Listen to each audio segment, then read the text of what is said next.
Hey, welcome back third time because my PlayStation decided to crash.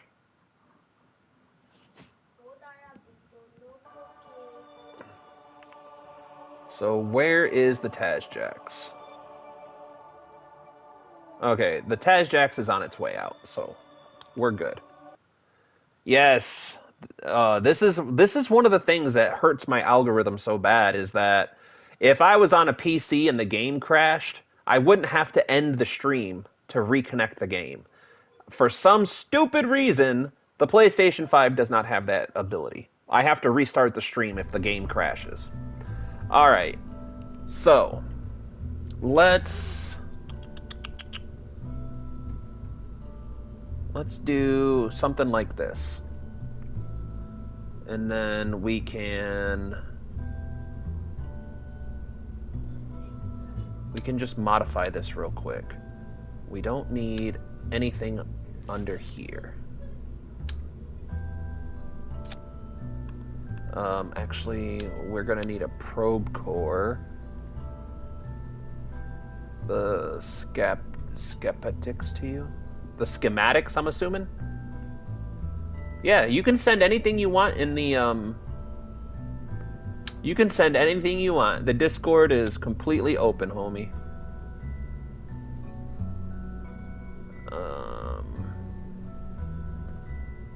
Hope that gives me the control I'm looking for. And then we need a communication. I do not know. The only thing I know how to do is if you do this and zoom out and take a screenshot, you can just send me the screenshot.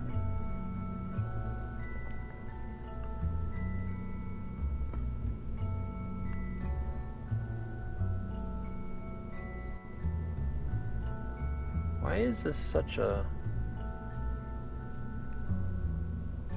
This is such a weird... Maybe I never saved my staging? Parachutes. What are these parachutes? Oh. Yeah, we want these parachutes down here. And then what is this? Yes. Yes, yes, yes. That's a little shy on the thrust of weight, but should work. We'll put this bad boy right here.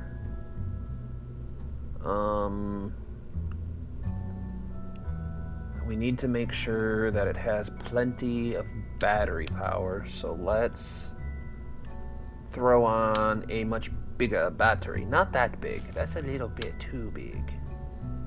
We'll throw that up under there. Yeah, that's what I was trying to tell him earlier, is that he needs to put a cap on those for aerodynamic drag. He's losing some delta V on takeoff in the atmosphere. Remember, Laser, you want the rockets to be pointy. Nobody wants a flat rocket. It's not very scary. You need to have pointy rockets. People will look at your rocket and laugh because it's not pointy enough. Alright, let's see if this is what we're looking for. Because I think this probe core should give us enough control to do a launch and show them how to get to Minmus.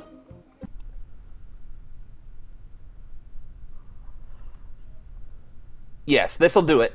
So this is the tail fins help as well. Yeah, the tail fins, Luke, I sent it so you can try to create it. Alright, Luke loves tail fins. I will definitely try. But, so watch, this is just to show you how to do the ascent, alright? So, what you do first is you open up this menu right here by clicking the purple maneuver node. This is going to give you your apoapsis and periapsis in real time. So the first thing you want to do is turn on your SAS module and make sure that it's stability assist mode, okay? And then once you have your staging correct and you're sure that your staging is correct, you just go ahead and push full throttle and launch. And now you'll start moving. Now what I look at is I'm looking at velocity and altitude. And then I'm also keeping an eye over here on the apoapsis. It's not super important at this particular stage, but once you start getting higher up in the atmosphere, increasing your speed, you want to make sure this is above 70 kilometers no matter what. Now, right now, I'm waiting for this to hit 300 meters per second. And I'm going to try really hard to keep my nose in the proper direction. So you want to stay pretty vertical for this stage. But now that I'm approaching to 300 meters per second, I'm going to start tipping my nose over super easy. You don't want to go fast. It's super easy to go too fast, and see, I'm already losing control. It's already trying to tip over too much. But you want to try to keep this at 90 degrees as much as possible, and I'm fighting it right now. I'm fighting it.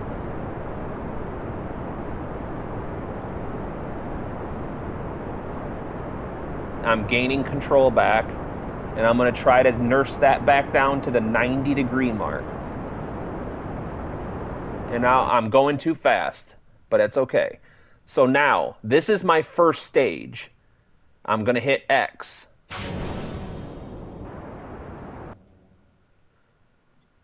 Now, I'm going to try to get back onto a good flight vector. But you see how we're at the 30 degree mark? That's a really good mark to be at. So I'm just going to hold 30 degrees at a 90 degree heading. Now, you can see right here my my apoapsis is still ascending, and we're 58 seconds behind it. 57. 56. This is really good. You want this to be close, but not super close. And once that 60,000 goes above 70, I'm going to tilt my nose all the way over, and I can even do a spin, so that way it's easier to keep track of. Whoops, I overcooked that spin just a little bit, but that's okay. Now that I'm up at 60,000, I can tilt my nose over closer to that prograde vector. But you really don't want to go below 20 degrees on this. Not yet. And now at 70, we're at 70 kilometers of our apoapsis. You tilt it all the way down to about 90 degrees by 90 degrees. 90 degree heading and almost a zero. You can even dip right below the horizon. Because now what we're doing is we're going to trade some of this altitude for all of the speed. We need velocity. Velocity is what matters now. Because we've already got our altitude. We've got plenty of height. Now we just need the velocity, the forward momentum.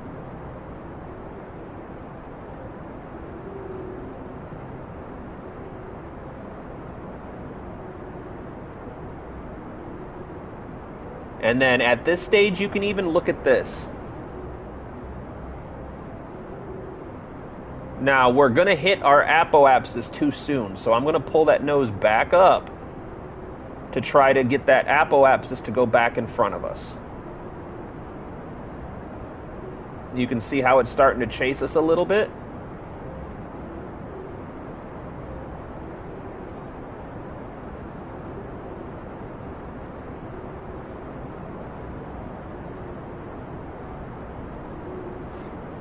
And then once that apoapsis gets back in front of us, look, see how it's 2 seconds in front of us again. Now I'm going to tip it back down and go for velocity again. Try to get all of the speed we could possibly get from it.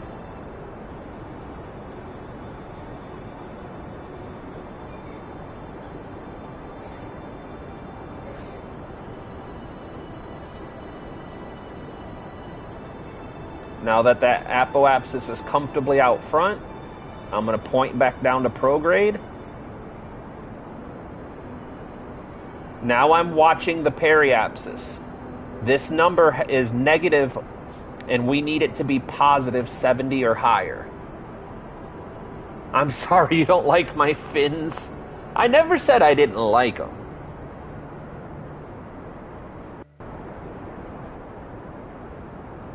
So now all we're waiting for is this to hit 70.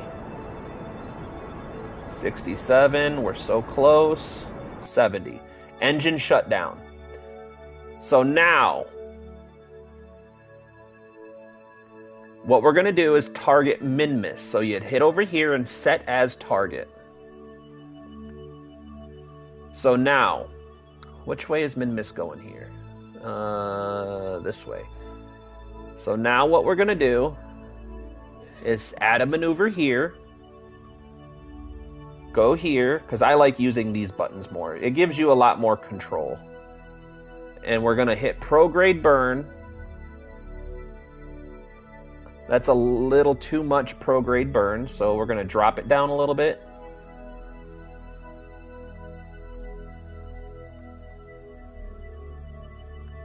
Whoops. See, I hate that system. There we go. So now you can see we have an encounter. And this is what our encounter looks like. I'm not happy with that encounter, but what we can do is leave it like this for now and set up a mid-course correction later. So now I'm going to lock this to prograde because this burn is only prograde burn. And actually, we need to fix this because we've already... So look, we've already went past our burn mark because our burn mark should have been at T-minus 30 seconds. So I'm going to hit this. Now we have 34 minutes until we burn again. And I'm just going to time warp to that burn. Dum-de-dum-de-dum-da-dum. Just time warp it away. And I'm not worried about my ship. Oh, man.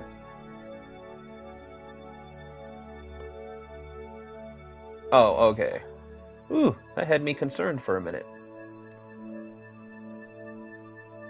I'm not worried about the ship because both the apoapsis and the periapsis are above 70,000 kilometers, or 70,000 meters, 70 kilometers. All right, so now you have to keep in mind that the navigational computer does not do these times very well. The navigational computer thinks that when this hits 0, you are immediately going to add 852 meters per second to your total velocity. But we're both reasonable human beings, and we understand that acceleration takes time. So what you do is you take this number right here and cut it in half. So we have a burn time of 1 minute, 0 seconds. So this is easy math. When this says T-minus 30 seconds, we're going to burn 30 seconds on both sides of the burn. So we're going to do 30 seconds negative and 30 seconds positive for a total of 1 minute and 0 seconds.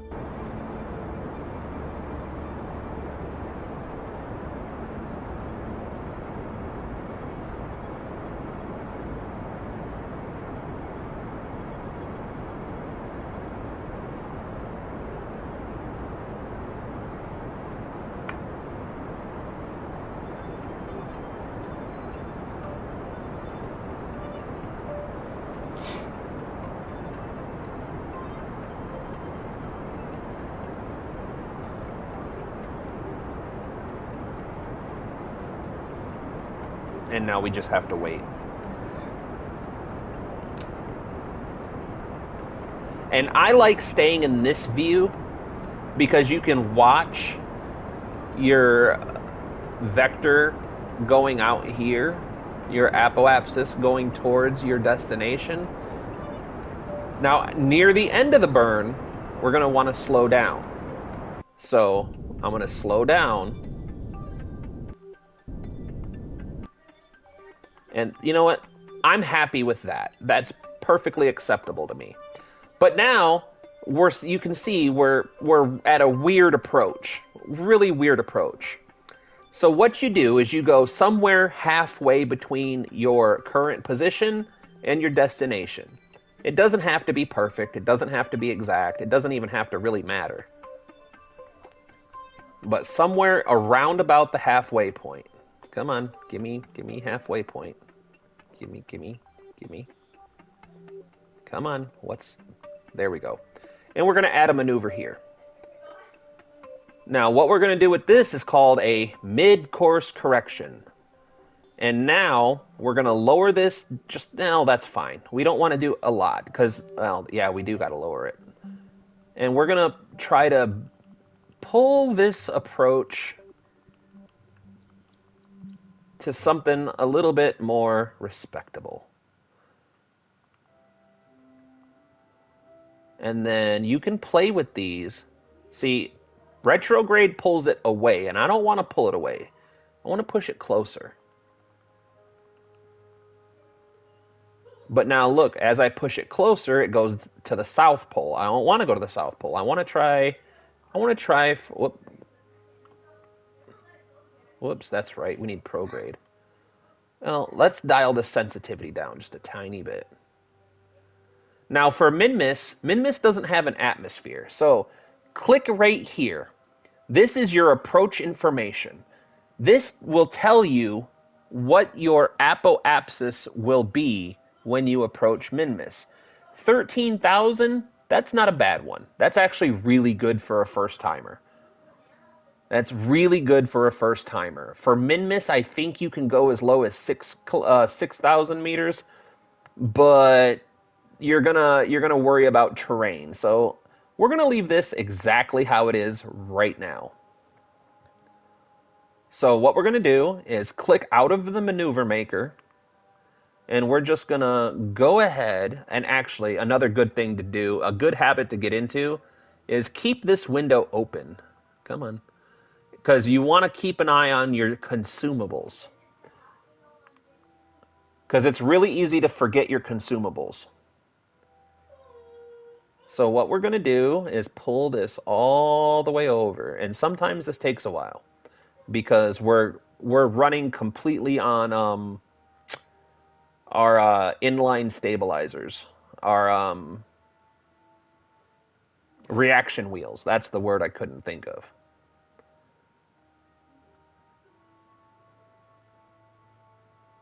Just nice and slow. This takes a little bit of patience on this one. All right, now the next thing we're going to talk about is absurdly short burn times that no human could possibly do. So, if you take a look down at the burn time counter, we're only adding 6.1 meters per second of velocity, and that's absurdly small.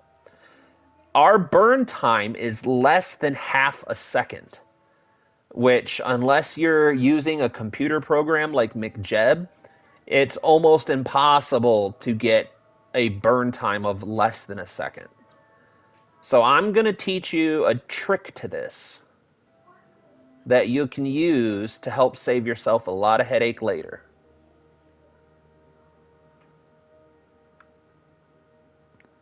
And just get this right here in the vicinity. So now, because we have an absurdly short burn time, what we're going to do is we're going to open up this menu right here. And you're going to look at thrust limiter. So right now, your default thrust limiter is at 100%, which means that you're giving 100% power to the engine. And we have a 0.4 second burn. But watch what happens if I drop this down to something like, I don't know, 6%. Now we have a 5-second burn. 8 seconds is a lot more doable for a human person to do. It is easier to burn at T minus 4 seconds to T plus 4 seconds than it is to try and do a half a second of a burn. This is going to give you a lot more control over your burn.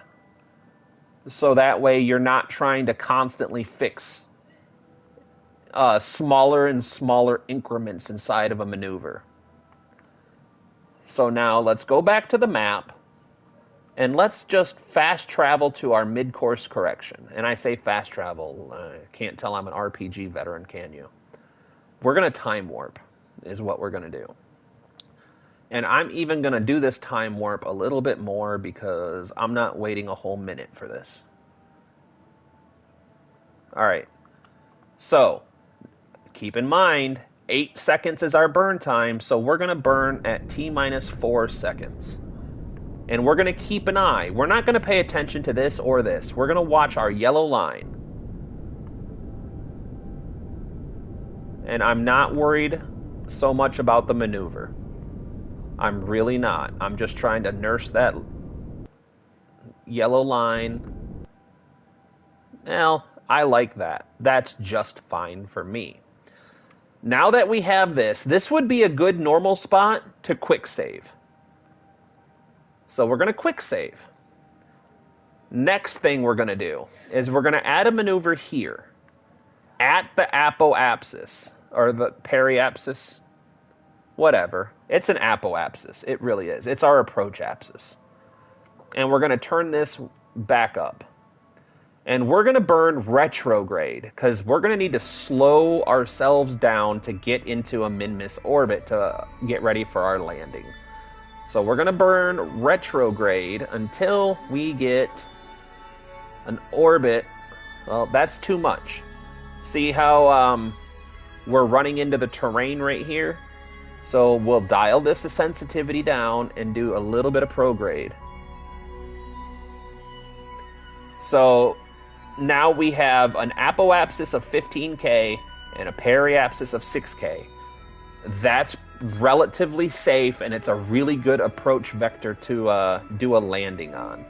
So now, since I know that this maneuver node only uses retrograde burn, I can click here at the retrograde, and it'll automatically go to where the maneuver node, or the maneuver heading is going to be.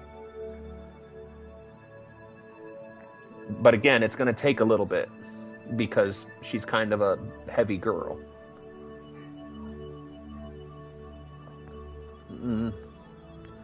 The good thing is we do have solar panels. The bad thing is I put the satellite dish upside down, so it's kind of covering one of them up.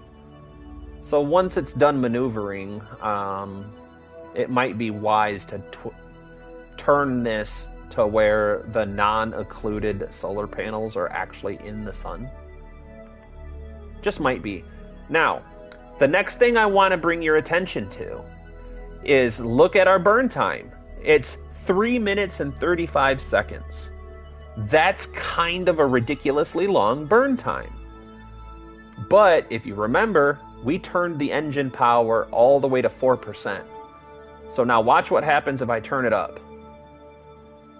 We're back to 15 seconds. If I go up to 100%, it's 10 seconds. I like that much better, and it's easier to do the math. 5 and 5. Okay, so let's just go ahead and fast travel. I mean, time warp. Jeez, fast travel. It's not fast travel, it's time warp. And exactly, Luke is 100%. Slow is smooth and smooth is fast.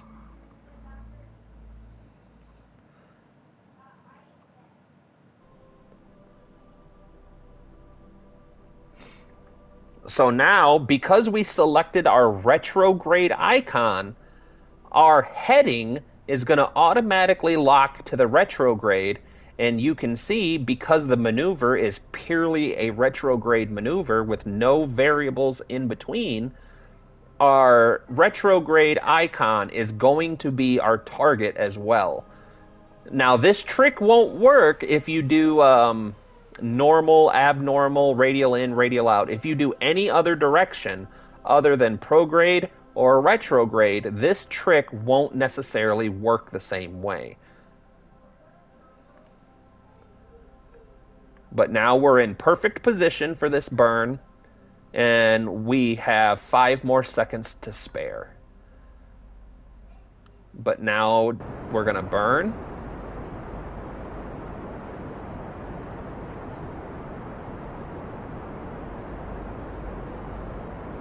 and stop. I'm stopping a little bit higher just because we don't really need to be that close if we don't want to be, but we also don't want to hit the terrain.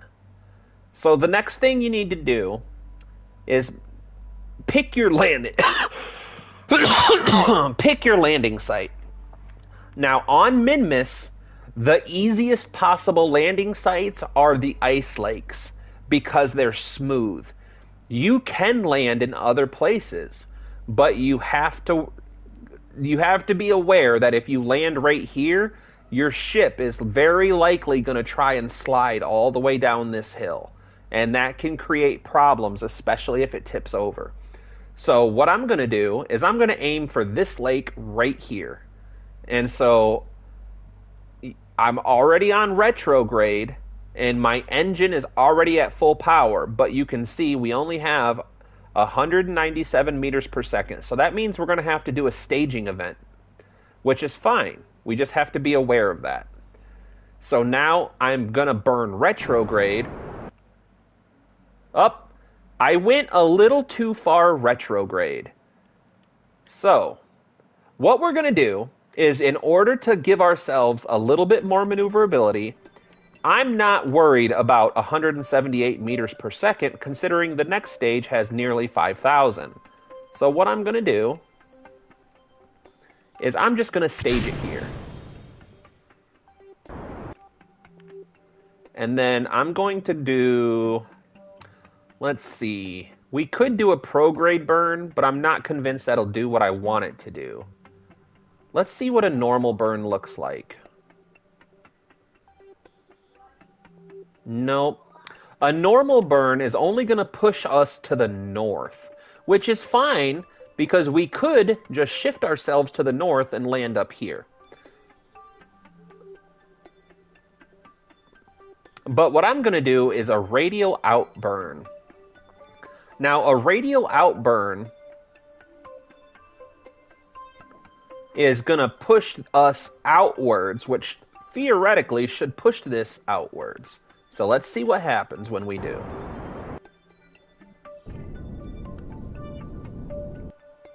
And just like that, we've adjusted our course. Now, because the next thing that I'm going to have to do is slow down and stop falling, I'm just going to go ahead and point retrograde right now. It's the best option. The other thing I'm going to do right now, just so I don't forget later, is I'm going to toggle the landing gear action group. And we're going to get our landing gear out. Now, this is another piece of advice, Laser. On Minmus, the gravity is so weak. We're gonna go to our landing gear and we're gonna open up the spring damper override. And that's gonna bring up these two options. Now, I don't want the spring to shoot us back up in the air, so I'm gonna lower that.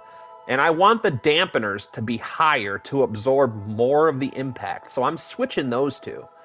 And because these are all on symmetry... Yes. So because these are all on symmetry, all of the landing gear will adjust the same way.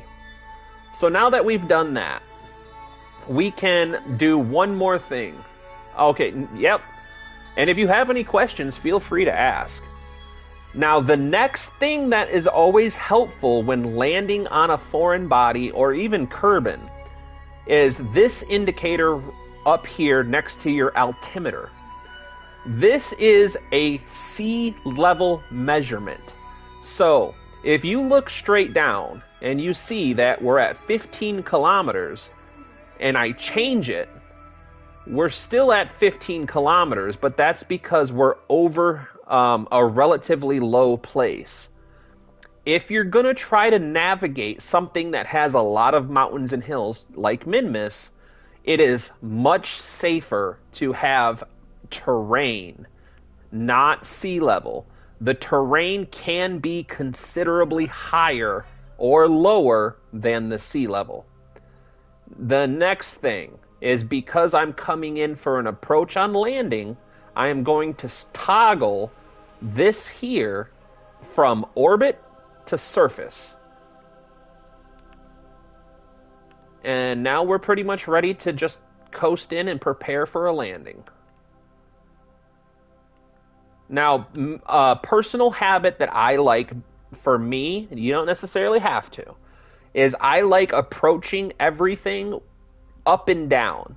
So now, if I need to make a maneuver, I know that pulling up will turn my nose to the sky, which will put my thrusters down. So if I misjudged something, like let's say I thought I was going to hit this mountain, shadow landing, yes. So if I thought for a second that I was going to hit that mountain, I can just pull back on my joystick instead of having to worry about, oh, up and down and left and right. I can just pull back on my joystick and give a couple of quick bursts of the thruster to raise my flight path above that mountain. But other than that, I'm not too worried about that right now because I know I'm going to clear that mountain. So what we can do is we're going to let it go back to retrograde, and then we're going to do a little bit of time warping, not too fast. You do not want to overuse time warp. And as a beginner, I would highly recommend that you moderate your use of time warp a lot because it's very easy to overcook it. It's so easy to overcook a time warp.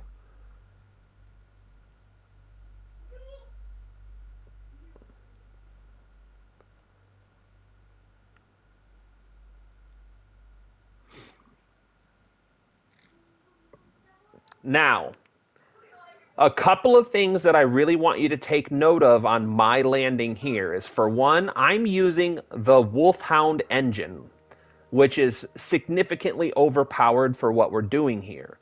But normally, you would want to be killing off your velocity right now. So if you have a lower powered engine, you definitely want to already be slowing down. That's the first thing. The second thing is as a newbie, you probably want to slow your horizontal velocity higher up than what I'm doing, because you want to give yourself plenty of time to have nothing but vertical velocity at the end of your landing. And all you do is, again, I'm on surface, retrograde, and all I'm going to do is slowly up my throttle. And I'm not even burning at full power. I'm just letting it slow down. I want to get this to about 10 to 20 meters per second and then shut the engine down quickly. So somewhere right there. Now, what we're going to do is we killed off most of our horizontal velocity, which is left and right, forward and back. And now we're going to start falling down. What you're looking for is you want this retrograde vector to be perfectly zeroed on the top of your nav ball, because that means that you're falling straight down, and that's what you want. If you're falling at an angle like we are now and you do a touchdown, then you're going to skid across the ice and very likely tip your rocket over. And once that happens, it's nearly impossible to get it back up again or off the ground again. It's almost a guaranteed rescue mission. Almost guaranteed. In some very rare cases, you can see people who could make it go upright again, but it's extremely dangerous to do that. Now, the next thing is we're watching our shadow here. We're watching our altitude, but we're watching that shadow. That shadow is a good indicator to tell you how close you are to the surface. Now, when you're coming in like this, see, we're starting to approach our vertical mark, but you don't want to worry a lot about your speed until you get below 100 meters. But you don't want to get so much speed that you can't kill it off. Because remember, I'm using a super powerful engine. This engine is overpowered for what we're doing here. You can do this on like an ant. Like you can do this mission on a very small, cheap engine. But now I'm just keeping my speed below 1 because you see how we had that huge spring? That's really what you want to avoid on min-miss, because that spring can flip you over. It can shoot you back up and cause you to tip over. And that would not be good. So now at this point, you should have 2 Kerbals in your space capsule, or at least a Kerbal. And you would normally do an EVA, and you would plant a flag and get your surface samples and take your pictures and have a tea party. And then you get back in your pod. Okay? Now, a couple of things that you really want to look at before you start your takeoff is, where is your 90-degree vector? So the 90-degree vector is your optimal takeoff. So our 90-degree vector is right here. It's straight up. So if I pull back on my joystick, it's going to go to the 90-degree mark. So for min-miss, what you do is don't just go full throttle. Very gently ease your throttle forward. That's all you need. And then once you get an apoapsis of about 3,000 to 5,000 meters, you can start your gravity turn. Fuel is top right. Yep, everything, all of our consumables are top right up here. So now, I've overcooked this burn because I was reading chat, but we're going to start our gravity turn. So what we're doing is we're just staying on that 90-degree vector. And we're going to go, see how I have 37 meters, or yeah, 37 kilometers? So I'm going to go super hard over, because we're probably going to break orbit. You don't want to, okay. If you find yourself in this exact situation where your apoapsis down here is this high, shut your engine off. You can retract your landing gear, shut your engine down, and coast. Because if you keep adding if you keep adding to this, you're going to lose your orbit. You're going to go just shoot yourself straight off into the wild blue yonder, and you may actually end up escaping Kerbin's gravity well altogether. So what you want to do is just coast up to that apoapsis. So what we're going to do is time warp.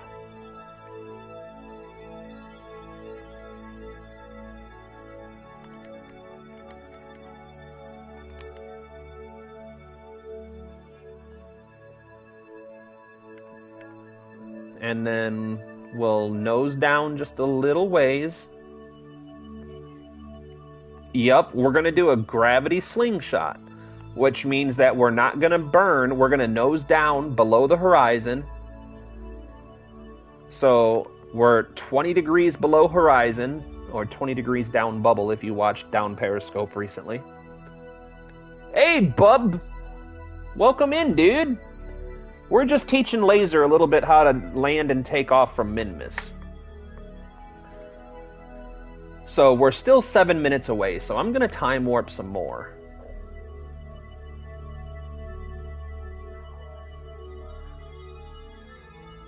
Alright, so we're 1 minute away now. Now what I'm going to do is nose down, like I said, around 20 to 30 degrees down bubble, somewhere in here. I'm going to make sure it's at a 90-degree heading. And then I'm going to just slowly ease that throttle in until this is about 10K. And see, this is going up too fast for my taste. So I'm going to drop that down even more. Now, both of these numbers are positive. So we have achieved... Exactly. See? Oh yeah, you like that? That was a stroke of genius that I had. The Wolfhound engine allows you to mount your landing gear directly on the engine bell. So that way, when you land, you get plenty of clearance off of the engine bell. Look at that. Look at all that extra clearance.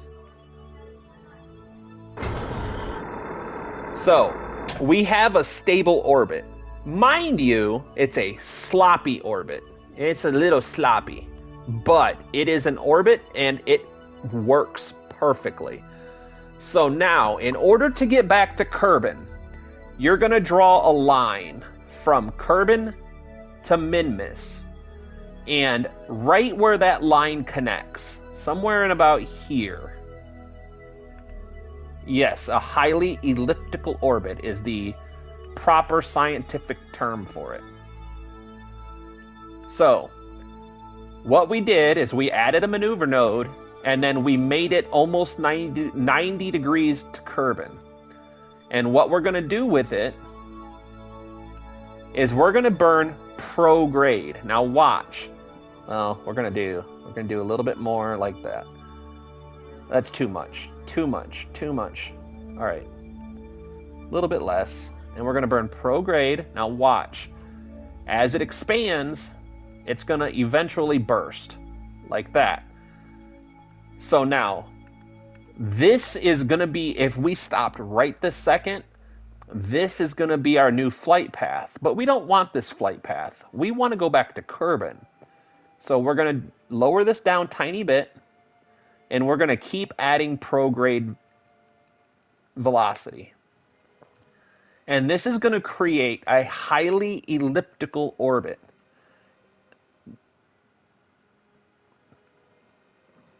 And if you want to, another easy way to do this is, first of all, where's this? Let's turn that off. You can set Kerbin as your target, I think. Or not. Apparently you can't. Huh. I guess you can't anyway. But what we're going to do is we're going to keep adding that prograde.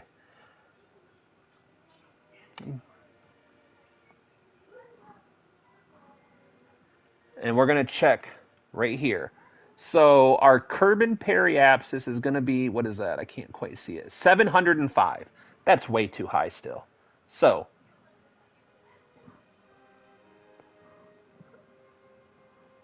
keep adding that prograde.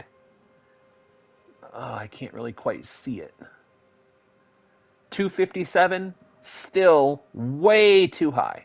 So a couple more clicks on that prograde. 96 or 86. Only a little bit too high. So we're going to drop this down and do a couple more little nudges and nudgies. 62. That can be doable. But I know from experience that we could drop that down even lower.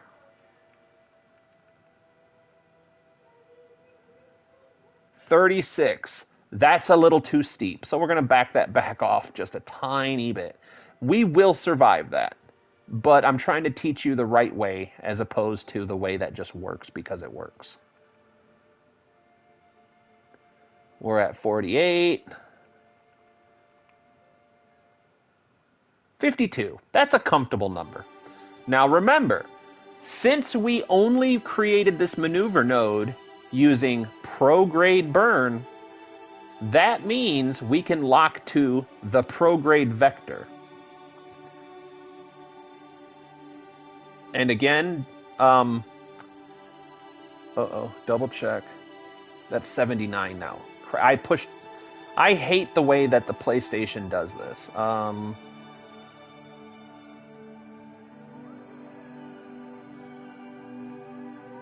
72, 71, 67, 61, 56. That's good enough. So now is a perfect time to do a quick save.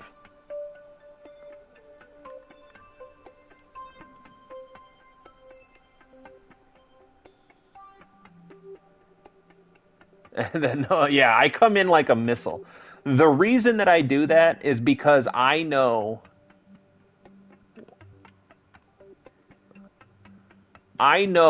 that the heat shield can easily handle. We could set this here. You know what? Let me show you. So we're at 52 right now.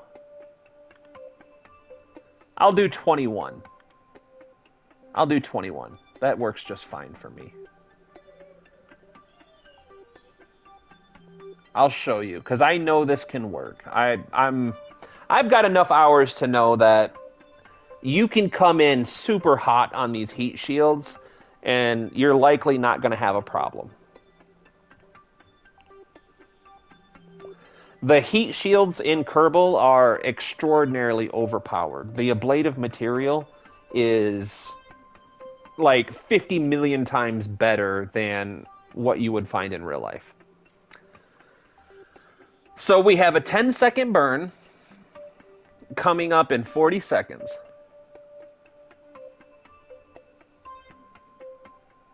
Yeah, the heat shields are god status.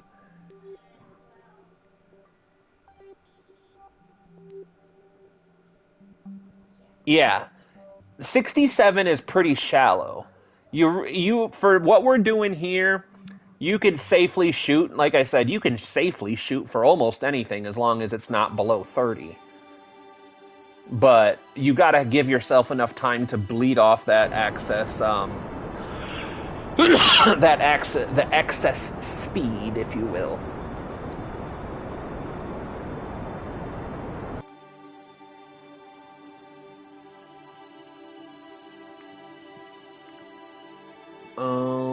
Okay.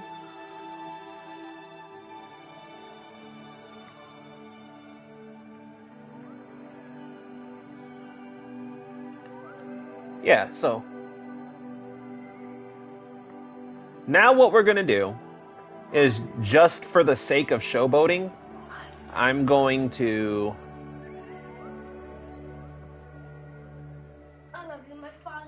I love you, my child. I love you, my father. I don't know how I ended up time warping. But you see, I didn't do the burn correctly because I was busy reading chat, but our new periapsis is only 64 kilometers. So I'm going to drop that down to 38. Why not? And then we'll do a quick save.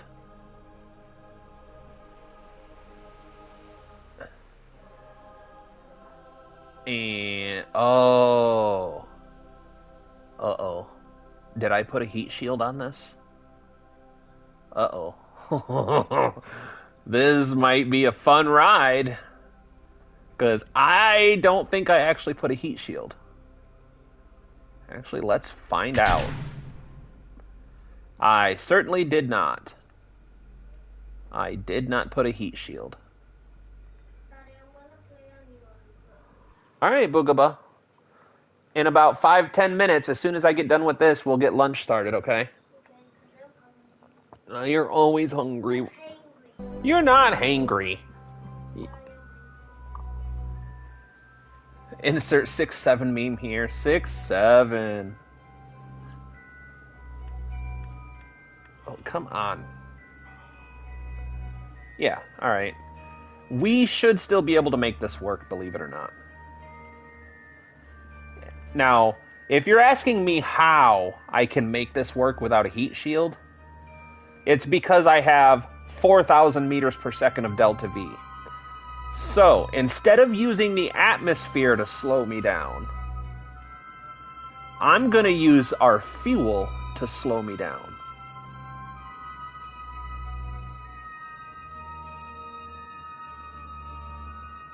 Nope, I've never done that, Luke.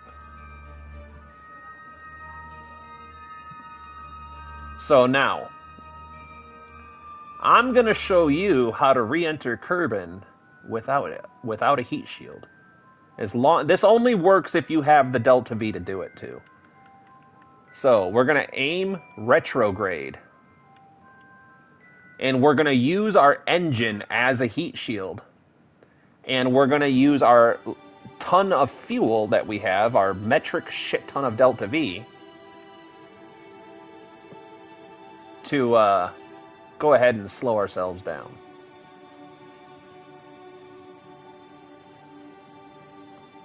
It'll be really fun. Trust me, I'm an expert. I've done this like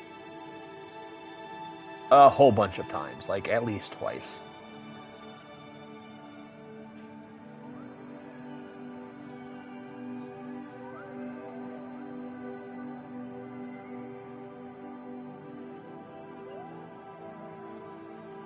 So now, we are coming in hot at over 3,000 meters per second and climbing. Because remember, we're falling right now. So we're going to be gaining more velocity as we get down. So let's get to the juicy part. We are now entering the atmosphere. And we're just going to let this ride. Just let it ride for a minute. Because right now the atmosphere is like eyelash thin. Like there's no fracking way that it's barely moving us. We're even still speeding up right now. As the burn starts, we're just going to pulse the engine a little bit. Just to start with. Then we're just going to burn. We're going to kill off all of our velocity.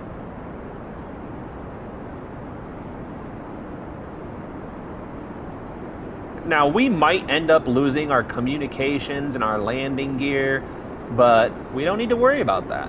We're not going to use them anymore.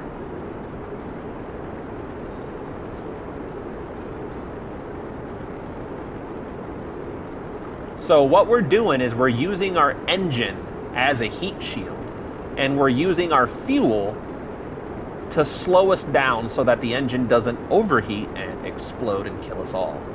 But the good thing is there's no actual Kerbals on board this, so there's really no risk for me on this one. But if you ever find yourself in a situation where you're like, oh no, I forgot a heat shield, this is a good way to fix it, as long as you have the delta V to do the slowdown burn. If you don't have the delta V that I have, this may turn out bad for you. At that speed, this may turn out super bad. But as you can see, we're burning off all of our velocity and controlling this heating effect. We're almost to the point where we're not heating up no more. Is that normal? It just came out of the Yeah, that's normal. Wow. But I still have... I have enough delta V where I could probably... You know what? Let's do that. I got an idea. I'm going to showboat a little bit.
This is a really old design.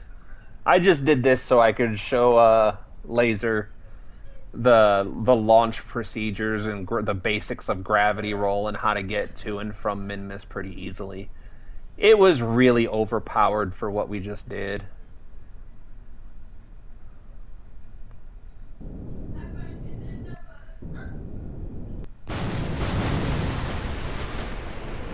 And there you have it.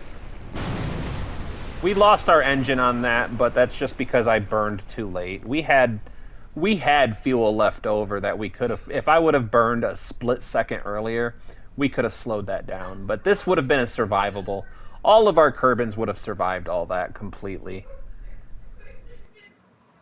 And that's it. That's everything you need for a Minmus. Minmus is literally the easiest place to go that's not Kerbin. And I even argue it's easier than Kerbin.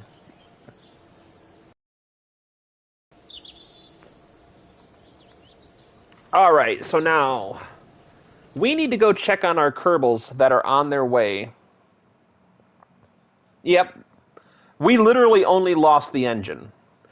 We recovered two fuel tanks, communications equipment, battery, stabilizers. We recovered everything else. So let's go check on the Tazjax. Where is she in this flight?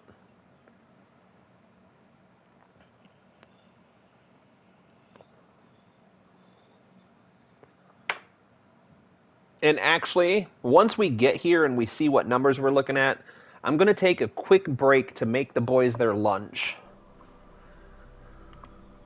All right, we have 38 days left until our mid-course correction. And by the way, Bub, this is the current mission we're on, which I should probably aim in a different direction.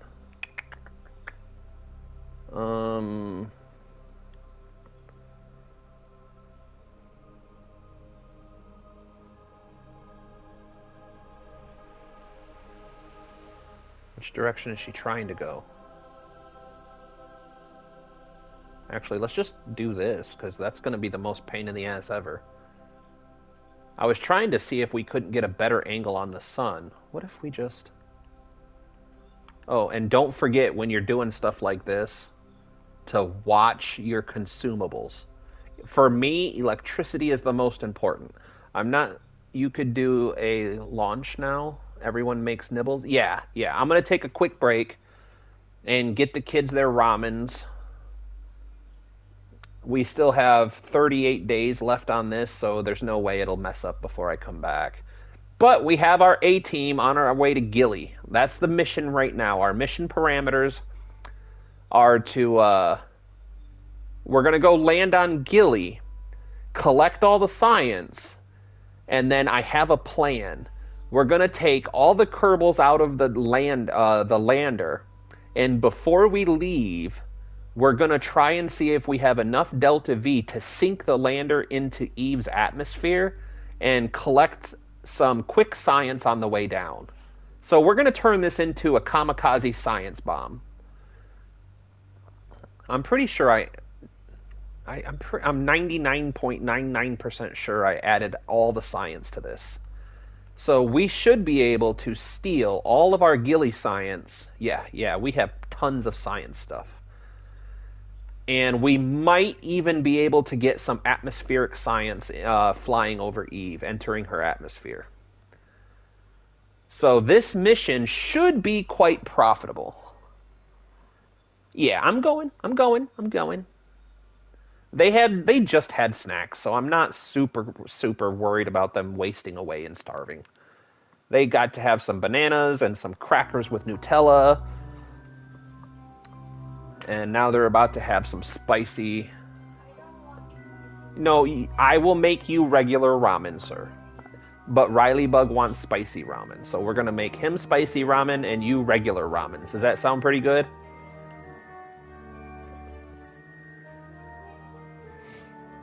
And then tomorrow for lunch, we're going to have mac and cheeses with veggies. Does that sound okay? Acceptable? You sure? You don't sound too sure. 100% sure? 1,000,000% sure? Am I annoying you yet? You liar!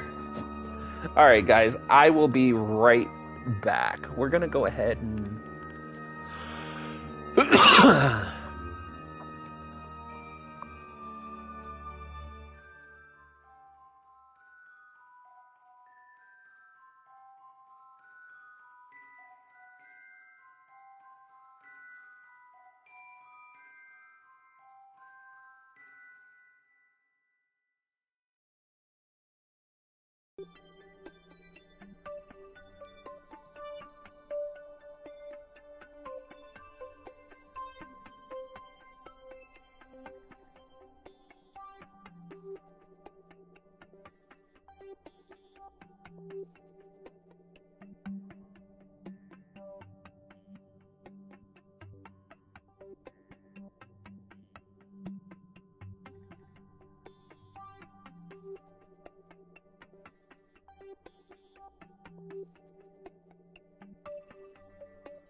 Who's at the controls? We have Jebediah at the controls, and I can't remember if it's Bill or Bob next to him. I don't know why I was thinking. I don't know. Like you should have an examining table. There's an examining table and 3 laptops. Yeah. Mine is like Oh, dude, my kid right now is in like a spicy kick, but I don't think he realizes how spicy is sometimes. All right. I do, Dad. I do. Oh, that was me. I was turning the cameras to give you guys different stuff to look at in between steps of cooking the noodles and stuff. All right. So what do we got going? Moving on. Focus view.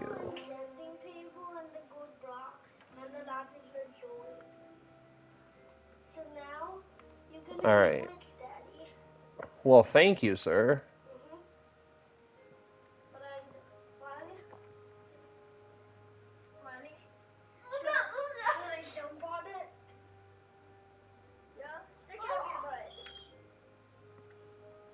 I should have probably quick saved before I did that time warp. Oh well, too late to go back now. Now, what I'm not too sure about is, are we traveling from over here this way? Or are we going to be traveling over here this way? Not 100% super duper sure. For us here, we're having ramens for lunch, and we're having biscuits and gravy and fried potatoes and eggs for dinner. Daddy, I don't know where you want me to put the enchanting table. Wherever you want, sir. Use your imagination. Oh,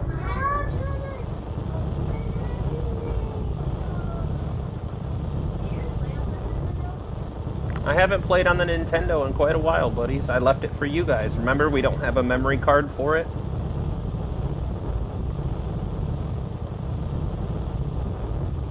No, that's why I quit playing on it, so you guys had more room for your stuff.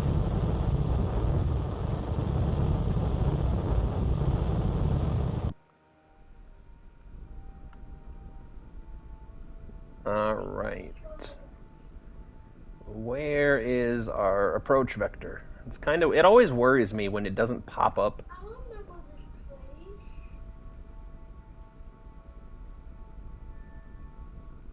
Should see it. Oh, there it is. It's down there. It's over there.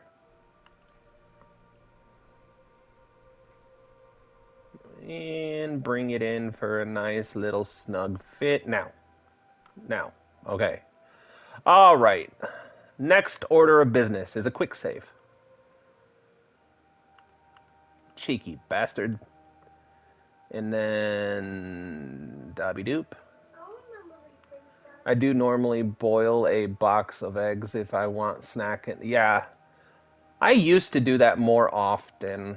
I just had it so much that I'm like, I kind of quit doing it one day. And then I haven't worked my way back around to it. Just like, have you ever had deviled eggs before? Okay, so we're coming in that direction. So, yeah, we're going to be orbiting the same directional path as the God's Eye station, which is perfectly okay with me. Laser, you're going to master that orbit, homie. Pretty soon you're going to be like, orbit? Shh. Too easy.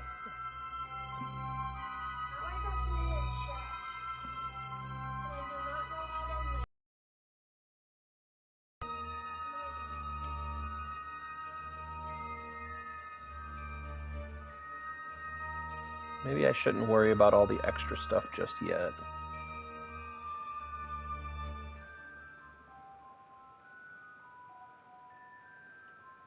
Yeah, we'll just take this orbit. Because I'm not sure what we're going to need to do to get a Gillian counter. So we'll take this orbit. It's going to be another 161 days.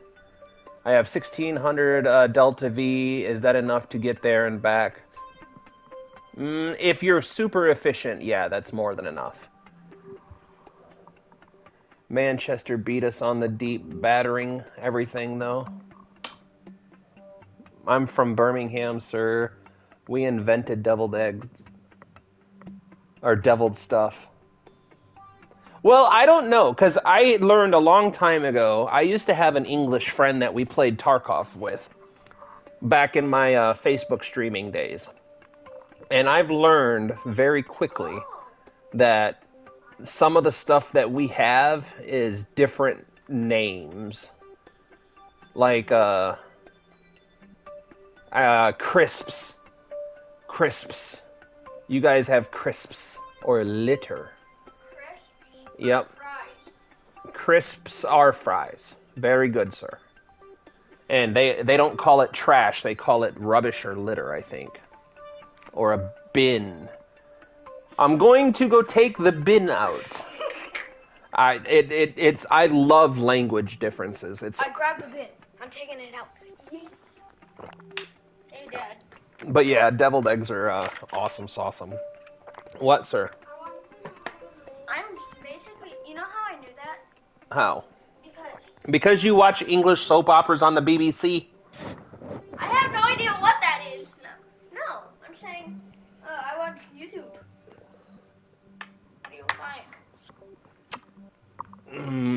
I don't know about that. How do you make a fence now? Deviled eggs are the shit, and they make you shit. No. Alright, let's try something here. Transfer crew to here.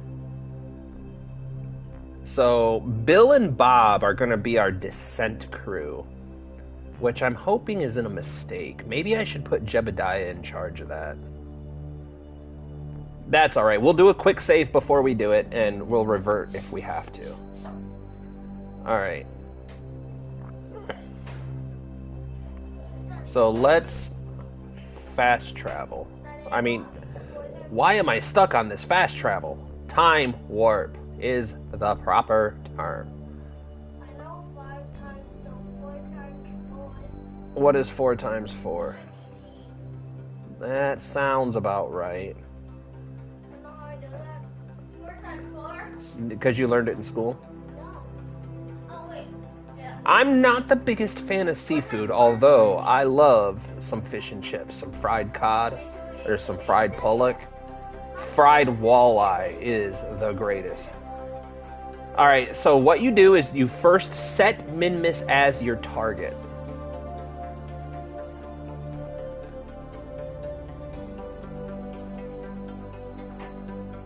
Alright.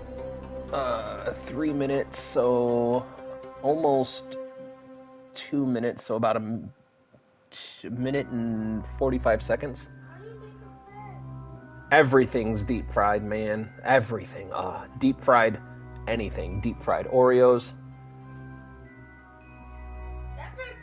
Alright, the next thing is set a maneuver node at either the descending node or the ascending node, whichever one is closest to the orbit.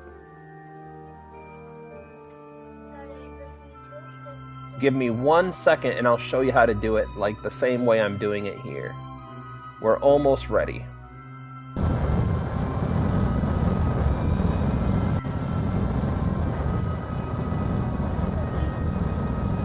Jack, how about you take a break off your game and go eat, Bubba's?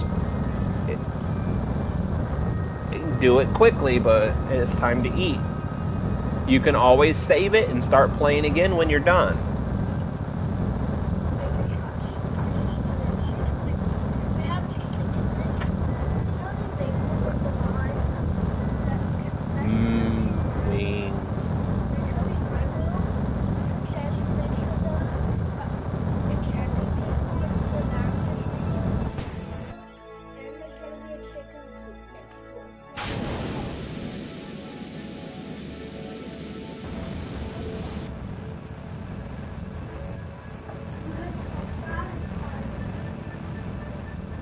And we're just going to go ahead and not talk about...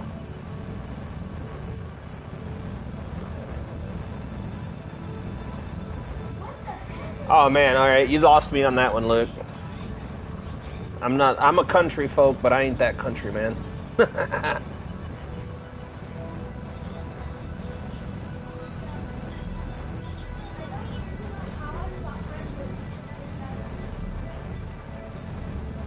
Alright. We're not going to worry too much about throwing debris off into the wild blue yonder. It's horrible for the solar bears, but sometimes it's a necessary evil.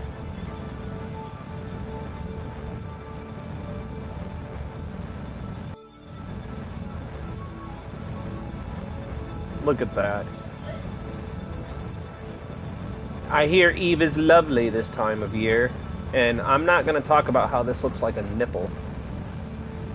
And not good for the algorithm, but it kind of looks like a giant nipple on Eve. Eve is just a giant purple boob.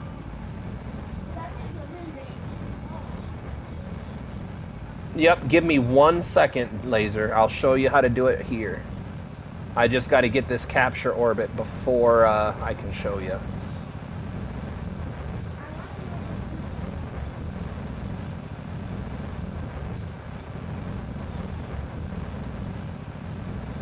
because there's a few things that I gotta cover that I can teach your kids some foods, but only if you have to use them as a threat for not cleaning their room. They do pretty good at their chores.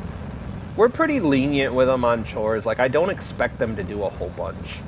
Like, they clean their room, they make sure it stays vacuumed, they make their beds, they take out the trash, and we've been lately having them vacuum more of the house other than just their room. I haven't shown them how to dust yet because I don't want them breaking stuff trying to dust. And they have been learning and getting a lot better at keeping the bathroom clean. Boop boop boop boop boop.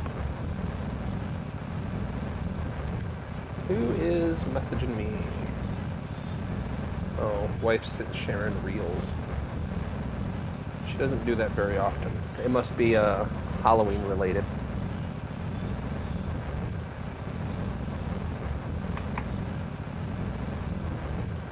All right. So, you want to get an encounter with a foreign bot.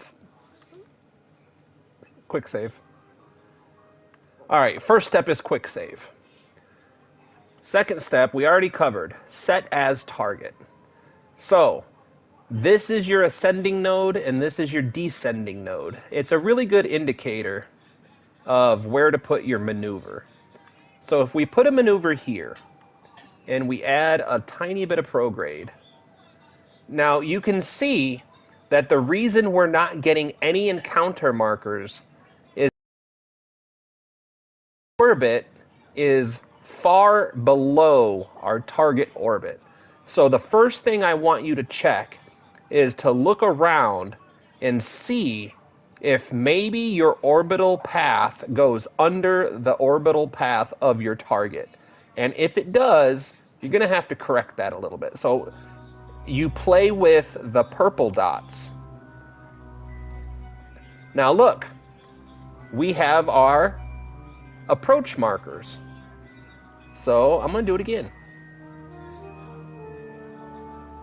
Now, if you look, we went too far. We're above it now. So let's go back down. Let's lower this a little bit and try some retrograde. Because retrograde pulls this down. And that should pull these closer. So let's see if it works.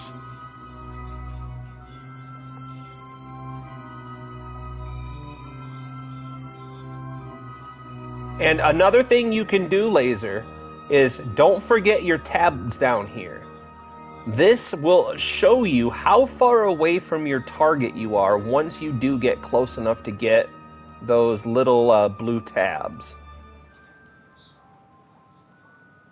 Now you can see we're getting farther away now. So I'm going to change my view and notice that we're too low still. So let's see if we can't get those a little bit closer.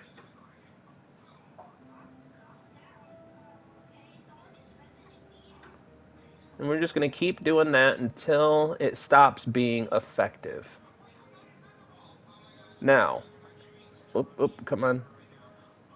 We're quite a ways off.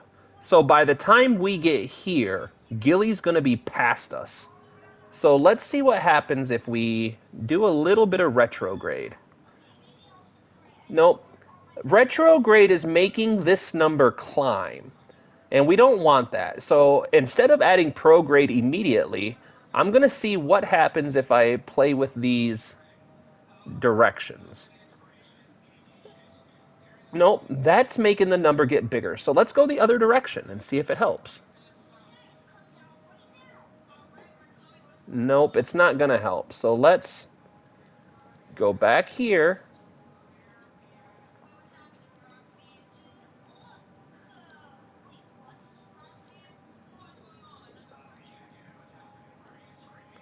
And let's try the blue ones. Let's see if the blue ones help.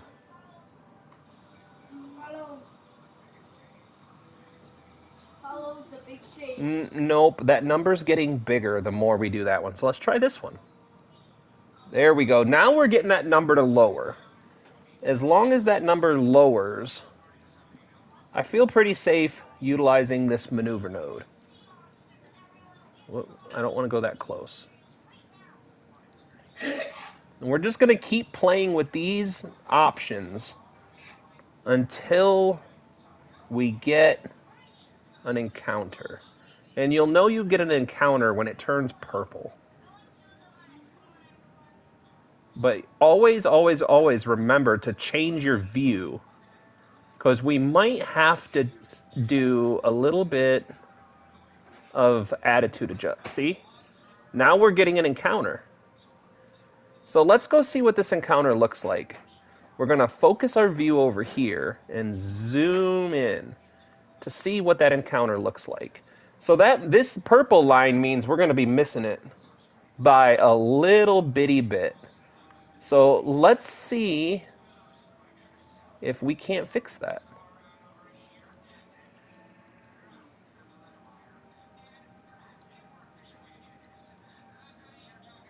And we're just going to keep playing with all these different directions and tweaking it out and seeing what works the best. I think that's pretty good.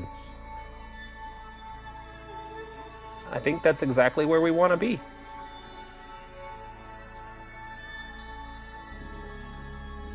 Yep, our primary transfer fuel tank is at 50%.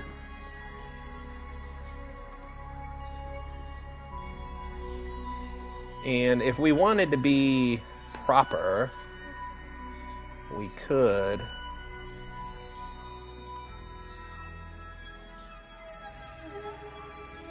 shift the weight down in the rocket a little bit.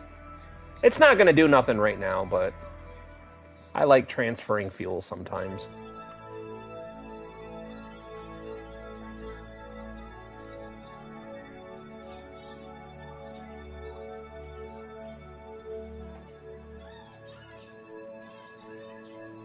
I thought I had way more. I mean, I guess we have 4,000 meters per second in that tank.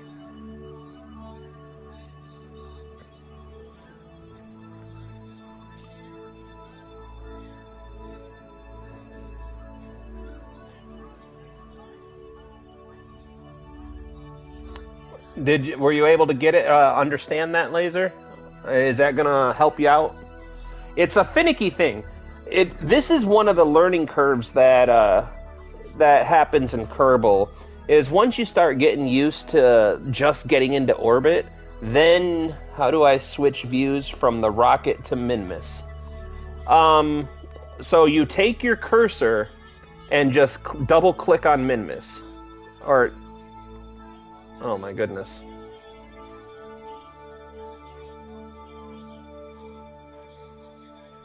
So what you can do is click on it like this and just click focus view. And then that'll trade.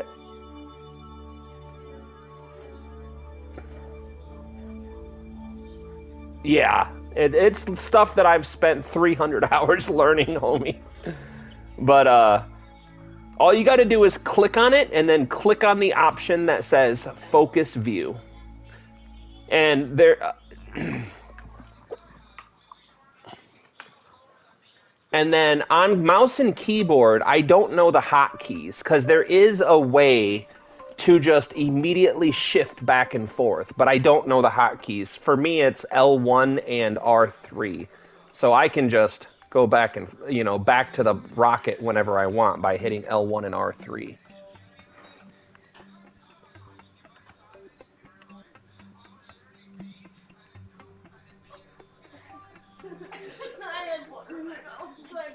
Don't be making a mess.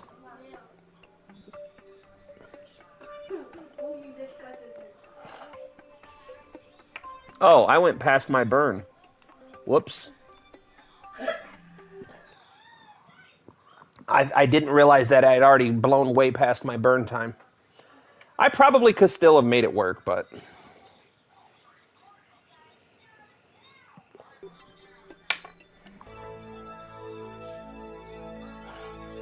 that's what quick saves are designed for. So, once again, we go to Gilly, set as target, we go to our descending node and add a maneuver.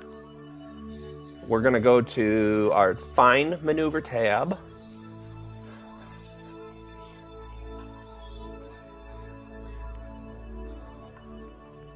For him, it would be spacebar. I do know that that key.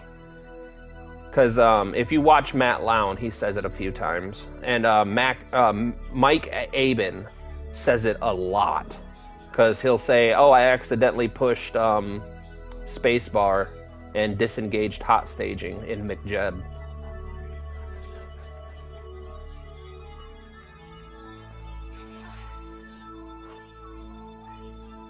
So his equivalent on PC to... oh, blasted. Yeah, so his equivalent of my X button is spacebar.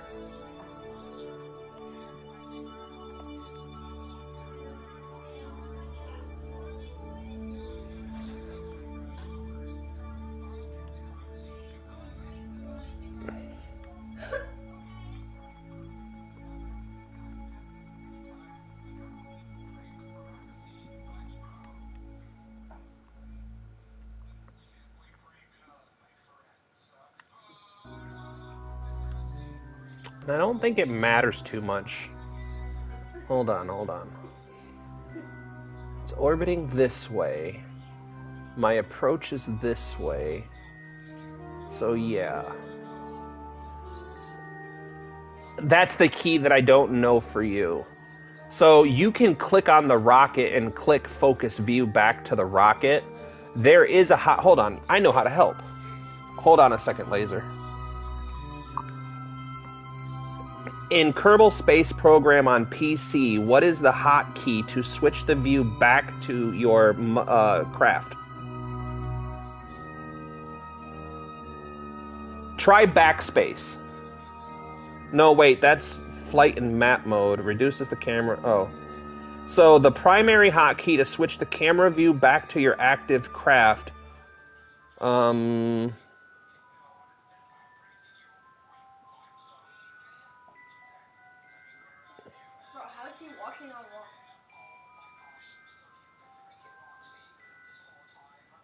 It says to double click.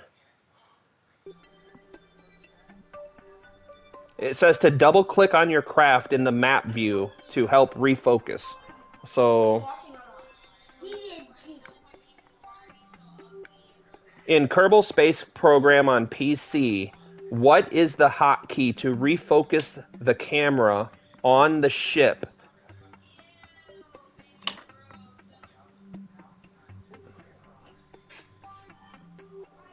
Enter? I don't know what you want me here. Maybe sets the camera focus back to your active vessel. Yep, it says backspace. So in Kerbal Space Program on PC, press backspace to instantly reset the camera focus back to your active vessel in both flight and map view. Other useful related camera modes include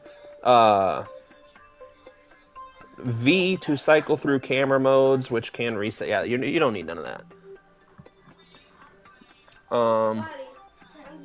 You're not dumb, dude. It's Kerbal, man. I'm telling you, Kerbal melts your brain in a very special and unique way.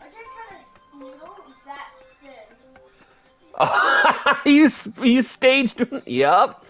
That's why you always quick save. Like I had to learn that the hard way, man. Is quick. You'll see Luke get on me if I start forgetting to quick save because it's super easy to forget. But quick saving is your greatest ally. It will save you 100 times out of 100. Quick save before and after you do anything.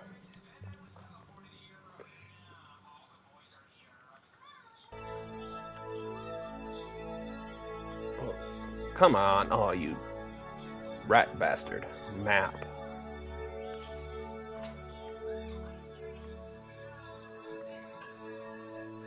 It happens, man. You got to get yourself into the habit. I think it's F4. Hold on, let me set this maneuver up and I'll look, because I think it's F4. But you have... Google says to the left of one. Yeah, I really don't know the PC controls. I know some of them just because I hear Mike Aben and a lot of his stuff talk about it. I hear him say, oh, I hit this button. Like, I think Control Z does flaps on space planes and stuff. I'm pretty sure that's what that is. You know what? This is a fine transfer.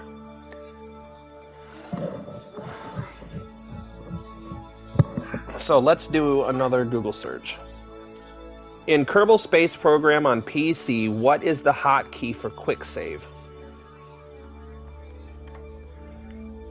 F5.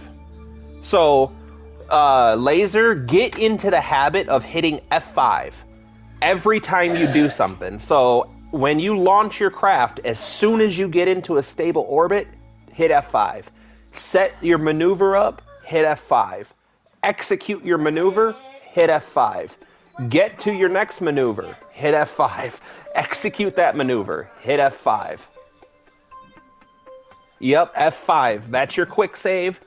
That will be the safety net of a lifetime. F5. Every 5 seconds if you have to. F5.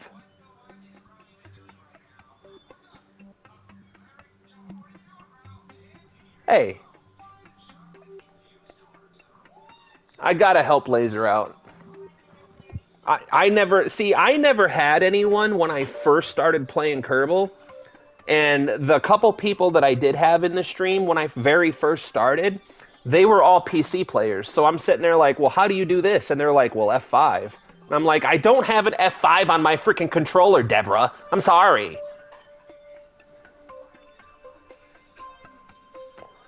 Oh, all you do is left click. Well, what's left clicked on the PS5 controller? I'm sorry, McScrooge, I don't have a PC. I'm a console peasant.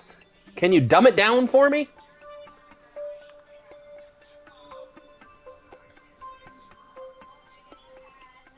We are burning up electricity. It should be okay. It's just because we're behind Eve, the giant purple nipple.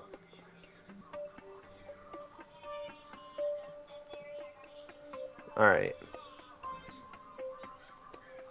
I almost went past our maneuver. I forgot we had a transfer maneuver coming up. See, by the time you're done with this, you're going to just be like, getting into orbit. Whatever, I can put my socks on and get into orbit at the same time. That's how natural. It'll get more stable the more you unlock. Once you start unlocking stability ring, inline stability, what is it? Inline flight stabilizer. It'll get a lot more stable, and then you'll have reaction wheels and all kinds of stuff.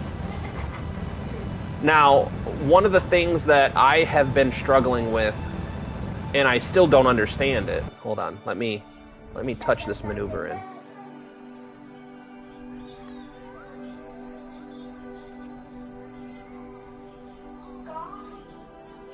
Let me just tap this baby in.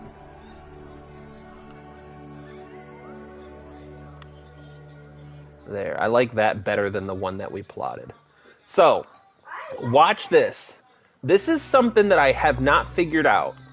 My rocket looks super stable, right? It's just sitting here floating away. But look what happens if I hit the SAS and turn it off. Now, I know it doesn't look like a lot right now, but it's going to spin uncontrollably. No. And I don't understand what makes that do that.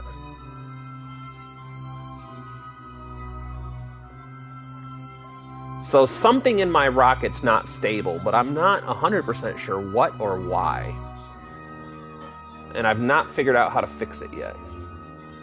How about not right now, Bubba? You've already had a banana today, and we need to make sure that Brindy and Nova both get one. Okay? Are you listening, or are you just talking over me? I'm listening. What did I say then? They had a banana today. Yeah, let's save the last ones.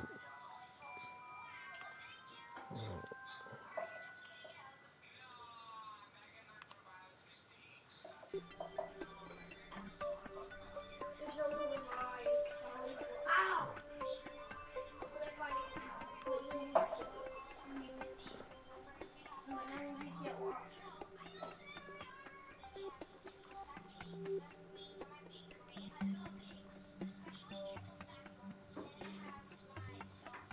What is happening here?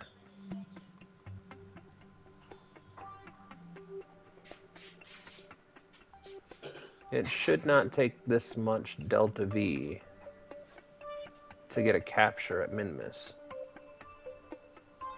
Or I mean, Gilly. Gilly is almost nothing. Am I giving it too much?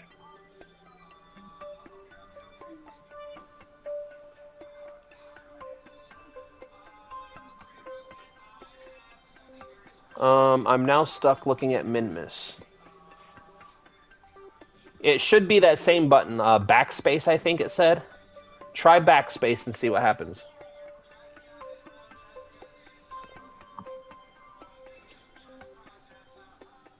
I don't understand That's a Reno.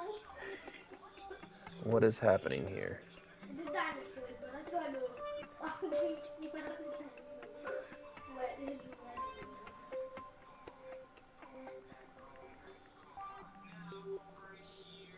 What do you mean, no target? what a missing. I guess we're gonna have to hot dog this.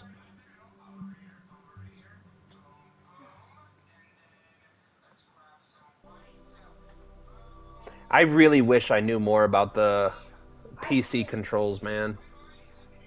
Alright, so we're going around, so we shouldn't be going. Tab.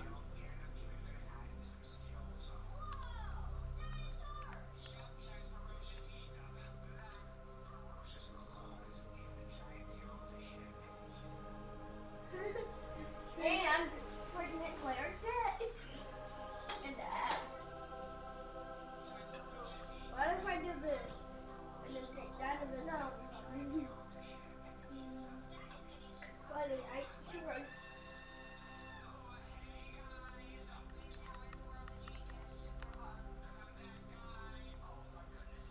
Look, I just threw this on the way.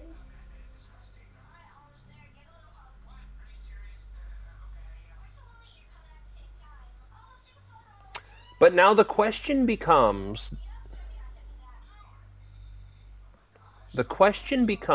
do I bother? Huh.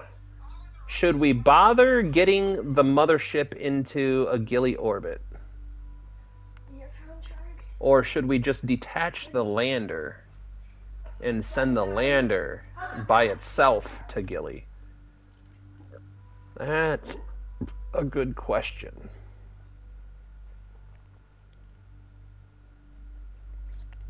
We'll try to get this into a Gilly orbit. How was it, Riley Bug?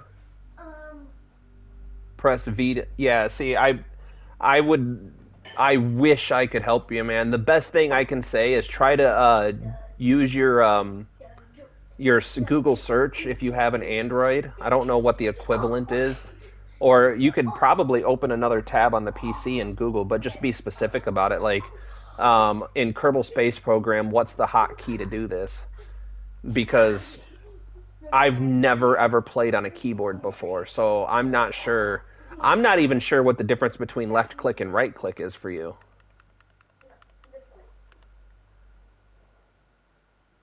Truthfully, I really don't.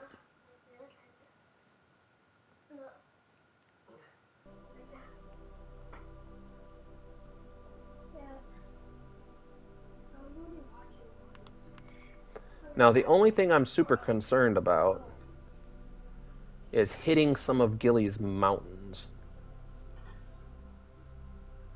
That's the only thing that really worries me about this approach. We are cutting it super close.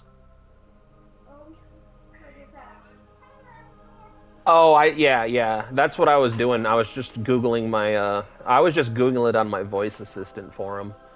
Because I don't like giving people wrong advice.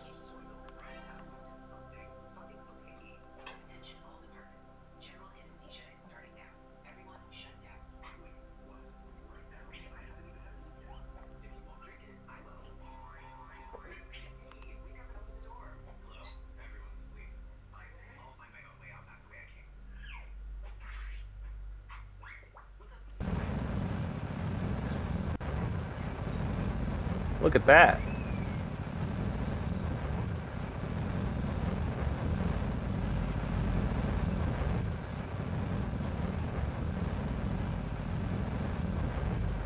That's okay. That's okay. So now what you do is, now that you have an encounter, you do your burn to get that encounter, right? And then remember what I told you, you go halfway between where you are, roughly halfway. It doesn't have to be perfect. You go roughly halfway from where you are to your target, and you set up another maneuver, and that's called your mid-course correction. So if you get any encounter at all you got to do is do your first burn and get it out of the way. Get it as close as you can. And then what you do is you set up your mid-course correction and just do another burn.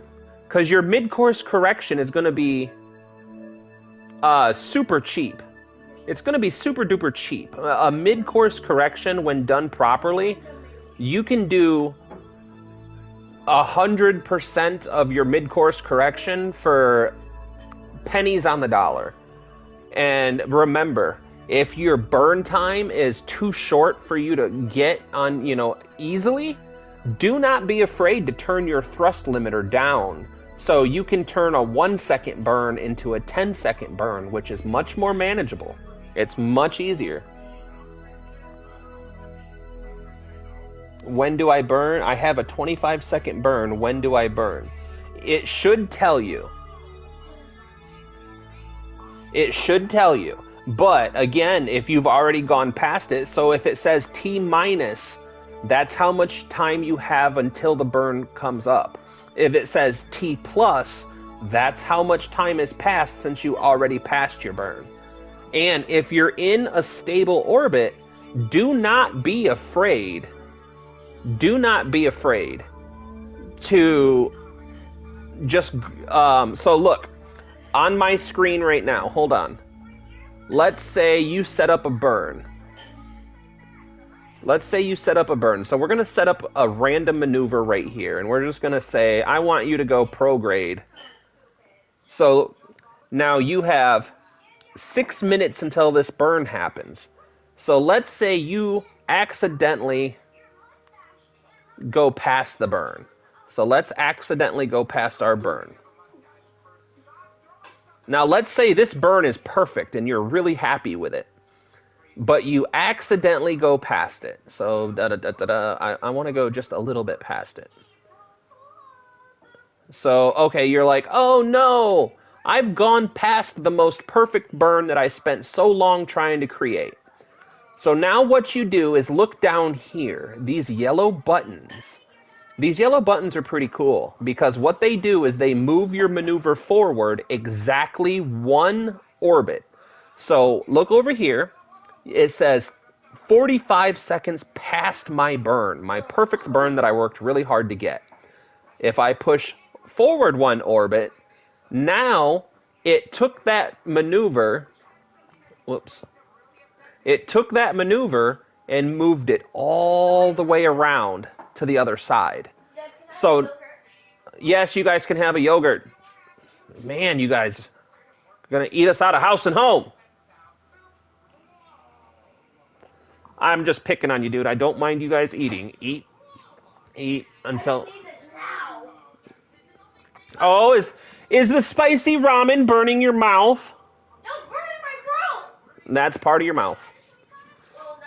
So once you move it forward a whole orbit, you can come back around and try it again. Now, keep in mind, in some cases, this might mean that you have to readjust it, because you got to remember that maneuver was made for an entire orbit before that. So you might have to go back into the maneuver node and readjust it a little bit for the new approach vectors. But it's usually not so bad, especially when you're talking about the mun and min miss. It's pretty forgiving in that way.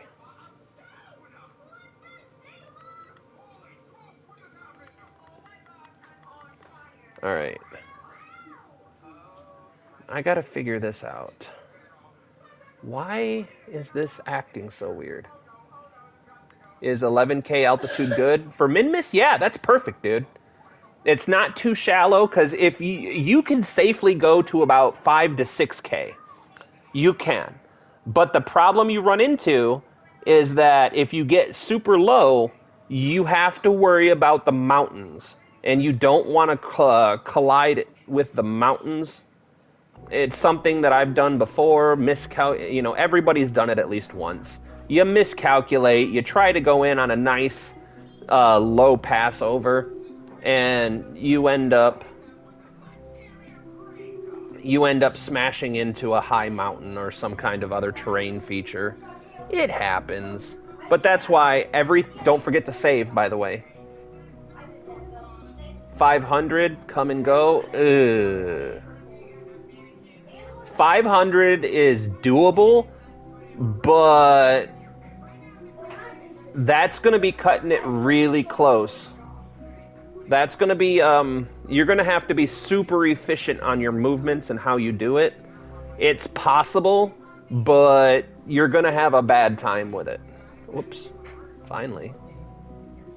It's going to be very, very hard to do that.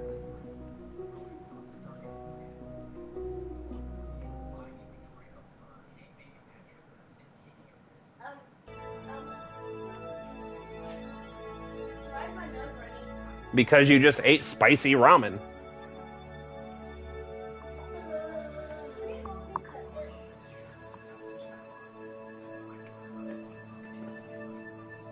Yeah, it does have mountains. But look, this is a good example. Oh, he can, Luke. He's just getting started. He's still learning everything, and he's probably feeling pretty frustrated at the moment. He's trying to get over that first big hump. He'll get there. He has all the smarts to get there. It's just going to take him some tweaking and figuring it out. And he hasn't even came to asparagus staging yet. Can I go to the, can I have a treat for my food? No, not right now. You just had yogurts. And you're going to have chocolate milk for dinner, right? So how about you wait on it? Let your belly rest a little while. Oh, yeah. No, for sure. And the other thing to keep in mind, Laser, is that as you learn and get better and better, you're going to find out that efficiency is, I would say, 80% of this game. Because if you pack it... So, me, I am a brute force kind of engineer. I will pack 10,000 meters per second of delta V.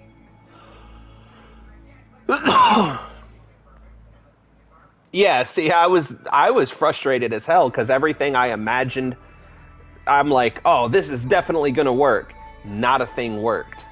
And there was more than one day during my first easy mode playthrough that I was like, dude, this is not even possible. I'm still not convinced that going to Eve is even possible on stock KSP with no mods and no DLC. I'm not saying it's impossible. Yes, there is. I don't know it. Hold on a second. Luke, can you, Yeah, exactly. Luke, would you, do me a solid favor real quick and Google I think it's cap locks. I want to say it's cap locks.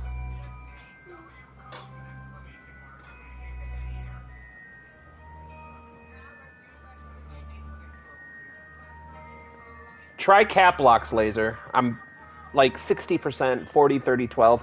I'm 1% sure it's cap locks.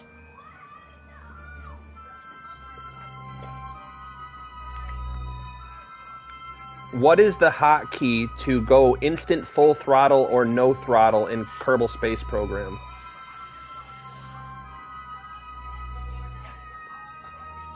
Oh, no, it's Z. It's Z.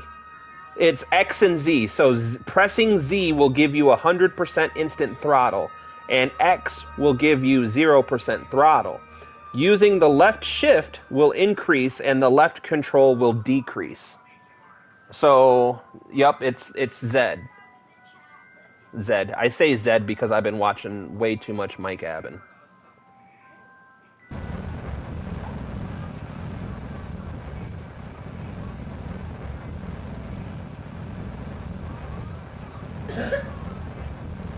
There you go, laser. Dude, okay, so now that you're in min-miss orbit, F5. First things first, F5. The second thing is do a crew report. So you right-click on your capsule and do a crew report. That'll get you, I don't know, 50 science, 100 science or something. I don't know the numbers off the top of my head.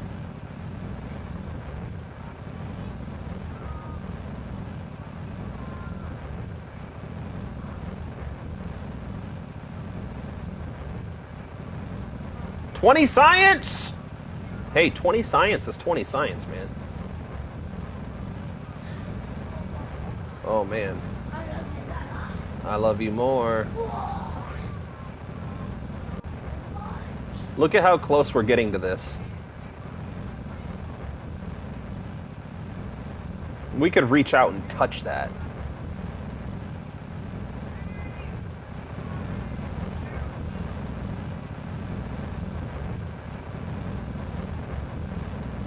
Yeah, I went past my appropriate burn time. I'm hoping it'll still be okay. So once you do an EVA, don't forget to right-click on your Kerbal and do an EVA report. That'll get you even more science.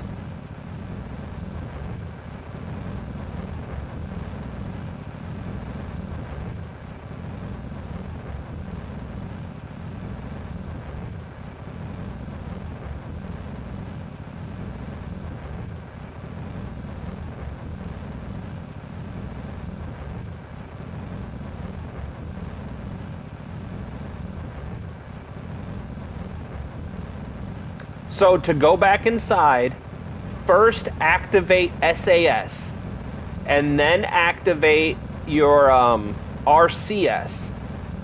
Good day! Catch one of your streams, having fun on Eve. Oh yeah, dude, we're hot dogging it. Oop. We are hot dogging it around Eve. It was B. There you go. Yep. I was gonna say. So once you activate SAS and RCS, that gives you the ability to fly around. And then all you do is you go up to the door, and it's B, and it should put you back in.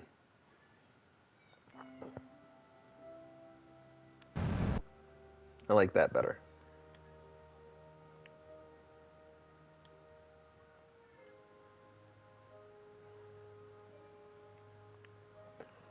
Thanks for dropping in, John. How's the bricklaying going, buddy? So keys so far, spacebar, ZVB, shift, control, backspace. Put your left foot in, put your left foot out. You do a hokey pokey and shake it all about. All right, let's try to fix this a little bit. Because we kind of messed up. I got too busy reading chat and talking and running my mouth. That's fine. We're going to go ahead and get this orbit. We could technically lower this orbit a little bit before we ditch this transfer stage. Then we would be switching to nuclear power. So right now we have chemical. This is our transfer stage, actually. We have over-engineered this for this mission. This rocket is actually sort of designed for MOHO. But I figured, why not give it a test run on Gilly? Because we need the science anyway. Oh no! I don't think I ever got the Gilly contracts. Oh, dude, I love KSP. This game is worth its weight. I only paid what was it, $20 for the base game, $5 for the Breaking Grounds, and I think $8 for the History and Parts pack. Worth every penny. It's worth every penny. I've killed 350 hours so far, and I'm still not gotten to every single planet.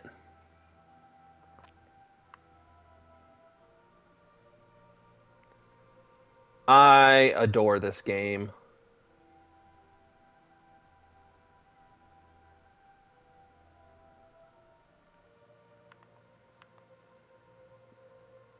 Alright, we fudged that burn up, but we have a capture. I appreciate it, Luke. 100% appreciate it. Alright, so what contracts do we have? Not the ones we need. So let's go back to the KSC real quick. You're not dumb, dude. Trust me. I promise you, Laser, with all of my heart, better Kerbal players than myself have forgotten more than that. I promise you, man. Now, don't worry. You can land on Minmus without landing gear. You just have to be very careful with it. You just have to be very gentle on that landing, less than 1 meter per second.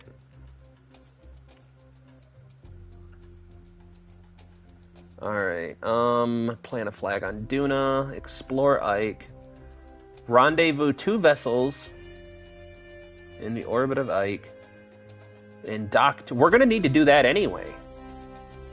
Yeah, you don't need more than one engine. You don't need more than... Minmus's gravity is so low that you can land directly on the engine bells as long as you are careful. Come in as slow as possible and try your hardest to make sure that when you touch down, you're doing less than 1 meter per second. But it's very, very delicate, because if you try to go less than 1 meter per second, you run the risk of going back up, and you don't want to do that. Oh man, we missed out on those contracts for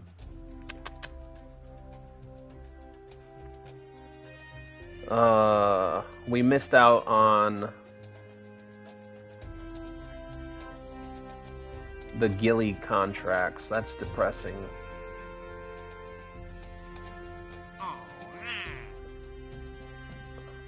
I forgot to pick up those Gilly contracts when we had the chance.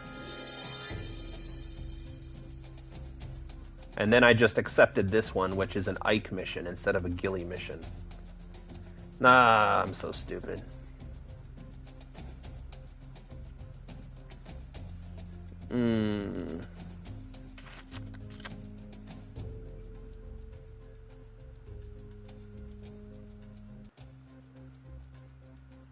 I mean, I could just do some time warping and see if they refresh. Yeah. Oops, I don't want to do that. Let's go. Oh, well, it's all about the science anyway. We know we're not going to make money on this mission. It costed us almost $800,000 to launch this mission. There's no amount of contracts that's going to make up for that. So, let's go put our Kerbals on Gilly. Boop. Boop. Oh, you're going to make me scroll down. Okay. Touche, Kerbal. Touche. Now, the question is, do we take our science and run with it? Or do we try to transmit it to the science platform and double our money? Interesting concept, you say.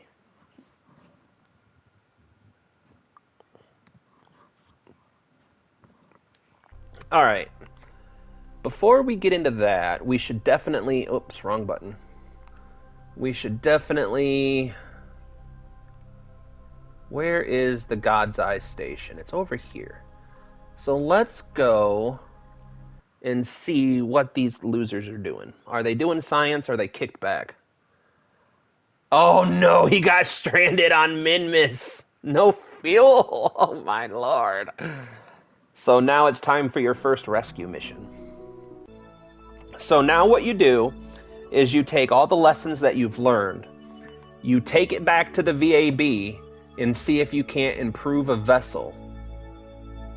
Alright, what do we got? Science. And we might as well transmit the science. We still have 400 data to process. Holy cajoules. So...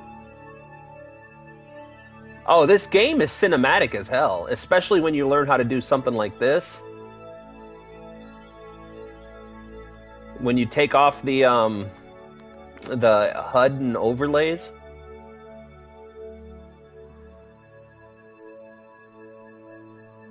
It's a beautiful game, dude. It really is. And you're just getting started, my man.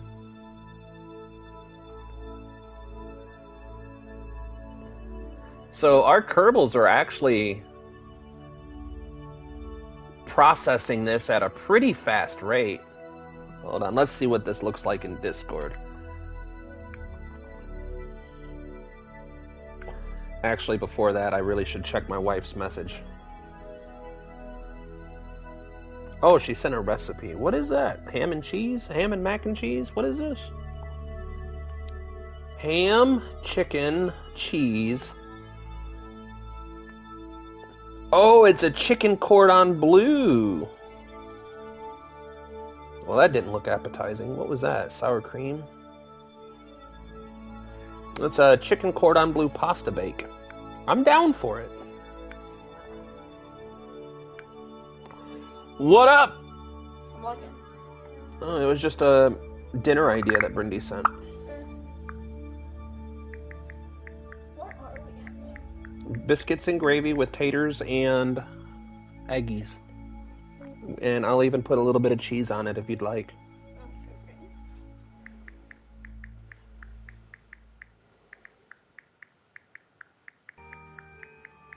Are you bored? Is your tablet charging? Yeah. Why don't you play the Nintendo or build your Legos or read a book? You know what you can do is practice your handwriting like your teacher said you need to.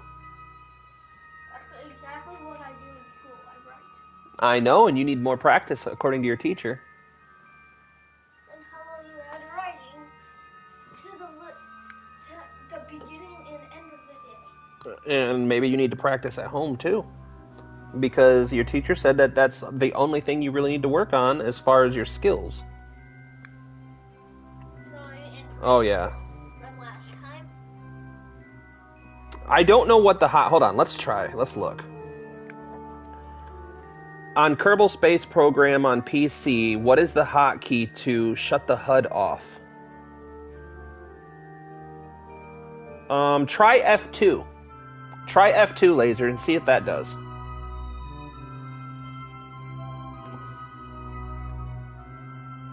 It says F2 will turn your HUD off, and F1 will take a screenshot without the HUD. Alright, we've wasted enough time. Let's go put some Kerbals on this rock. Let's let these boys process that science out. Where is right here. Focus view. Zoom in and switch to. Yeah, if you want some cinematic, Luke says Apollo write the alphabet backwards. Yeah, Luke says you need to write the alphabet forward and backwards and upside down and sideways. It's not impossible. It is all directions, but if you're so bored, I will be happy to give you stuff to do. Because you need practice. Alright. Now the question is, that I have right now, should we take our engineer, Bill, and put him in the command pod, and put Jebediah in charge of the lander? Or should we let Bill and Bob hot dog it down there?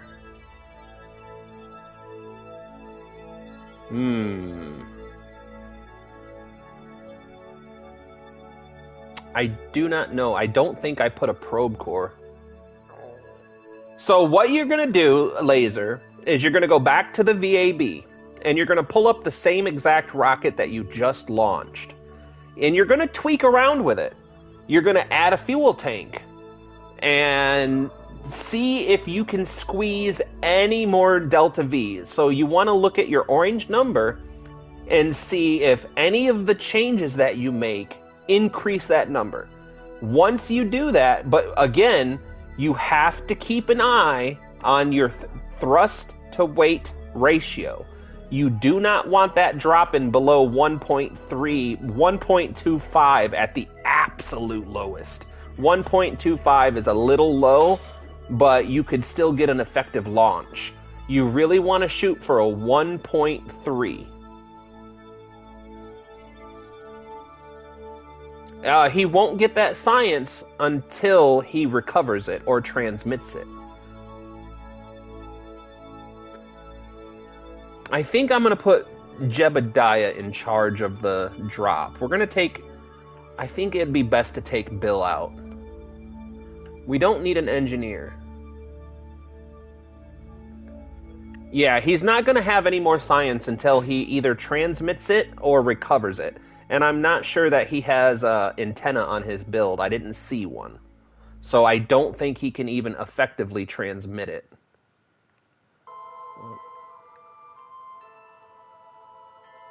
Oh, hot dog it? Okay. We'll let Bill hot dog it. I forgot. You forgot. Wait, what did we forget? Oh, yeah, an antenna. Yep. So, like I said, just go back into the vehicle assembly building and open up your saved rocket.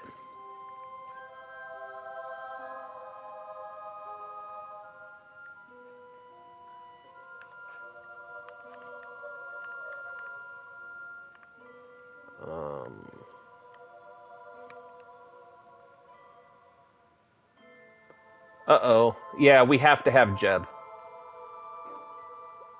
Apparently, I didn't put a probe core on this, so it doesn't have SAS. The mission was just for the orbit, but I had Delta V. Yep. Nope, it's okay. It's okay. All you got to do is try to play with it. Add another fuel tank. Try different engines. You just have to kind of... this is where it gets a little hard, because you just have to basically toy with it until you get exactly what you're looking for. Where's...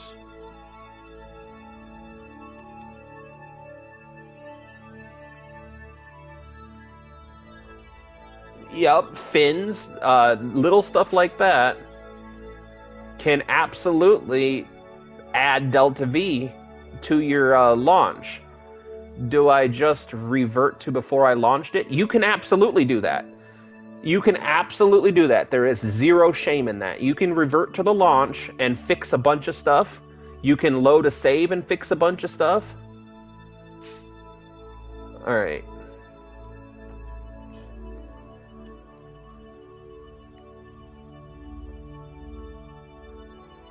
Oh, I didn't put a probe core on this either.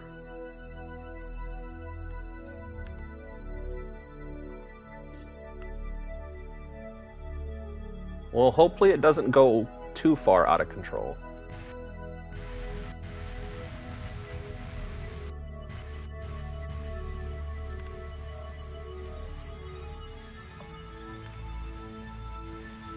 Alright, so we need to make a mental note to put a probe core on this thing.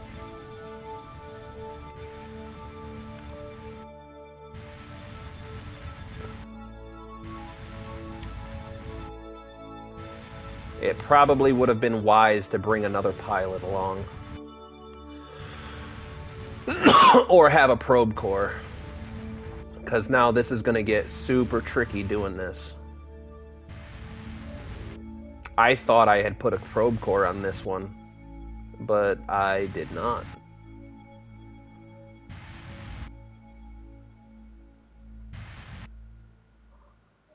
Do I just crash it before I launched? No, if you're in orbit still, you can absolutely just get the science that you have and flip around and come home.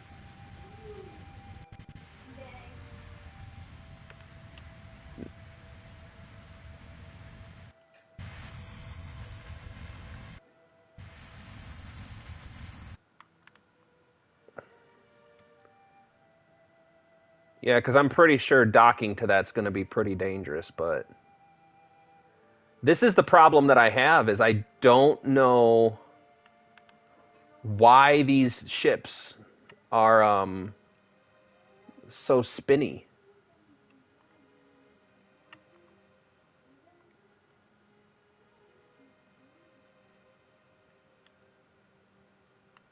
I really don't know why.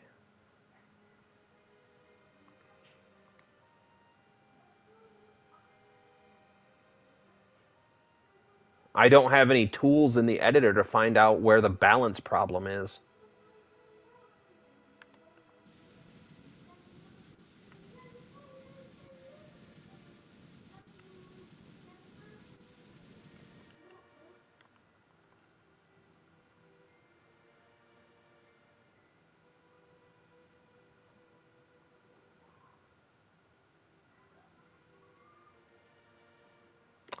Oh well, we'll let it do its thing for a little while. Yeah, I forgot. I was in the habit of adding probe cores to everything, and for some reason I stopped. Retrograde. We need to fix this staging though. Hold on. I forgot we never did this staging properly. Um,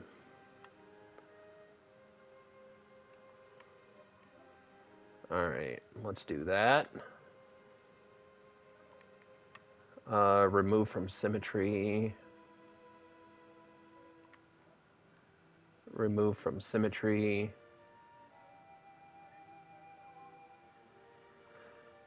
Yeah, but it shouldn't be spinning at all. Everything is strutted and situated to where it honestly should not. One, two. I'm still missing one decoupler.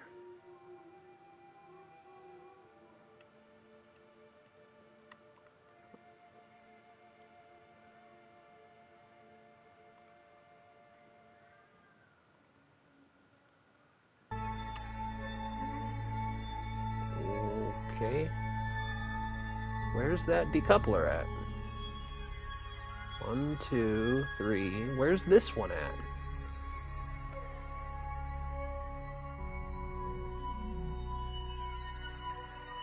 Well, this doesn't make any lick of sense. One, two, three.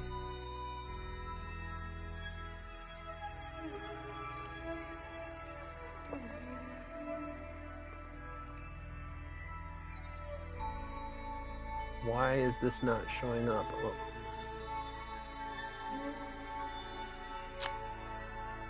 Well, Stiznix, I think we may have to... Ah, and I just realized a fatal mistake on this. We put the solar panels on the engines that we plan on staging. That's not great.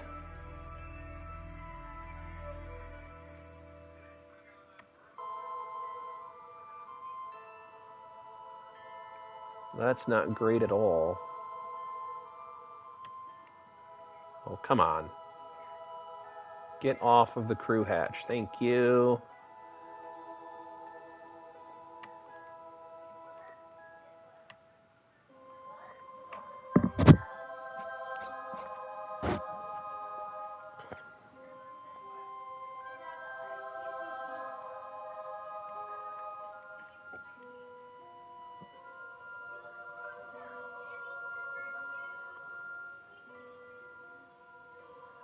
Yeah, I didn't consider it fully.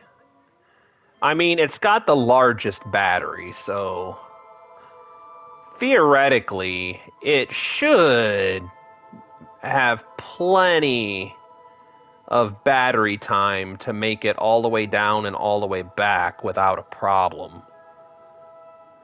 Should. Alright, let's... this is so annoying. Alright. Can I just do it from here? Come on, give me my cursor. Nope. We're have to gonna do a real live EVA, so...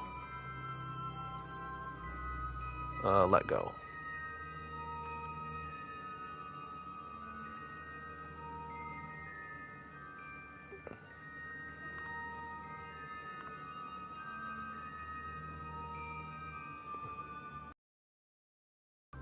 Oh my goodness, what is happening here with this camera? I'd really like for it to just work. What?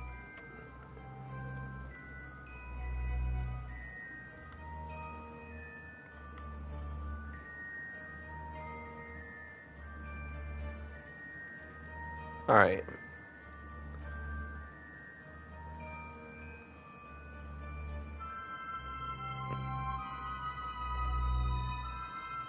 Oh wait, I'm going to the wrong spot. Gah.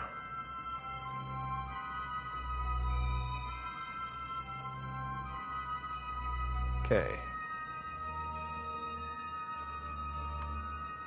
I don't want to break the boom. Alright, can I quickly... Oh my goodness, come on now. Oh, crew hatch. Stupid mechanic. Download data. Oh, I hate that crew hatch thing. It's nowhere near the crew hatch. Stop it. Restore. Take data. Take data. Take data. Did I miss anything? Collect data. Restore. Alright. Ugh. Just gotta squeeze out there. Where's the door? I lost the door. Where did I put that door? Ah, there it is. Whoa, wrong way, wrong way. Okay, okay, we got this. We got it, alright. It's Kerbal, bro. Like I said, don't for 1 second think that... Keep in mind that I have been playing for around 350 hours. Give or take a little bit. And I still learn something new every single time I play this game. Yep, you need to get yourself a Luke. Luke will get right on it. He'll be on top of you about F5. He'll say F5. Like I said, man, you'll get into the habit. You'll get the muscle memory down. Every single time you do anything, before, during, and after, F5. If you have a thought, if you're like, hey, I'm thinking about doing this, F5. If you sneeze, F5. If you get a drink of water, F5. If you set a maneuver node, F5. If you execute the maneuver, F5. I'm serious. It sounds stupid. It really does. But the other thing you can do is hard save. Oh, Luke, I would highly recommend you get a U. If you can get a U, I would do it. I love my Luke. Reminds me to save all the time.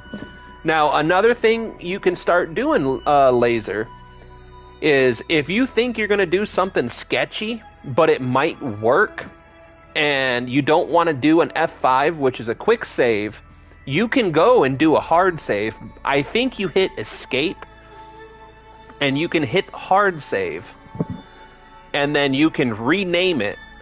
So instead of having it named quick save, you can say,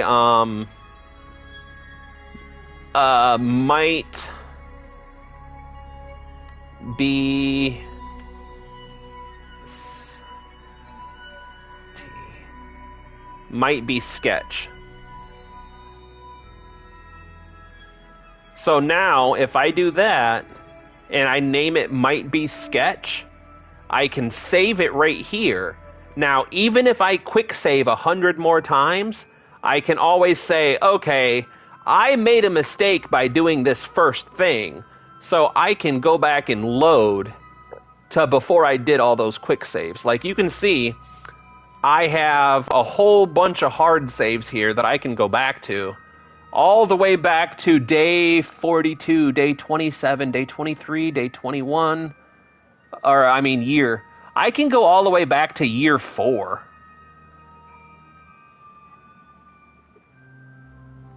Yeah, year 4. I can go all the way back to year 4. And it would load my game back up when I was way earlier in the game. Like, super, super early in the game. But, alright, so.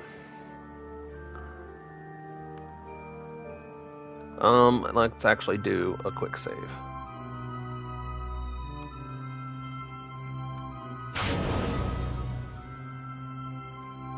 Why did it do that? I'm glad I quick saved.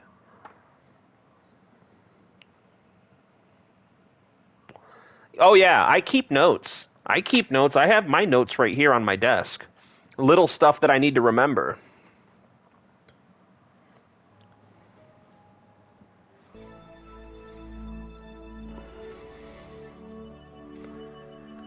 So why did that happen? Well, I guess we can just activate these engines manually.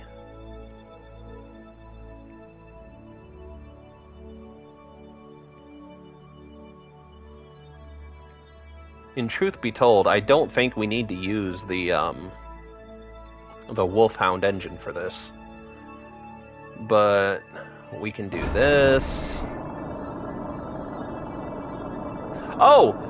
Laser, there's another thing I need to ask you. So when you're not super occupied getting frustrated at life, let me know. Because there's a setting that I want to know if you have in your settings. Because it's another, literally, I'm not joking, it's a pro veteran thing that no one knows about unless someone tells you.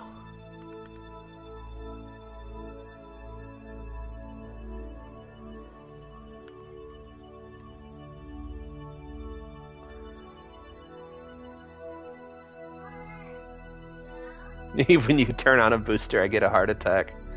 And it's really awesome if you have these Astro A10s that I have with base boost turned all the way up. I can feel the engines in my head. But Laser, what I need you to do is go into your settings, and you're gonna look for the option that says Advanced Tweakables, and you want to make sure that the option Advanced Tweakables is enabled. That will make your life a lot easier a little bit later.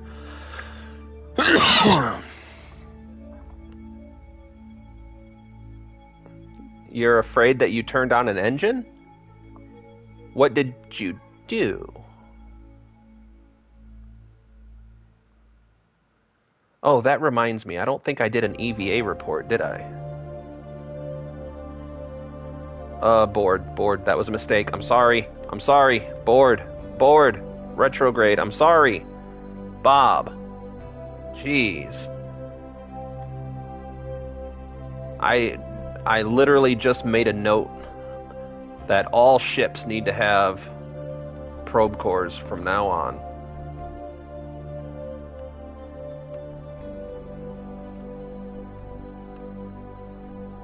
Like, that's something I cannot forget.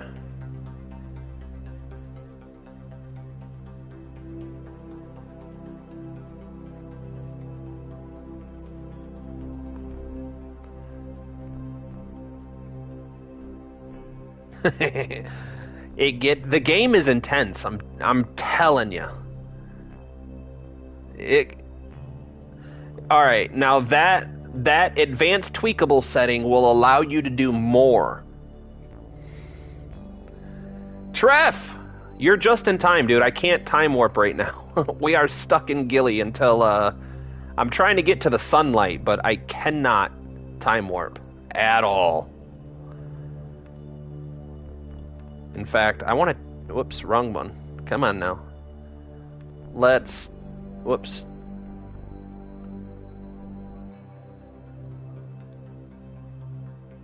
So we're just kind of chilling out, helping Laser. Laser's on his first mission to Minmus, and it hasn't been going his way. Yeah, Gilly loves doing this, because there's no dang gravity here. So you kind of just have to deal with it.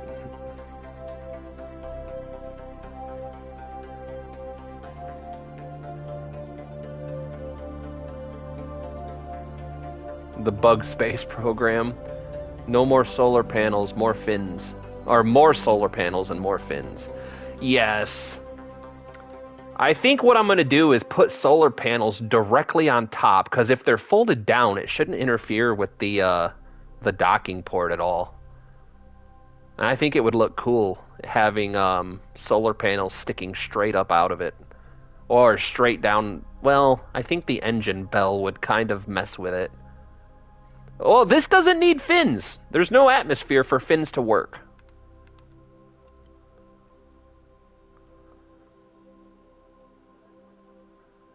Oh my god, I'm about 3 seconds away from going into the tracking station.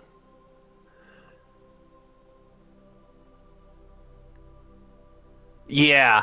So originally this rocket was designed for a MOHO mission. That's the only reason it has the absurd amount of Delta V that it has with asparagus staging. But we needed more science and more money to fund our EVE expedition. So I was like, well, we can test out the rocket and, give it a test flight by going to Gilly. And that would give us an opportunity to test the lander.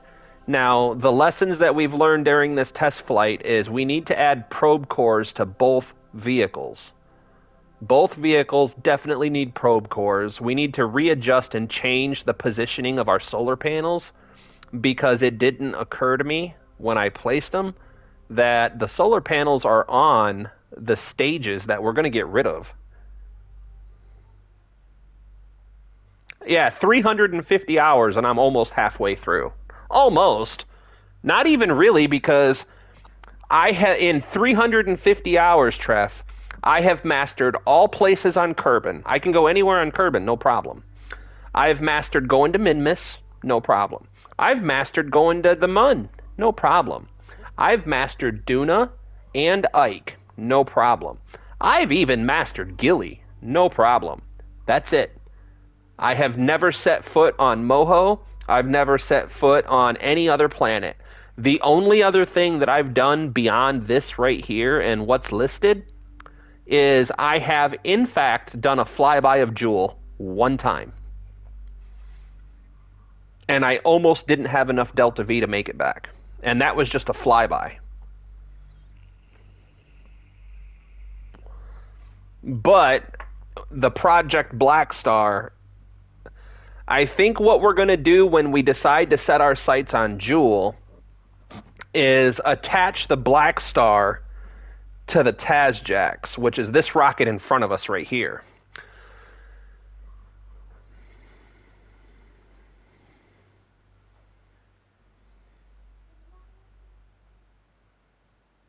Yes. Yes. But the good thing is excuse me. The one thing that I have going for me that PC players don't is I have the Lunar Launch Complex, which means that this vessel, when it first launches together, it has a staggering 13,000 meters per second of total delta V. 4,000, 5,000, 6,000, 6-ish thousand. So I have 6-ish thousand in this lander alone with asparagus staging. So what I'm thinking is if I take my space plane, which is the Black Star, and I attach it to this rocket. Hold on. Maybe I can show you. Oh, I have to be in map mode, I think. Hold on. Map mode. So, actually, I don't want to... Yeah, we can. We can afford to. Let's see how badly it's spinning out of control.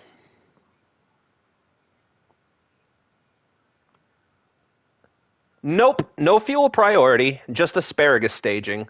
So the fuel lines will drain the external tanks in sequence and leave the center tank full. So this is the Tazjax. And the next stage that we're about to enter into after the primary transfer stage is depleted here in just a little bit, you can see that there's not much left to it. But once this is depleted, the rest of this is nuclear powered. So we have 7,000 meters per second of nuclear engines still untouched in this stage.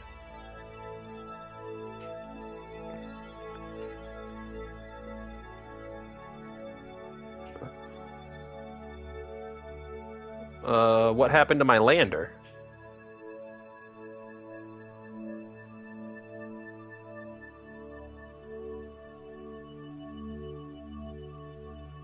Yep.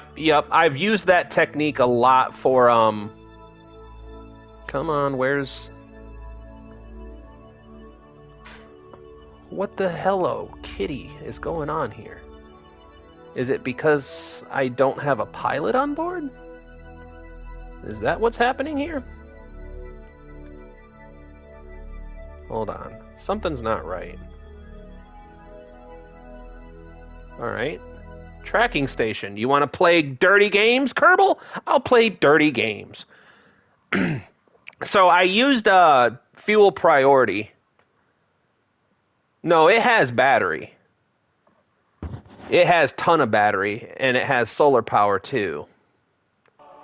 But I think what happened here... Come on, give me my cursor, damn it. Thank you.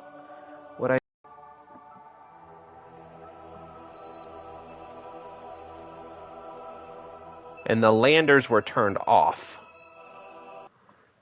So anyway, I'm sorry, I get sidetracked when I speak. I use fuel flow priority heavily on the Black Star because if it drains fuel at the rate that it likes to, then the nose of the plane will try to go up mid-flight.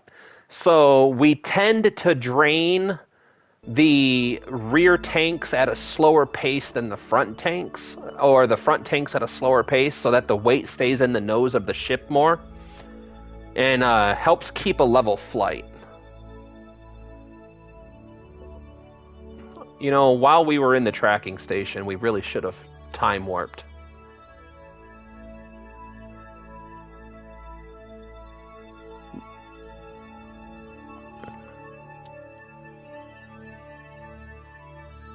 Yeah, Treff, I have a problem with every vessel I make, where if I turn SAS off, they spin out of control. And I have not been able for the life of me to figure out why or how to fix it. It's something to do with my balancing, but I don't really know what. As soon as I turn SAS on...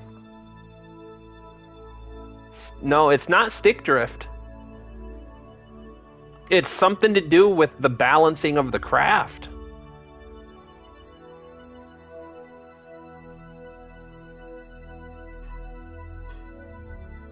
Because you can see down here that it has some kind of torque the torque indicators. It has some kind of torque. I don't want target.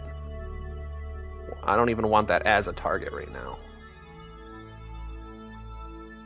So somewhere in my designs, I am not doing something right. And I'm not sure what it is.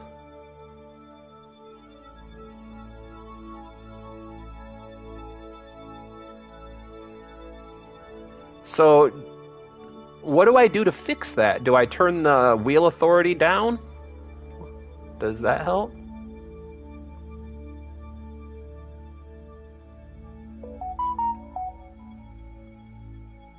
What if I... Oh, come on. What if I turn the wheel authority all the way down?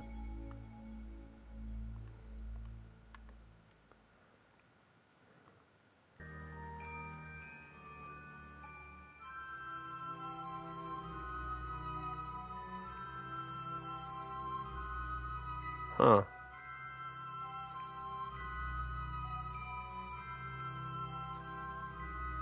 Yeah, I'm not sure. It's a little bit beyond me.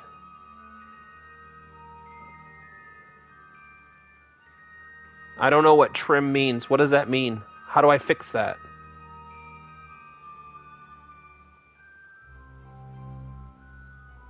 I don't know what that does. I've never known about trim before.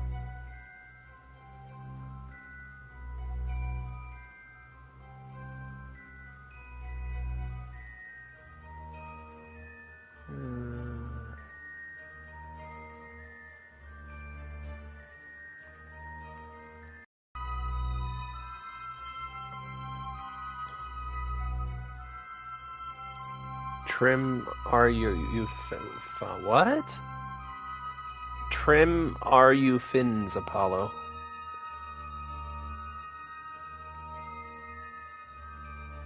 I always thought it had something to do with the auto strut system, but I don't know.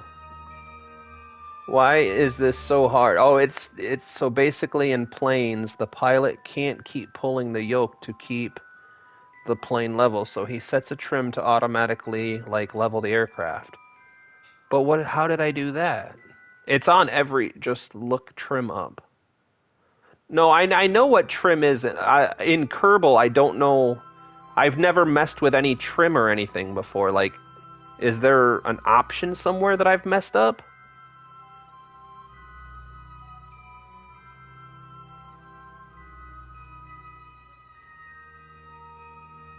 Can I undo it? Huh. I've never messed with any trim or anything like that before. I didn't know it was a thing. Hold on. Oh!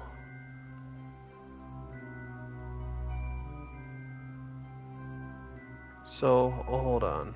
Can I... Dude, Treff! Goated like a... Everybody, round of applause. Everybody, standing ovation. So, for future reference, to set your trim on the console version is L1 and left joystick.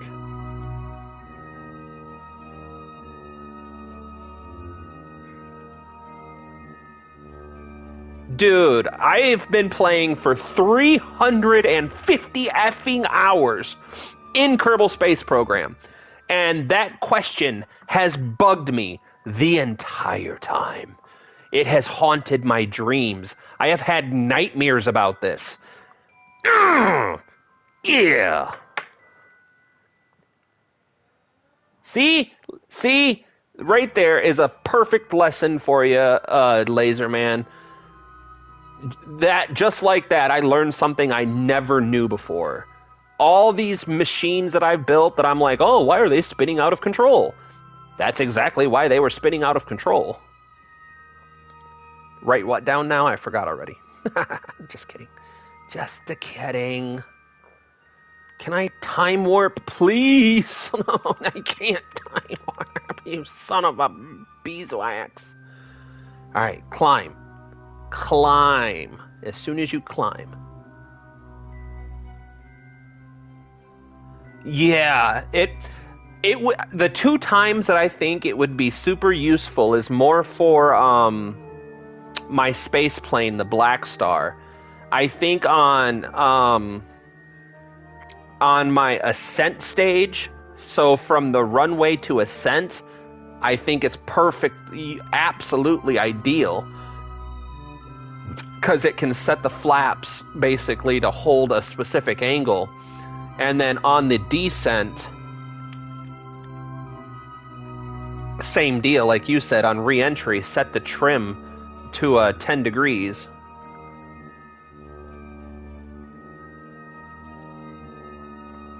Laser, man, I'm telling you, it's something that you have to stick with, homie. You just have to keep going back. I gotta sleep. It's 12 a.m. See you next week after the useless tests. Put in effort in the... Who even puts effort in the 11th hour? Is that what that said? Hold on. My chat's not chatting. I have to go check.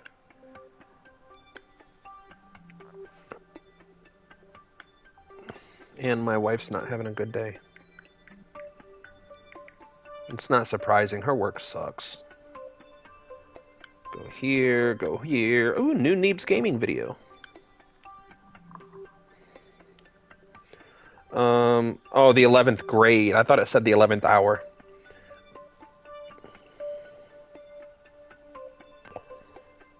Yup, exactly, Luke. That's exactly why that ballistics nonsense is happening to us.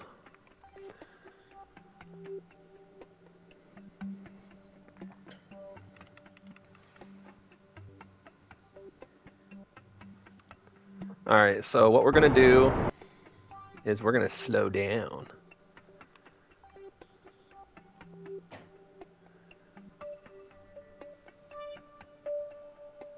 Oh, dude. 100%. I dream KSP dreams. Hopefully that's not too much of an incline. But that happens to me all the time. When I get really engrossed in a game or a fandom, like if I started watching Clone Wars again, I would 100% start dreaming in Clone Wars. I'm a third shifter. So typically I work from 10 p.m. to 7 a.m. And then on Saturdays I drink a bunch of coffee and stream and stay awake with the kids because we can't have them murdering each other, or burning the house down, or trying to sell each other on eBay. Long story, don't ask.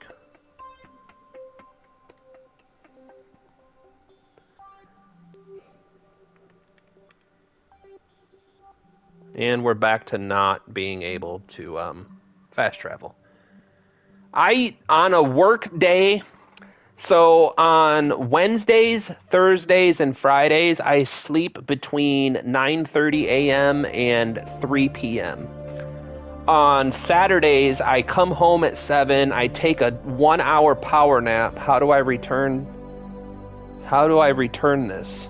Laser wants to return it. He's dead.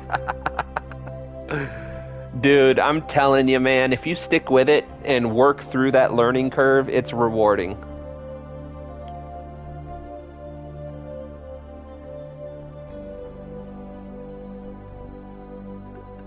So on Saturdays, I come home at 7. I take a quick power nap in the morning for about an hour. And then I wake up and I take my wife to work. And then me and the kids come home. And if I'm super duper tired to the point where I have a headache or a migraine, then I'll typically post in the community section of YouTube like, hey guys, I just can't do it today. But normally I'll come home, get the kids a snack, and ready up, and like today they did bananas and yogurts and Nutella cracker dipper thingies, and then I'll brew a cup of coffee, and then I'll sit down and go live, And if TazJax hits me up and says, hey man, I want to record something, then I'll usually shut the stream off at about 1, 2 o'clock, and then we'll go do recording until 5:30 when I have to jump off to go pick the wife up from work. And then after she gets out of work, I usually cook dinner because I'm a better cook than she is, so I do all the cooking in the house. Well, most of it. She does sometimes. But I figure she's been at work all day. It's not right for me to sit at home playing video games, and then when she comes home from a 9-hour shift at work, I'm looking at her like, what you gonna make for dinner? I'm like, I sat on my ass and played games since I got home from work. I'll cook. And then after dinner, during cooking, I usually do a lot of the dishes and cleaning that needs to happen from throughout the day. And then after dinner, I usually pass out hard. Can you see if you can make this thing do a hard landing? What do you mean a hard landing? Like, give me some numbers. You want me to hit the surface at 100 meters per second?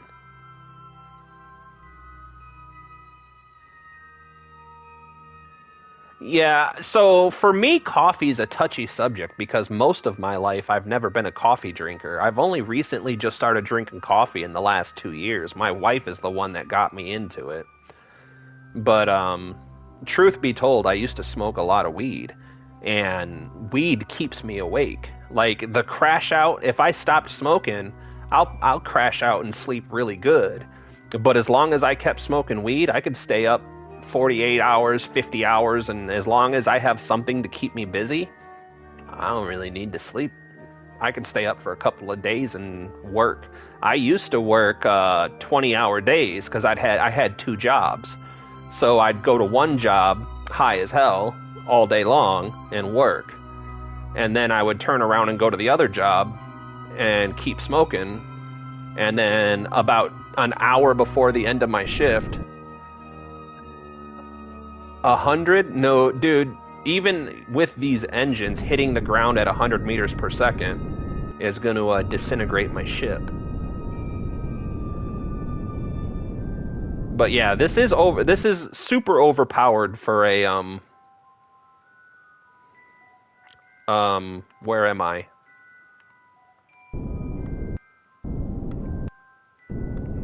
I wasn't paying attention.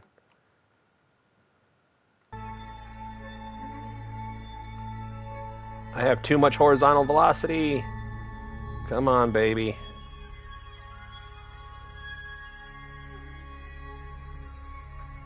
Come on. I wasn't paying. I was reading chat and talking.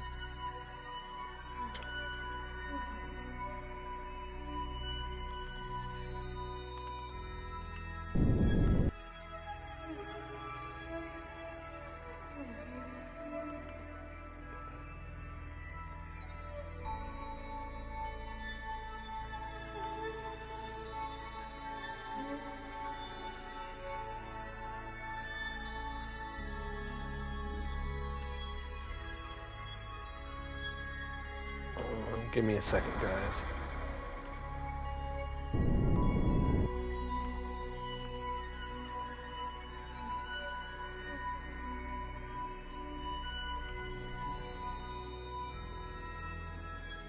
I've made so many mistakes. Good thing Gilly's so forgiving and this thing is way over-engineered for this.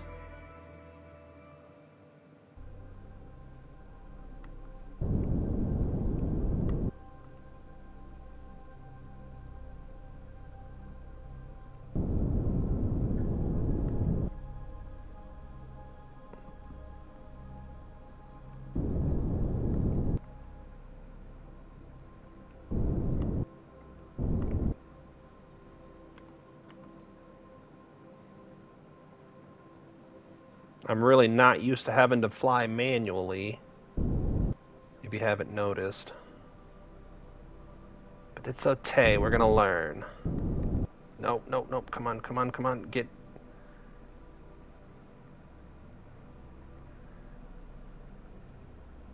Yeah, no, for sure. I'm not too worried about it, Luke. We got a list of stuff that we need to tweak on. Giggity. Kind of funny how I decided to word that one. And then the other question is what are these set at? Let's...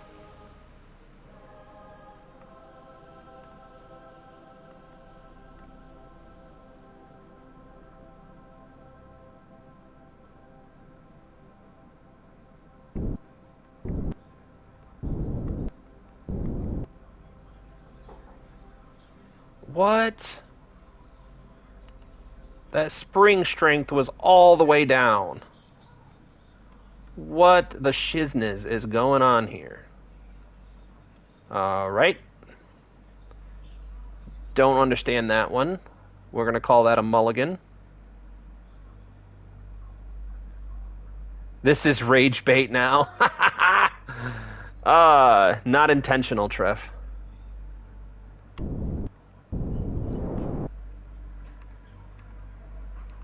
Actually, it's not a bad plan. Turn the damper down. So you want string or spring up? 4 meters.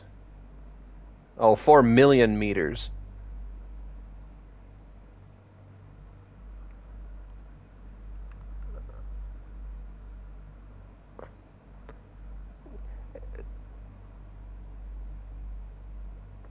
Yeah, just put the nose down on the ground. That would be great. I mean, I do have RCS. Pretty sure the RCS should be able to handle that.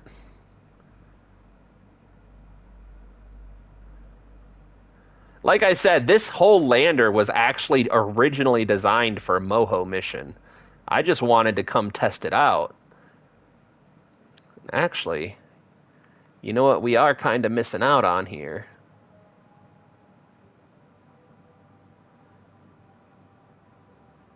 More science! Oh, I hate that stupid crew hatch. Come on, you stupid jackwagon.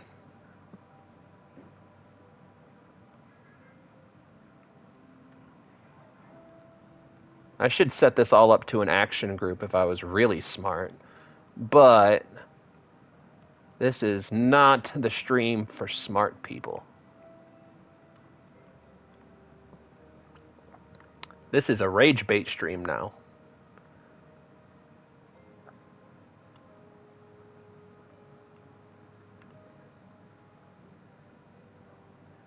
Holy crap.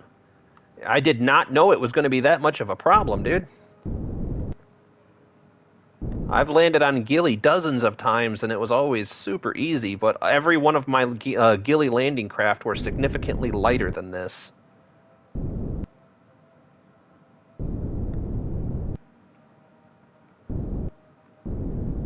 Nice and gentle. We're just going to give her a little tap-taparoo.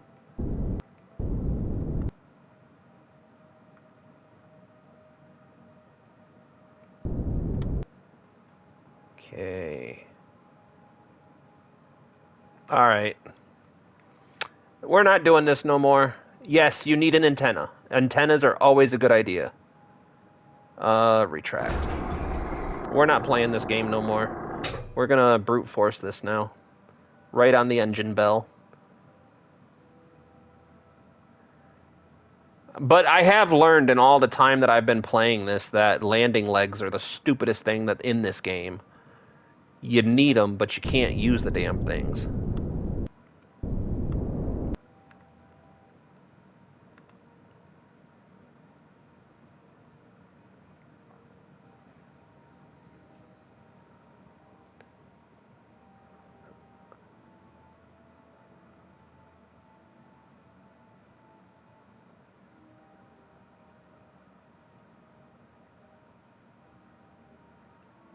We're gonna go for an engine bell landing. Hold on to your tailpipes. It's time for an overhaul.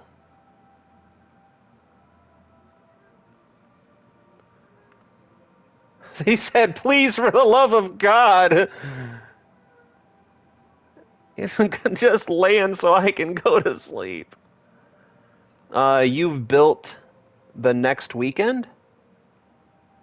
You've built the next weekend. Hey, man, if I'm building entire weekends, I'm cool with that. And hey, guys, don't forget, if you guys are dropping in for the very first time, we've had to restart the stream twice. Or 3 times now, I think. So, if you would please make sure you hit the thumbs up button for me. if nothing else, but for the rage bait.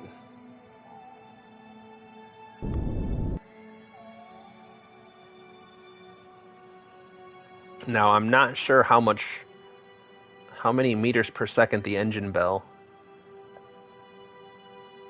You're misreading words. You've built the next warhead. Oh yeah. I thought he said weekend. I wish I was high. I've been trying to, I haven't smoked in, I don't know, 2 years now? A little over a year now.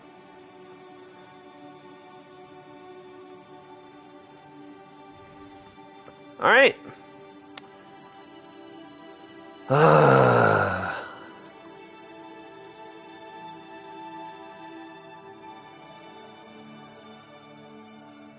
Just say subscribe every 50 seconds. Alright, now Trev can sleep in peace. Until I start doing something else and he's gonna be like, "No, you fool! You foolish fool!"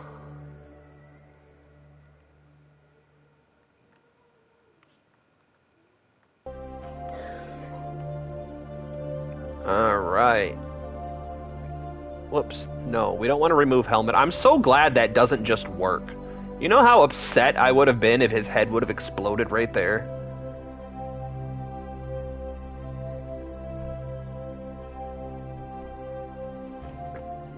You just take his helmet off and you see Kerbal eyes go pop.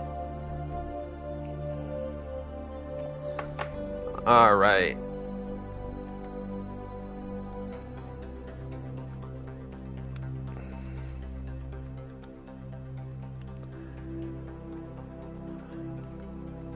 Alright, Trev.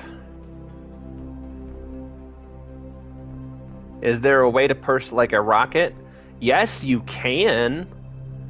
It doesn't work super well, but you can use your Kerbals as ballistics. Man, is my game just that buggy, or is that how much little gravity Gilly actually has? Pretty sure it's just how little gravity we have here. Wee! Wee! Wee! Wee! No, what is happening here? We've lost RCS control. Alright, I guess while we're sitting here... Oh, I'm gonna fight this crew hatch crap. Come on, I know you fit in here. I shove you in here all the time.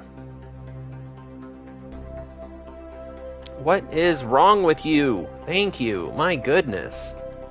Oh, if you break that, I'm gonna be super mad at you. Alright, does this work? Can I just... Oh, I hate that crew hatch. I need to make a note to reposition this science stuff, because this is really getting on my nerves. Take data. Take data. Take data. Now, can I do this without getting back in? Yes, I can.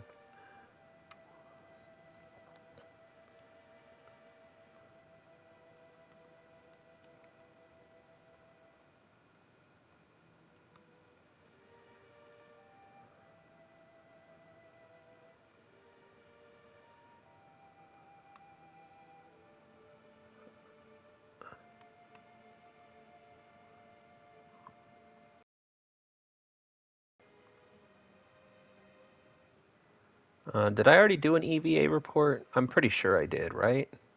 Yeah, I did. All right. Gilly mission complete. We had a few little hiccups. Took forever. How do I fly? Are you talking about Kerbals like this? Because all you got to do is do an EVA and make sure that... Oh, you... I think it's funny that you said that and I started flying away.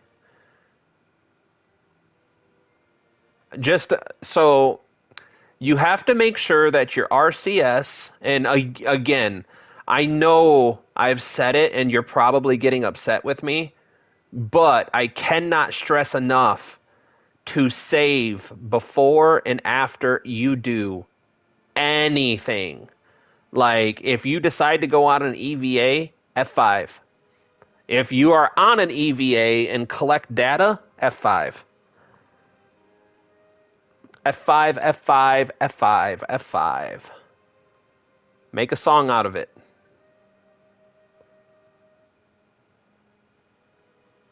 All right. So, I really wish I could see you play. I don't know the buttons. Make sure that your SAS is turned on and your RCS is turned on, and then use WAS and D.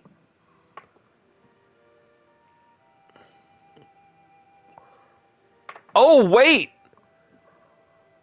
I don't know on PC because on PC I hear people talking about something like an EVA pack. Do you need to have the EVA pack to have EVA thrusters? Yeah, I'm pretty sure WASD controls your forward, backwards, left, and right movement. I'm not sure how to go straight up and straight down.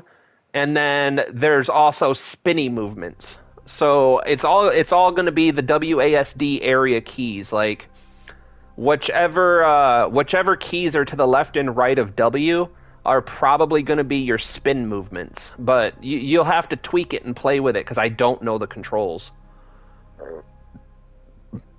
I really don't.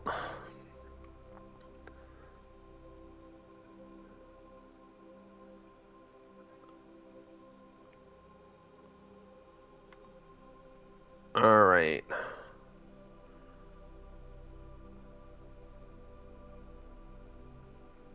Now the question is should we bother biome hopping? I don't know. Try C. He said I quit. He's done with it. I'm sorry, Laser Buddy. I just don't know the controls. I don't know the controls on a mouse and keyboard, man.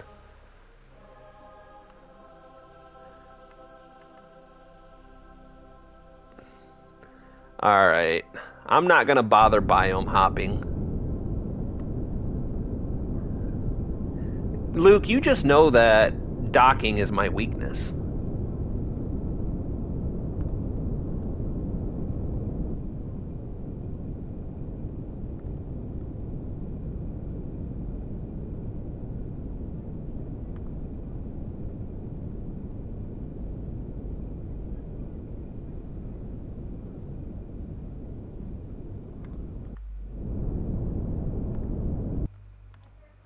Alright. So we're gonna turn this engine on because it has way more gimbaling.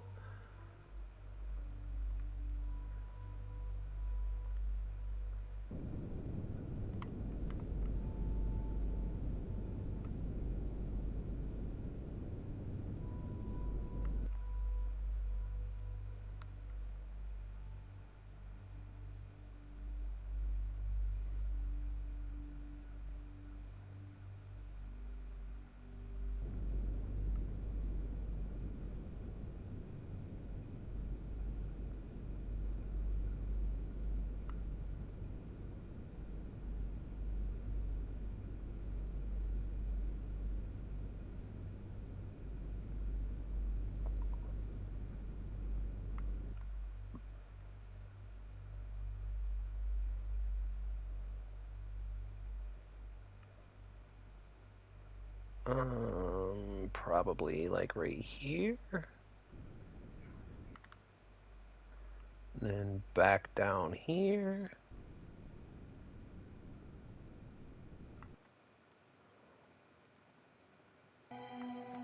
Did I turn the trim thing on again? I did. I gotta stop doing that. I probably just did it again, didn't I?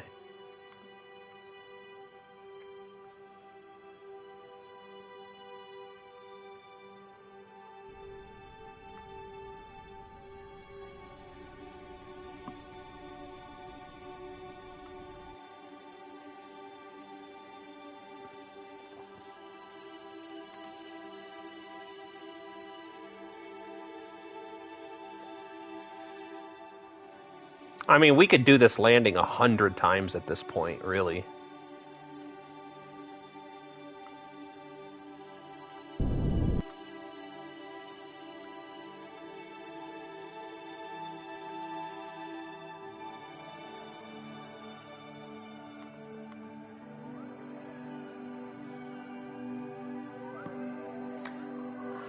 You can, Laser, and don't forget, buddy, it's perfectly acceptable to take breaks, man. Like, take a break, chill out, relax. If you want to watch somebody who's better at teaching than me, I highly recommend you check out a YouTuber by the name of Matt Lowne, Lowne, and check out some of his stuff. He is a much better teacher than me. He's a lot of the stuff that I watched to figure out all the problems that I was having. He knows the numbers. He can teach you what things are called. He's a far better teacher than myself.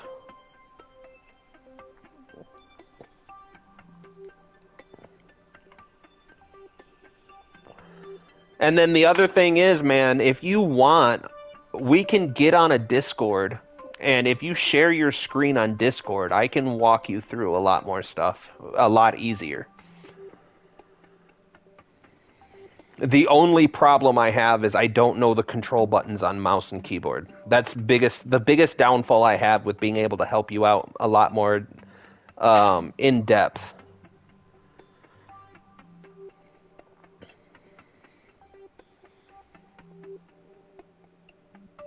Yes, Mike Aben has good tutorials too, and his RP1 playthrough is fantastic. I've been keeping up with that. No, you're okay, Laser. I just don't want you to give up on a game.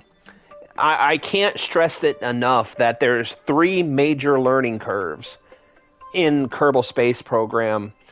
And once you get over those learning curves, it's going to be like a button in your brain where you're like, oh, I get it now. And then you'll do really well until you hit the next curve. And then you're going to be like, F this game. I don't want to even play it no more. And you're going to want to quit. And then as soon as it clicks in your head, you're going to be like, oh, I get it now. So the last learning curve that I had the biggest problem with in my first playthrough. Yeah, this is how they designed the game to make it to where you can't just beat the whole game in one day. Is that physics itself takes a lot to learn. The biggest hurdle that I had in the last playthrough. Yeah, the fuel. Yeah, I was really raging at the last stream because nothing was working the way I thought it should have. And I stand by that, though. Because some of the clickbait, or some of the click points, when you're trying to assemble things, don't work the way that they should. It takes a lot of fidgeting. Yeah, there is no shame in restarting it, bro. There's none. You know, I have sank hours into a mission just to have to revert it because I forgot some critical component. Like, Luke can tell you, I've gotten almost all the way to Eve before I realized I never extended my solar panels. And I ended up running out of power. I mean, something as stupid as I didn't forget to add solar panels. I just did not extend them.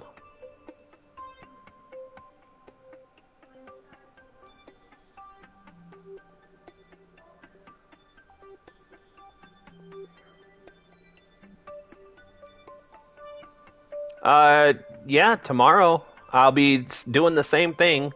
So this weekend I'm gonna stream heavy on the Kerbal, and next weekend we're gonna fall back on we might do a Kerbal stream, and then on Sunday we'll do Cyberpunk, because I really need to get a couple more hours in on Cyberpunk.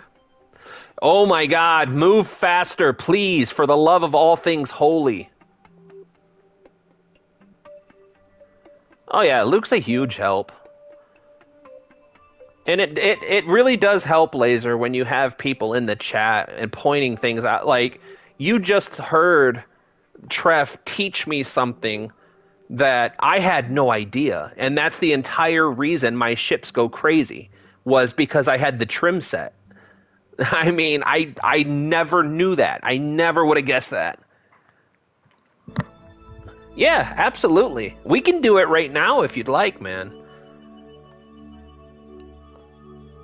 The only problem is when I get you on Discord, you the PlayStation 5 does not like Discord for some reason, so it doesn't broadcast the audio, but I can put the Discord on my phone.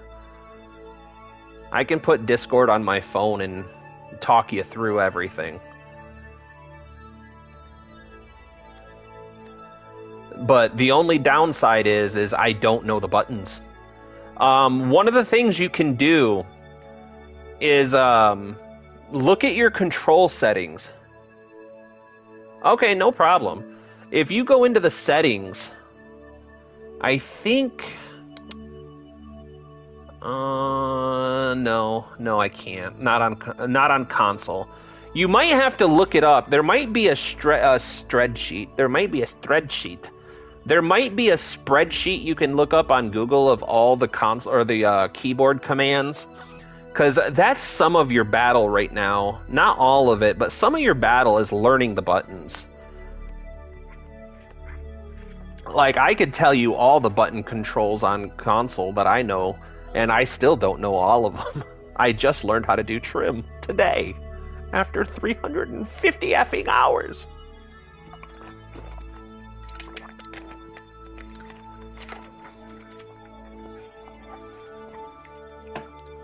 And this is another thing that Kerbal does really well. Making you wait. Yep, the ship and the lander works, and I am convinced that it has more than enough Delta V for a Moho mission. All we gotta do is tweak the placement of the solar panels so that we don't lose them at a critical moment. And I think that's really... I might consider changing the position of the science, too. Oh, you know what? We never deployed our surface science. Ah, drag nabbit.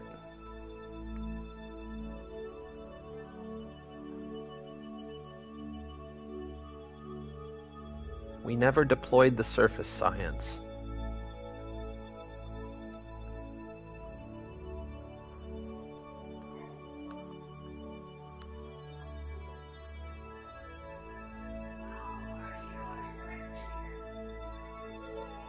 We never deployed the surface science.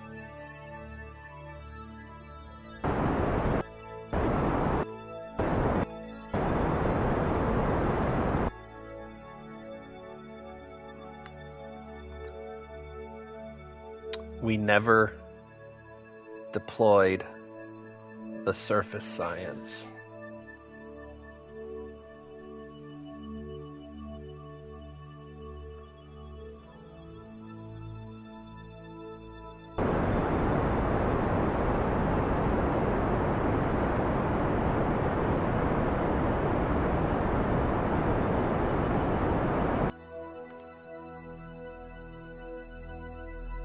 We never deployed the surface science.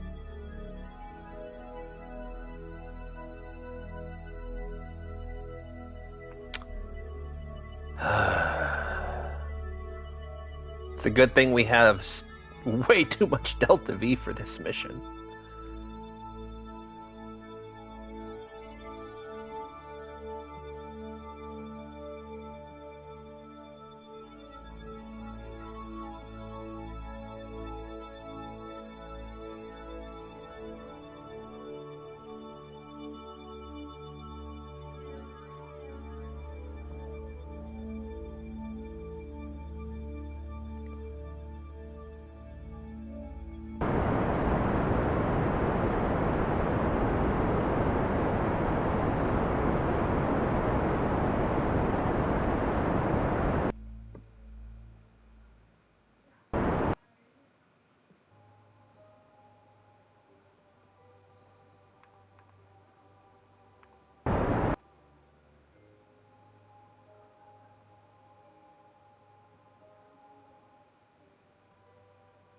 I just can't believe myself. We never deployed the surface science.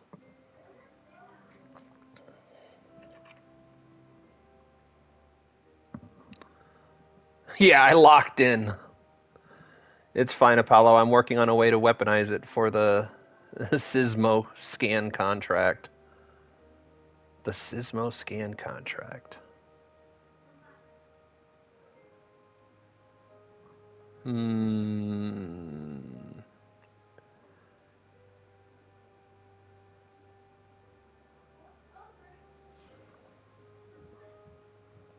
Yeah, I'm not worried about coming back.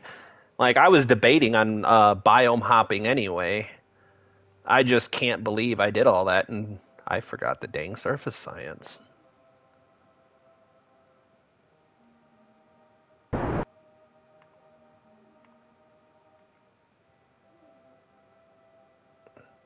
I just can't believe I did that.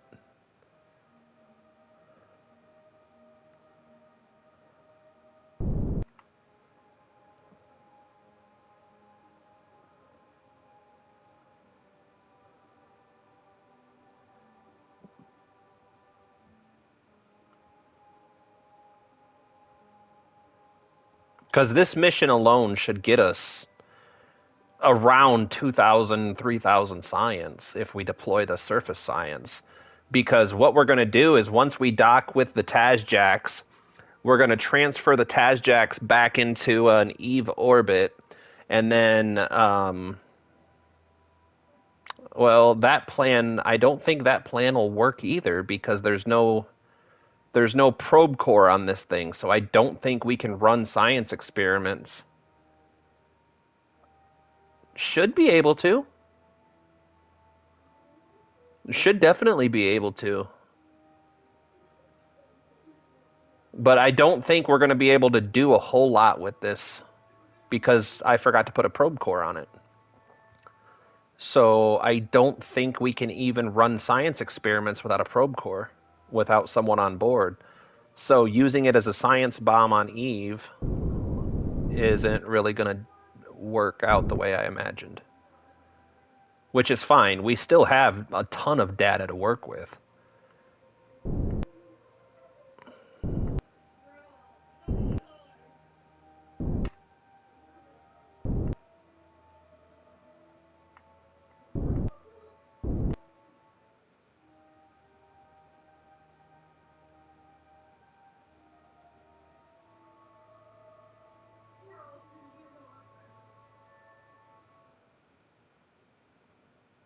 You gonna stop?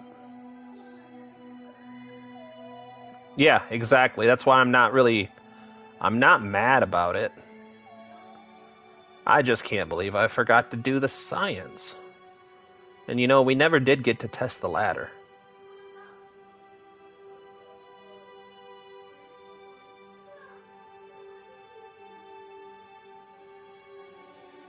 The ladder works.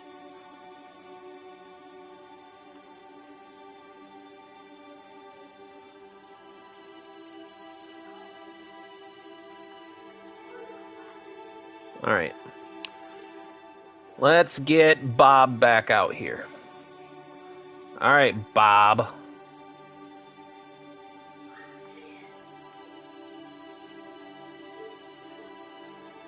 Since you forgot to do the science on your first trip out, you get to go do it again.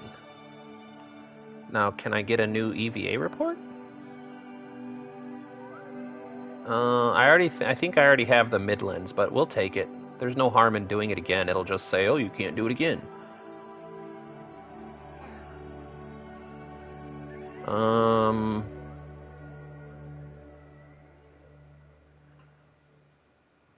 Why do we have... Oh... I put seismometers in here instead of solar panels. I am batting 1,000 today. I filled it. That's okay. I filled it instead of putting solar panels. I put seismometers, so we don't have power for any of our experiments today. That's all right. See what I mean, Laser? I packed the wrong equipment. Like, I didn't. I thought I was packing power, solar panel power, and in reality, I had been packing seismometers, which doesn't do any good on Gilly, especially not without power.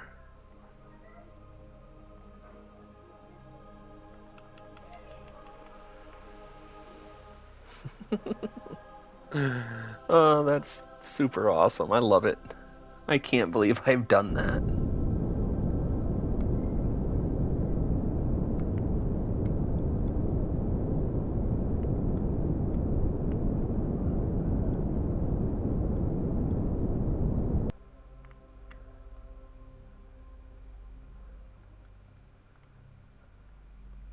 I can't see.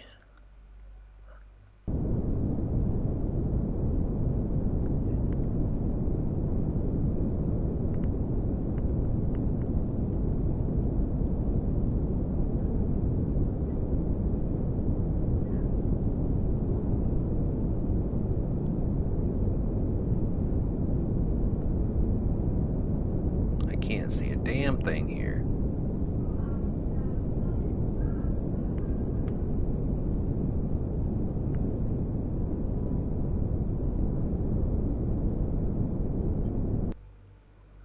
What is happening? Where's my...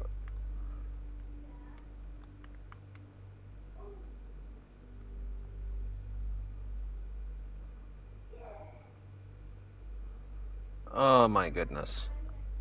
This is a trip.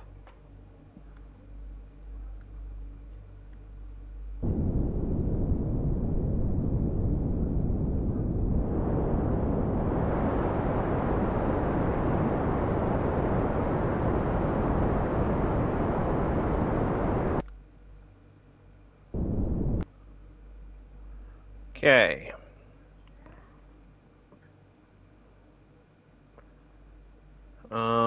What do we want to do here? Switch to target. I'm really bad at this, by the way. So what happens if I burn? Prograde towards target.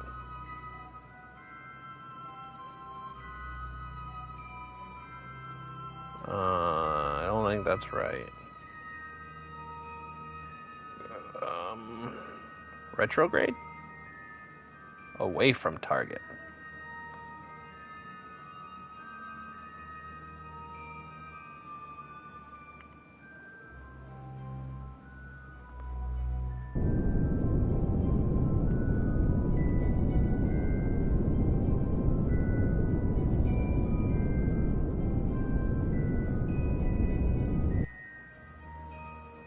Alright. Oh, wait. Laser. He's going through all the emotions of Kerbal Space Program in the course of like 2 hours.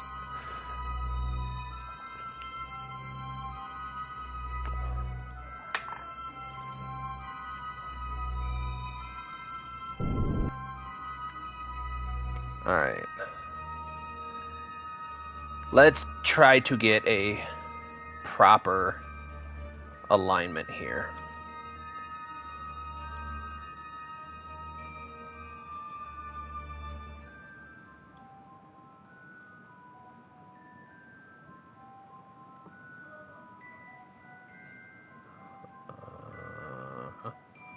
Alright.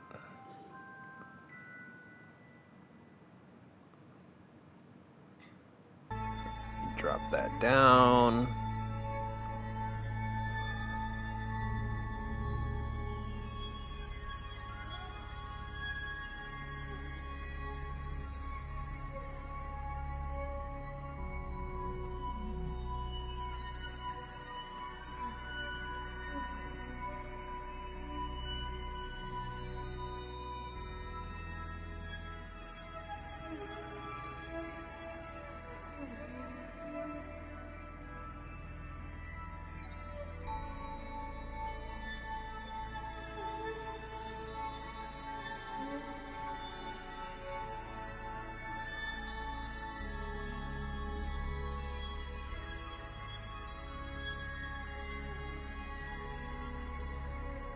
All I'm doing right now is watching this number right here.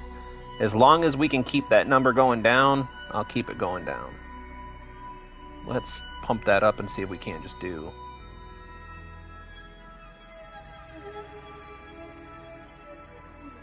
Nope, nope, nope. Started going up again. Alright, pump that back down. What do we got here? 100. Go back up.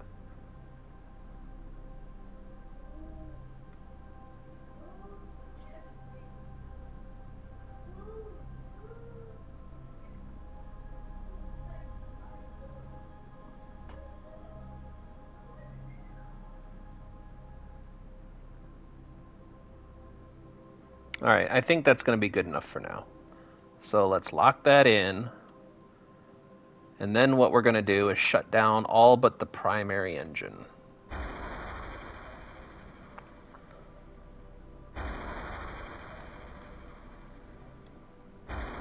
Which again would be way easier if I set this to custom action groups.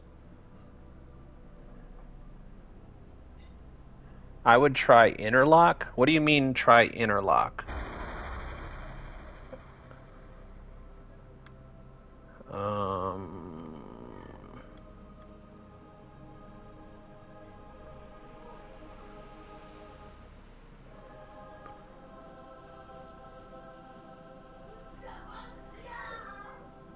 Because in all honesty, what I'm thinking of here, Luke, is I might just leave this lander with the God's Eye station.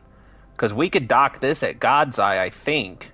As long as the God's Eye docking ports can reach this docking port because the fuel tanks are a little bit raised up, there's enough Delta V left in this thing that I think it's worth leaving at the God's Eye station.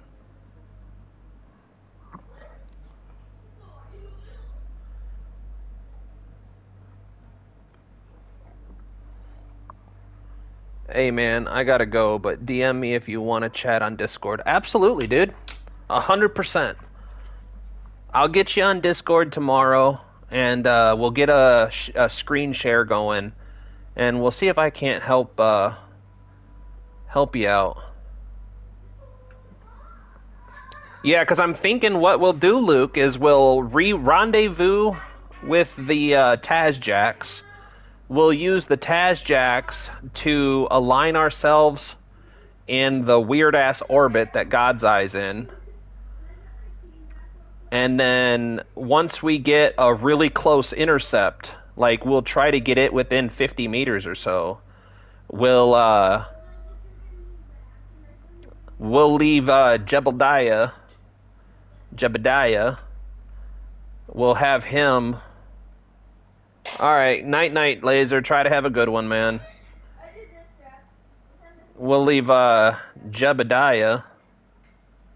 Why can't... Oh, it's because I'm derp-a-derp. We'll leave Jebediah in the lander. We'll dock it with the God's Eye station. And we'll just do an EVA walk to get Jeb back. What up, Broham? I'm hungry. Ah! You're... What? I stubbed my toe! Oh, well, you gotta be aware of stubbing your toe, silly goose. I stubbed it into that thing. You evil.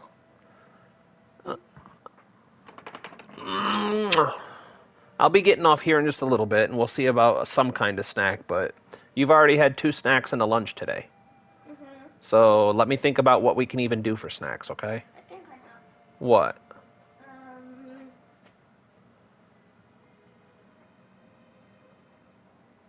Either the Nutella thing or the yogurt.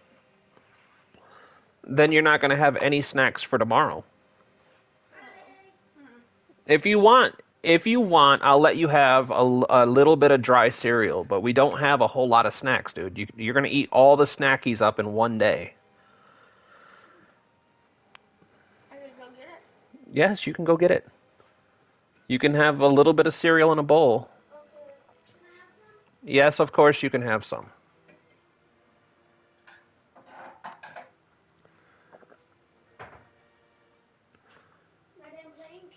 Why? Oh, wow, this thing's heavy. Hold on. Why did... Something's not right here. Let's go. It's not that heavy. You can sleep. Why did my intercept go from less than 100 meters? Oh, that's why. Alright, alright.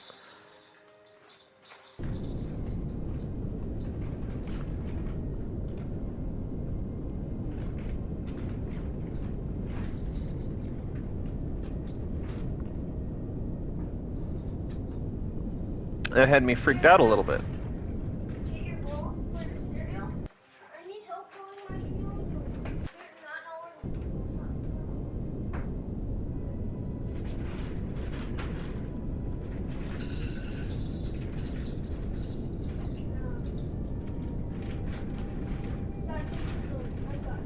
Can you open the cupboard?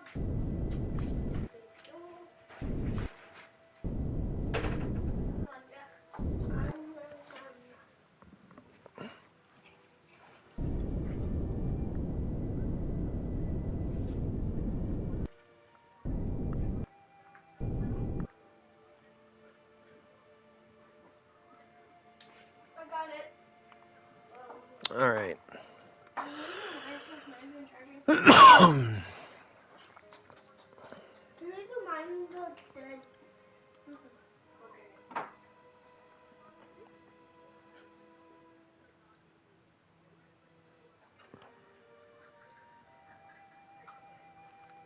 I love Captain Crunch. Me too. I got a cereal captain.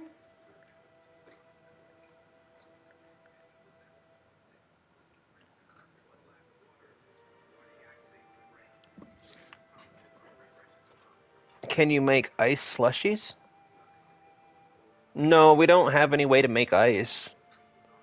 We don't have ice trays or nothing like that. But he's all right. He just stubbed his toe. He came up to give a hug and smashed his toe on the little Have you seen this? bottom part of the chair where the wheels are. Uh, But no, if you let them, they would literally snack all day, every day. And I try to get them to understand that if you eat up all your snacks today, there's not going to be any snacks tomorrow.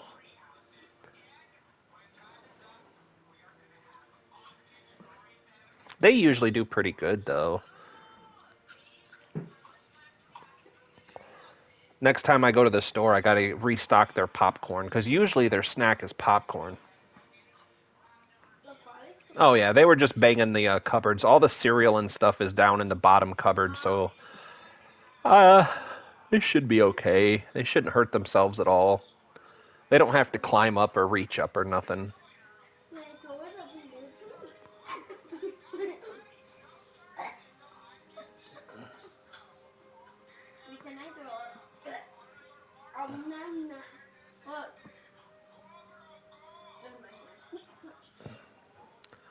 Alright, now this is where I'm really not good at this. So let's do a quick save, because this is going to be, we're going to try it and see what happens.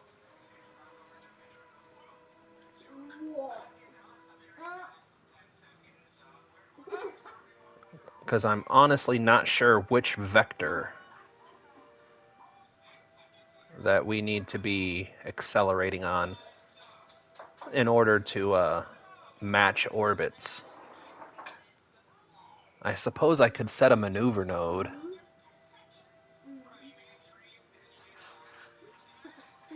Let's see if we can maneuver our way into the same orbit. Into the void.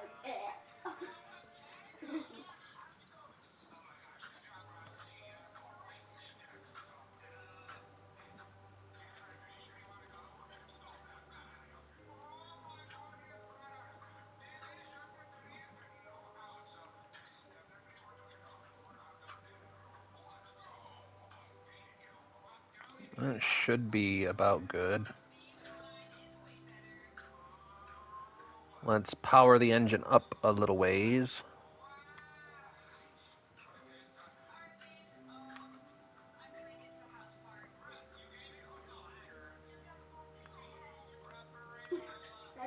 Alright.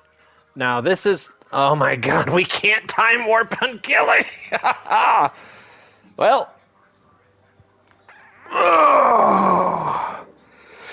This is one thing I'm really not good at, is rendezvous and docking. So in all of my strengths and all of my weaknesses in Kerbal Space Program, this ranks on the top 3 weaknesses.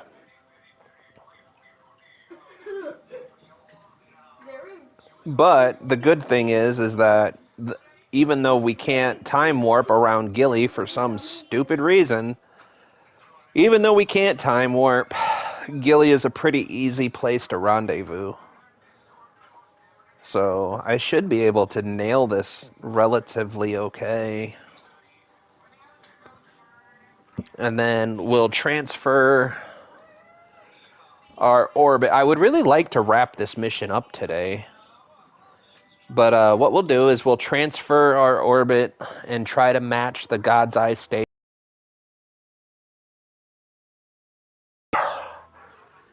Give it a little bit of a try to find out if we can dock this at God's Eye. In all reality, I don't think it's the worst idea just to take this home and let it burn up in the atmosphere. I mean, there's a lot of Delta V left in it. It's more than capable of doing another mission, but there's no probe core in it. So, I mean, that's not the worst thing ever. I wouldn't mind leaving it at God's Eye Station, because we could always take it back down, but if we take it back down to Gilly, then that just means that Valentina will have to be the pilot.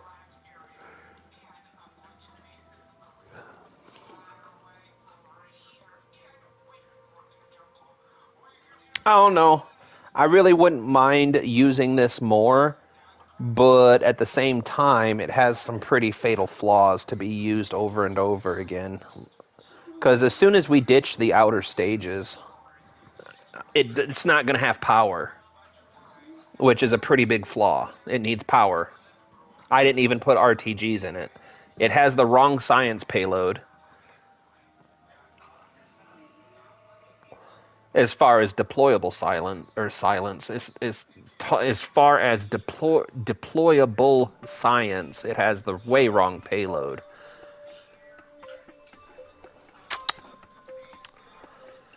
You know, what we could do to recover some of our cost is we could try to take it to Kerbin with us. And even though it doesn't have parachutes, if we could ride it out... You know what? I do gotta search something. Something that I forgot. I never wrote it down, so I forgot to look. What we're gonna do... In Kerbal Space Program Console Edition, can you recover crafts from the surface of the Mun when you unlock the Lunar Launch Complex?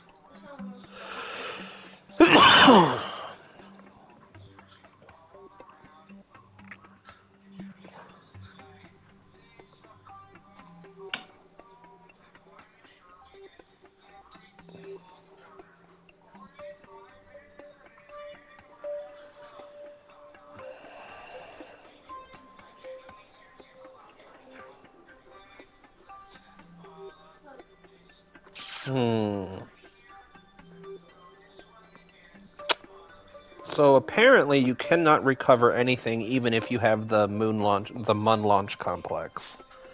Kind of stupid, but I guess that would kind of break the game if you could do that. So what we might end up doing is seeing if we can't just do a powered landing. Because if we can do a powered landing and a splashdown, at least we could recover a chunk of the cost for building it. I mean, we wouldn't recover everything, especially if we end up ditching stages on the way down, which more than likely is what would happen. But now the question is do we risk Jebediah to do it? That's another...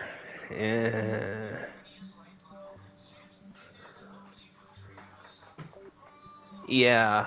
Because if we dock it with the God's Eye, it's pretty much just going to be a permanent fixture. Like, we don't have enough pilots to actually take it on another mission. It doesn't quite have enough Delta V to go anywhere else significant. Like, I'm trying to come up with a good reason to leave it out here. The only good reason I can come up with is just so that the Kerbals at God's Eye have some kind of escape vehicle or a return vehicle. But even if we take that logic, there's 4 Kerbals permanently stationed on God's Eye, and the lander only has 2 seats. If it even has that. Does it have 2 seats? I think it has 2 seats. Yeah, it has 2 seats. So, I mean, the question is why should we leave it? I mean, we could always leave it and have some kind of future mission. Yeah, the mission said 9 Kerbals, and that was for, I think that was for an Ike mission, though. Because, I mean, legitimately, the only reason I can see leaving it is if we get more,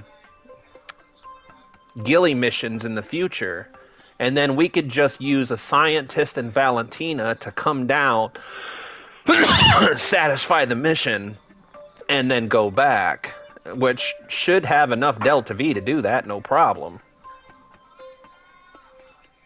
That shouldn't be a problem, which, again, it's not the worst idea ever. Well, the refuel station is a moot point. Because it has plenty of fuel. We haven't even used up 1% of our total Delta V in that. So, I mean, it's got power for days.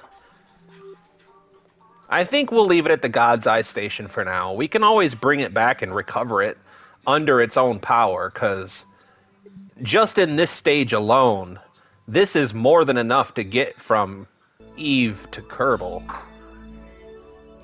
Again, the only downside is it has to have a dedicated pilot to do so.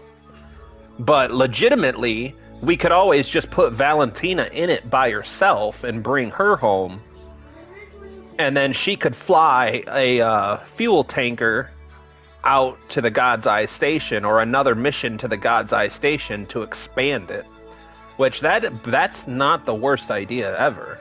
Because it would give us another pilot on the ground at Kerbal. The scientists in the station don't really necessarily need to have a dedicated pilot all the time. Like, if we were gonna... Oh, we do have 3 pilots. I forgot about that. So yeah, we could take Valentina home in this.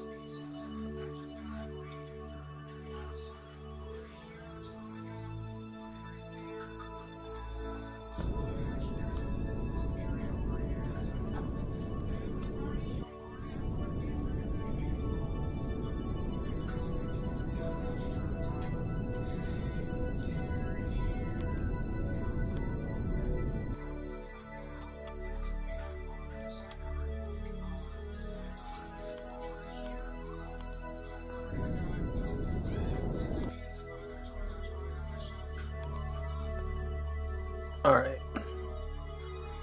So now this is where I start getting really bad at stuff.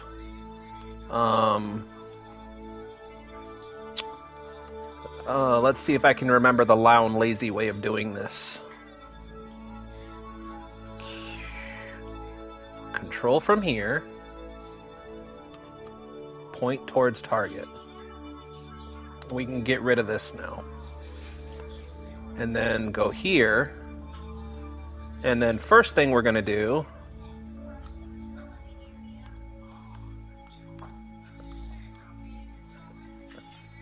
and then control from here.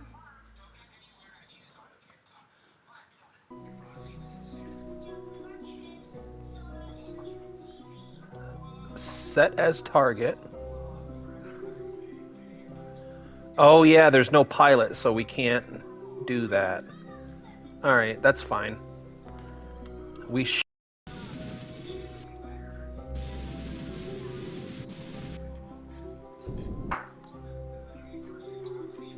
Now, this is just going to take a very strong exercise in patience, I think.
Daddy, why do you fall in those shoes down in the wall? Like that.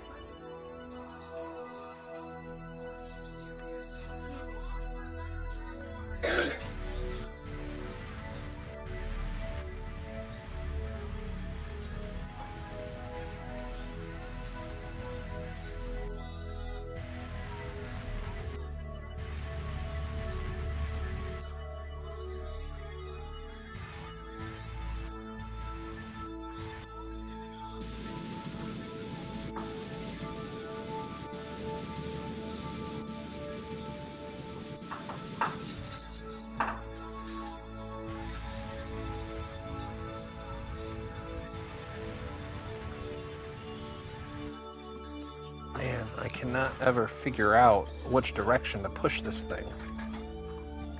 So if I do this,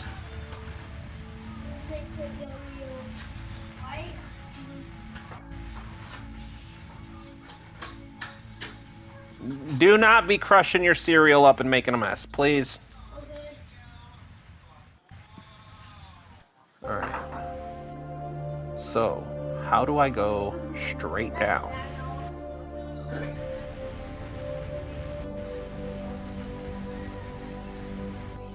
suppose the easiest way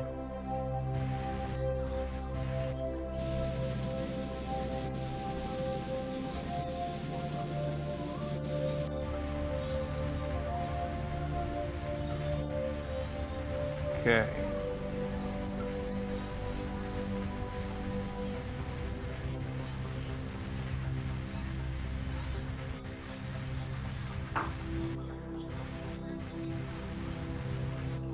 Okay. So now shut this off for a second. We angle ourselves. No. Okay. We go this way.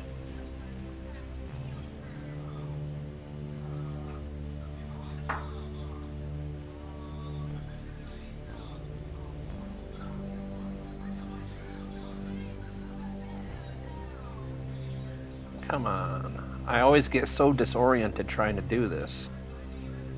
Everything's all topsy-turvy and backwards and crap. Okay.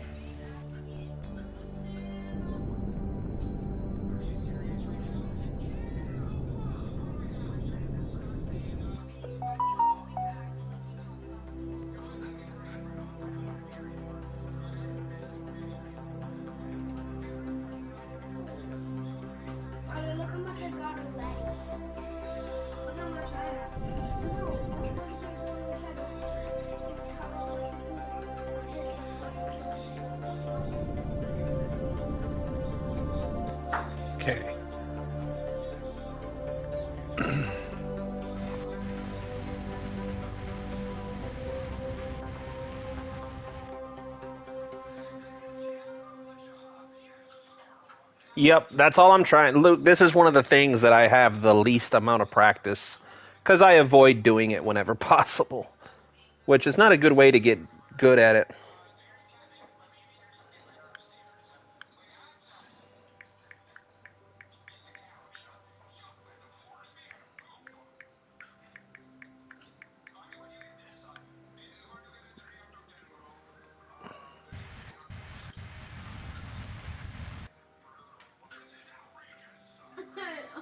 This is not wait. No, that kind of sounded like he actually said that in one of them. This is outrageous. No, PS5 said that. Oh.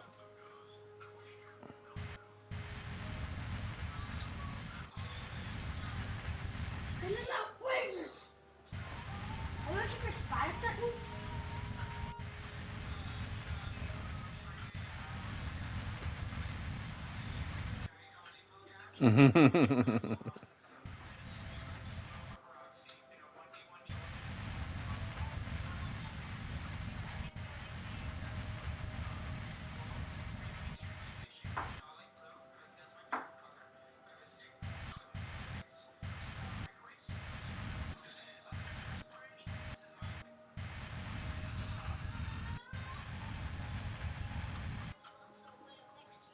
All right, now point towards target.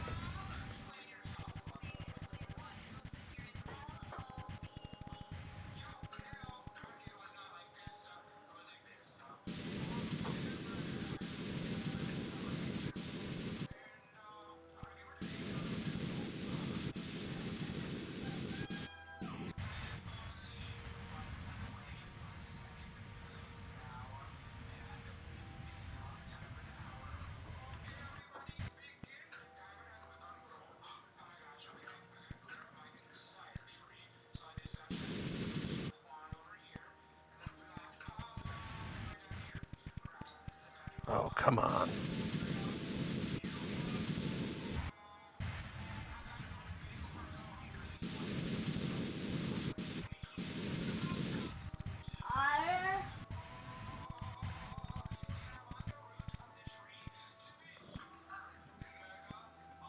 All right.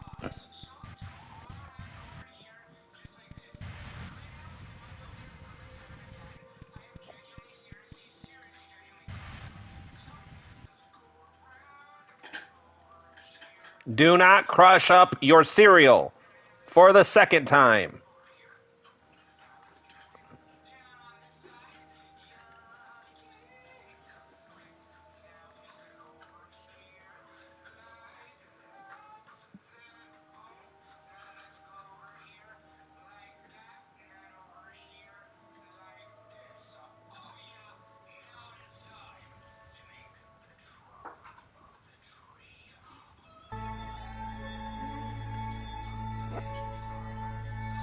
Come on. There we go. We got it.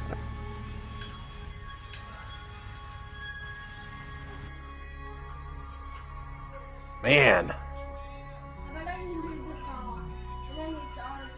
All right.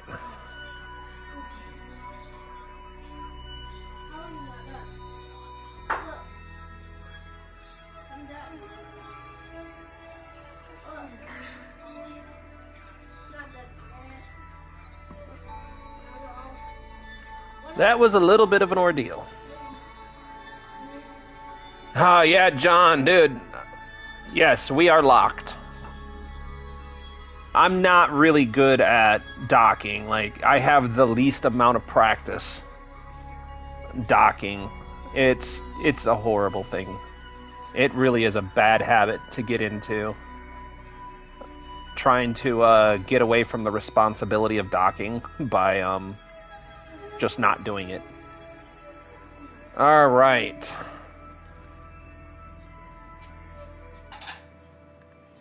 We're going to hit F5 real quick. Love you, Dad. I love you, boy. Not even. I do. Nope. I love you way more than you love me. How is that even possible? Just like this. I bet you can't even handle spicy ramen with buffalo sauce. You didn't either. I bet you couldn't. I don't want to. I don't want to poop fire. Yeah, your butt cheeks would be burnt like toast. Worse than that. And I don't know why you're trying to burn toast. Toast is delicious when it's not burnt. All right. Next order of business is to get out of Gilly orbit so we can time warp properly. Wait, which direction is our orbit going? Because we might have to spend quite a bit of fuel. Oh, we are below 8,000. You rat bastards. Why?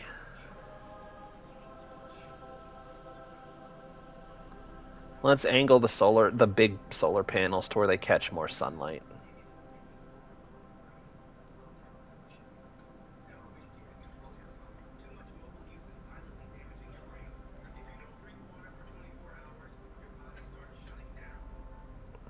All right. Since we have a bunch of time to wait, let's go out and make sure we collected all science, and we'll put all the science in the return module. So, first we go here, take all data.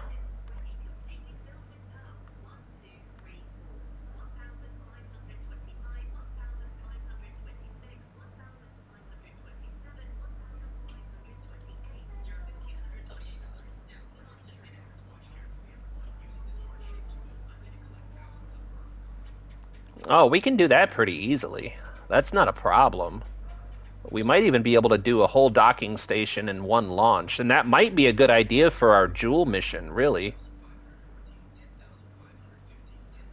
Alright, I think... Take data... Take data... Take data... Oh, you stupid. I think... Oh my god, I hate that stupid crew hatch thing. I don't understand why they decided to make it to where you can hit the crew hatch through other items. I don't want the crew hatch when I'm on this side of the ship.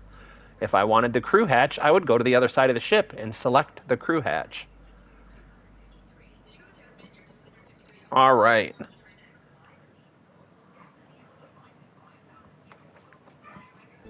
Yeah, what I'm saying, Luke, is I think the fuel station would be a really good idea to put out in the Joule orbit. I think that's where it would be the most useful.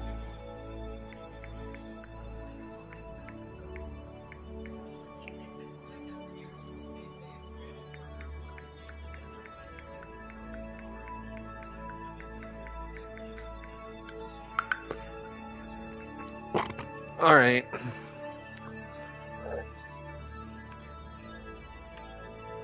Which way are we orbiting?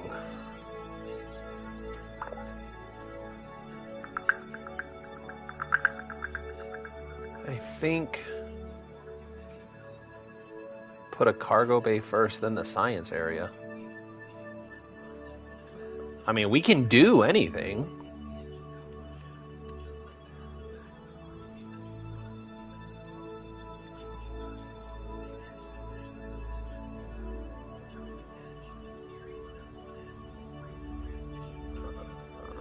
There we go.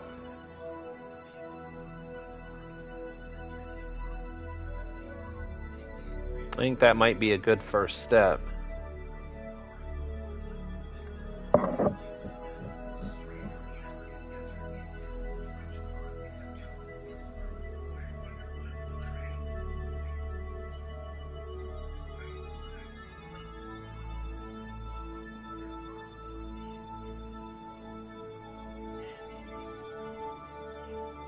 See what that looks like real quick. Oh my god, this is so slow. Whoever in this program decided it would be a great idea to go to Gilly, I want to kick him in the nuts. Oh wait, I think that was me. Well, I'm gonna kick me in the nuts for this.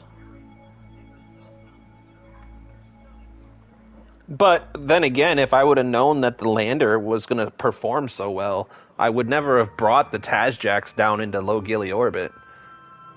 I just didn't know how it was going to perform. Truth be told.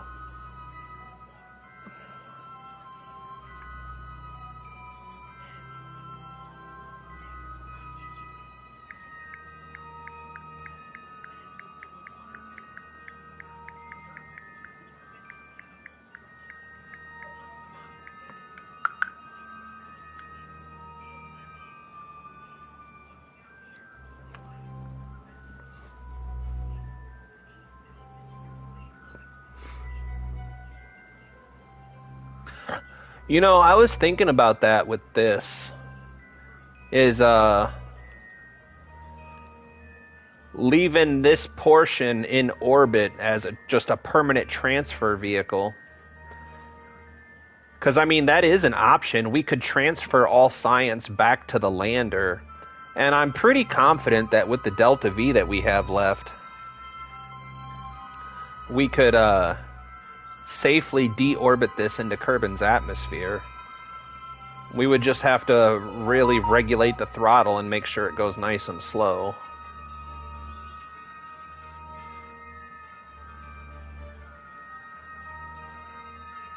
Oh, thank the Jeebus.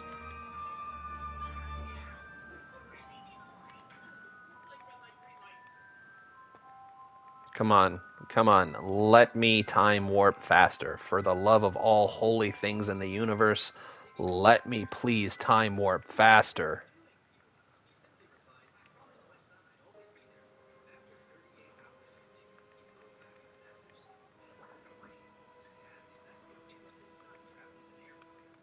Faster, faster, faster, faster, faster, faster, faster, faster, faster, faster, faster. I'm pushing the button and nothing's happening. There we go, faster. Come on.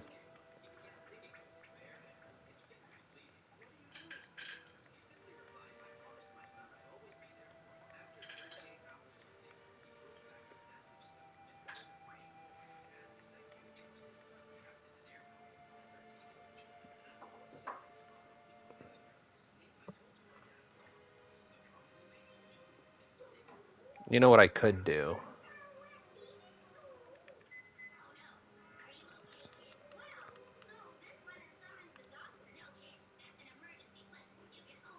Um,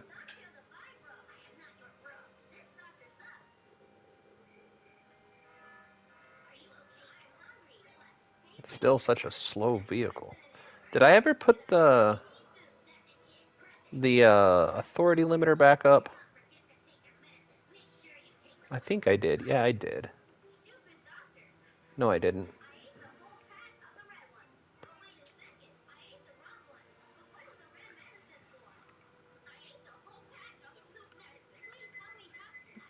I didn't put a control wheel that low, which was probably a minor error.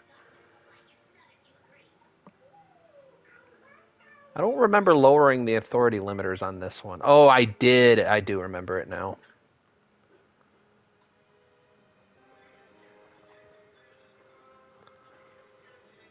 You know what?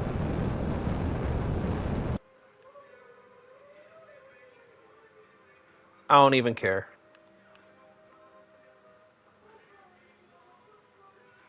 I just want out of here.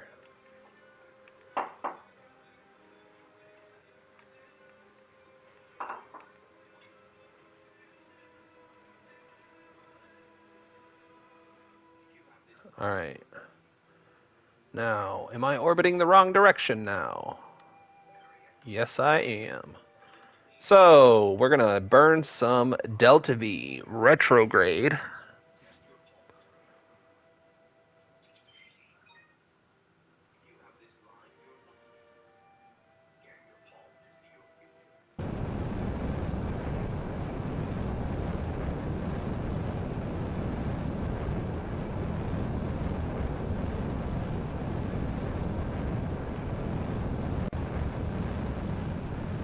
Oh, crap.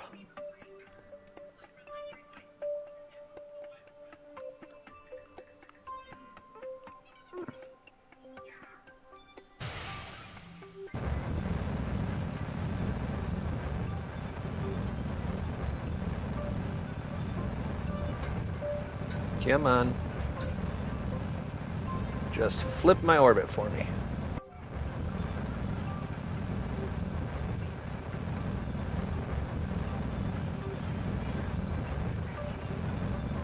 Alright, you know what? I'm gonna do a Matt Lown.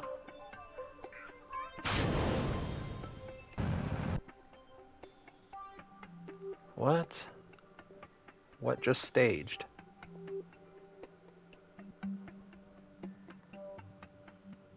I don't know what just staged.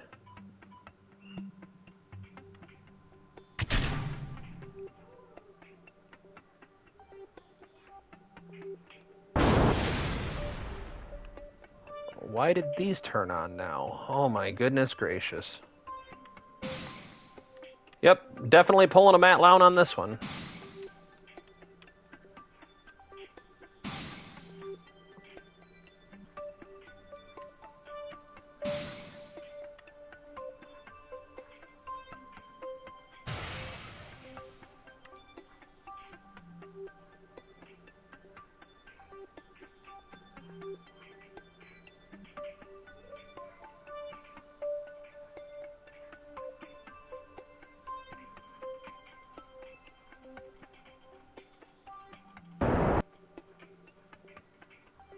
Look at that. That engine plate just looks sexy. Okay.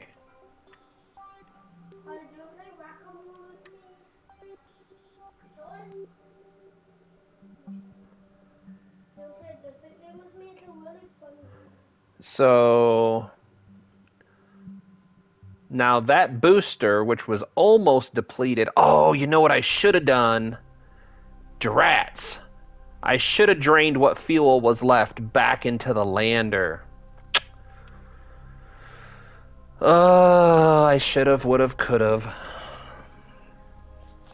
It was 200 meters per second, but still, fuel is fuel.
Very cool, bro.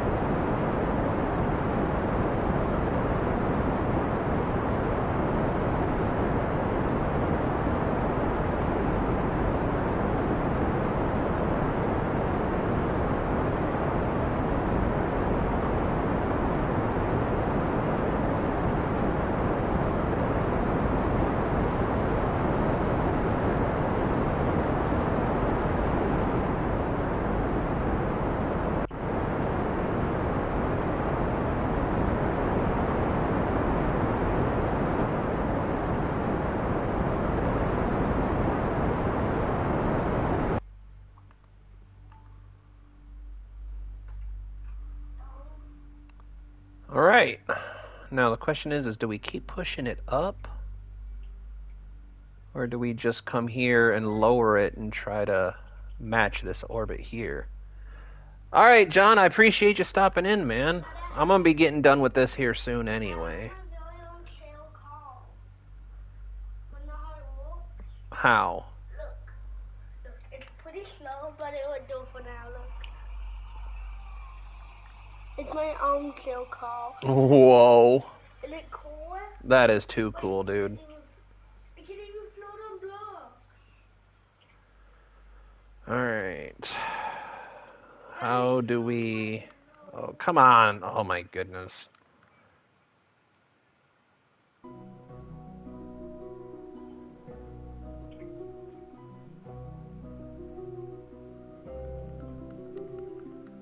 All right.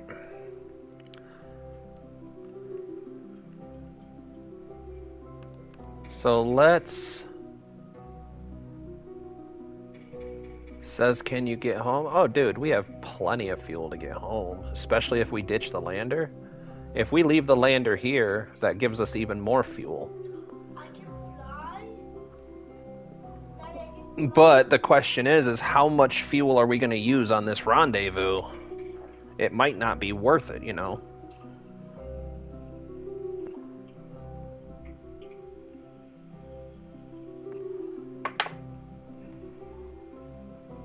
Daddy, I can fly. What are you hanging at? Is that you? Is that you?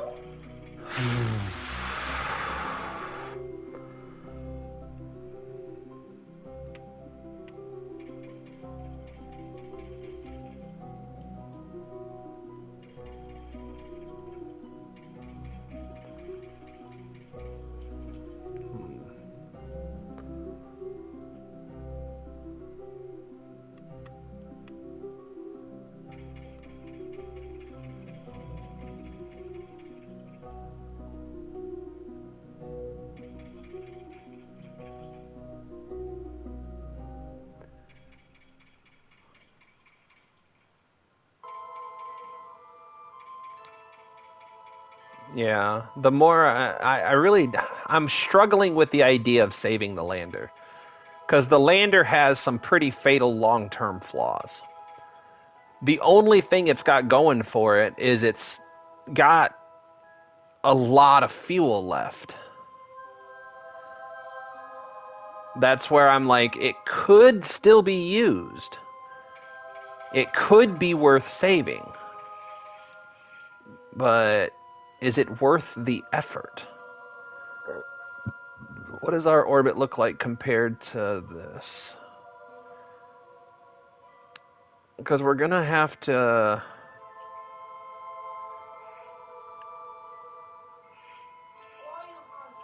We're going to have to burn prograde right here. Or possibly even up here. Let me double check. Let me see what the DV calculation would be just to take it home. Megan Brunn, subscribe to the channel. Welcome to the subscribers. Thank you so much for that subscribe. I appreciate you with all my heart and soul. Silly idea, can you flip the vehicle and use the lander as a main engine? I mean, you could, but it's not going to be efficient. You really could, because it has the Wolfhound engine, which is pretty powerful. What is my transfer window?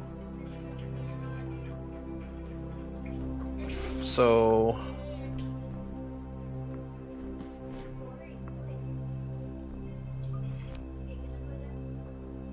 that's funny. The Eve transfer window from Eve to Kerbin is not all that different from the transfer from Kerbin to Eve. And how much DV are we going to use? So that's 460, 520. We're only going to need about 600 meters per second, maybe 1,000 meters per second to transfer home on an ideal path. So we have it saved. It's already saved, so let's see what happens if we shorten this orbit so we don't get swallowed up by Gilly.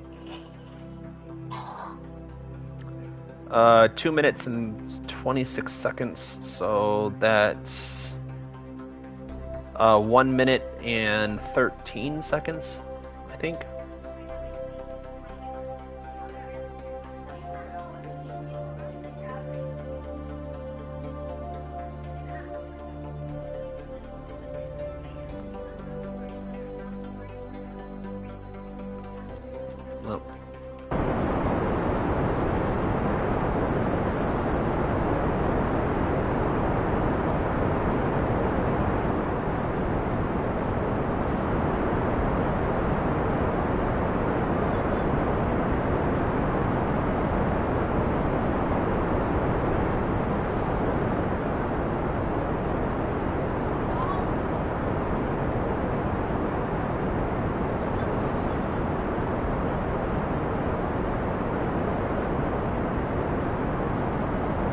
that's good enough.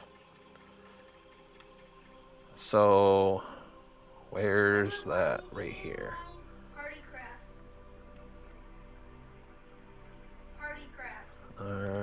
Probably somewhere in here. This is not going to be the most efficient transfer.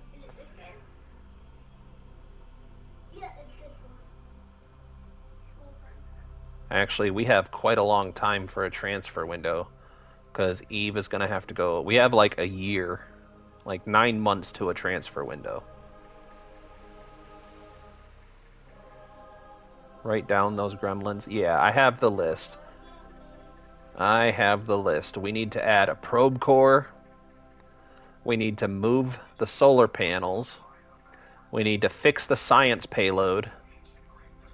We messed up that science payload pretty bad. And truth be told, well, this is supposed to get us to Moho. Because I was thinking maybe we could trade out this engine for that super efficient lightweight one. But if we were going back to Gilly, we could get rid of all 4 of these engines and just use the really small super efficient ones whose name I can't remember right now.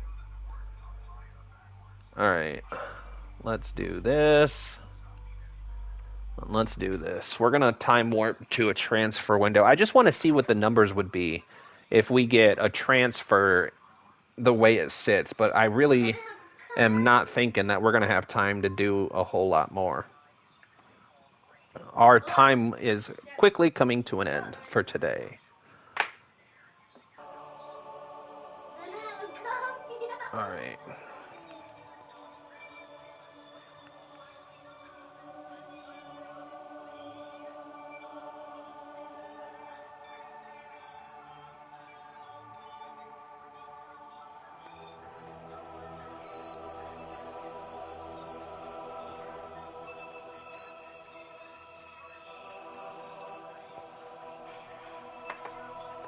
Yeah, because once we get the Eve era over with,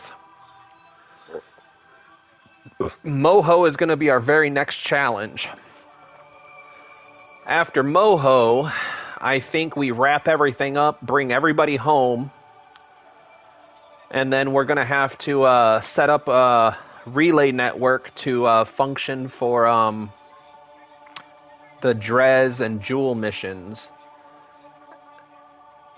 And then Elu is the very last target we have.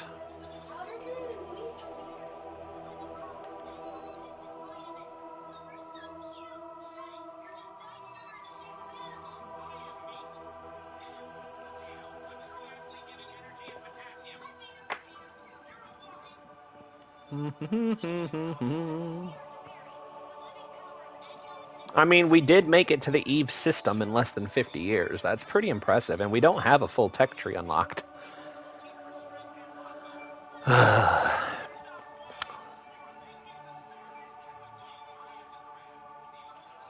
Because what I'm thinking long-term here, is once we're all done with Eve, I'm hoping the God's Eye station will have enough Delta V to get it back to Kerbin. And we can use the God's Eye station over Kerbin as an orbital station on Kerbin. And then we improve the God's Eye station with whatever improvements we see fit. Come on, zoom in. Yeah, it needs to be pretty close. And then we launch a second God's Eye station out to Jewel. And we do the same process over again with Jewel. Alright.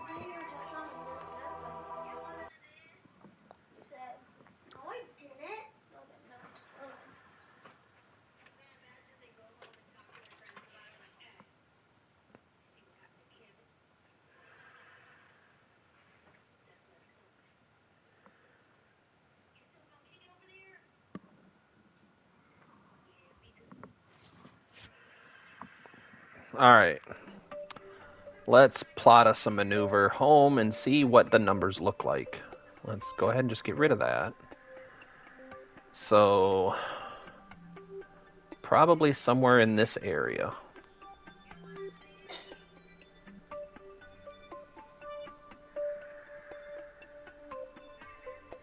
Oh, no, I was way wrong.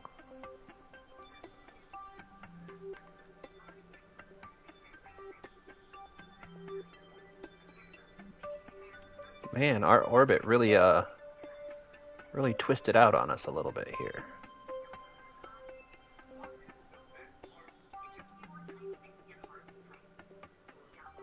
Alright, let's see what this does for us.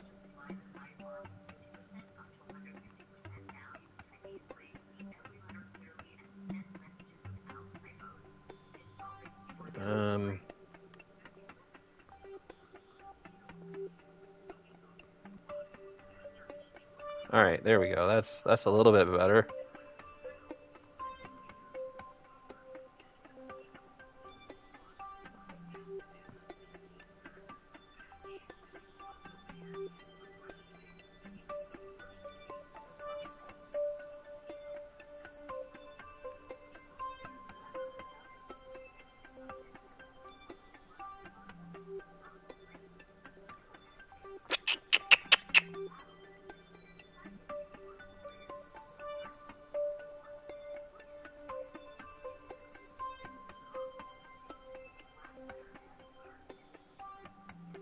Okay.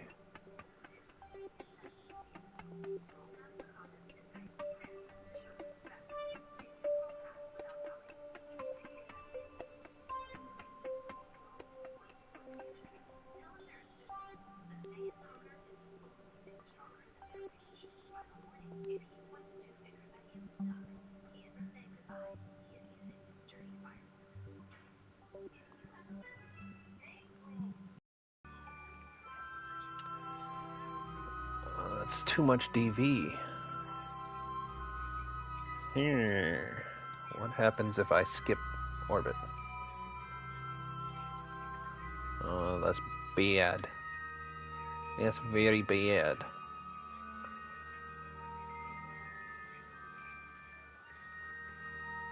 Come on, give me a good old encounter.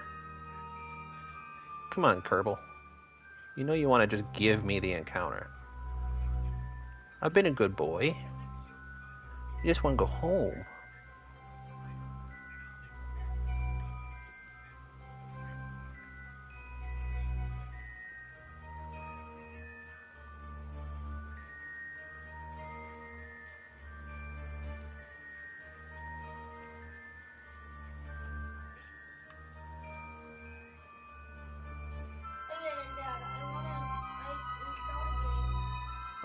Alright, Bubba, as soon as I get a chance, I'll check it out and approve it for you.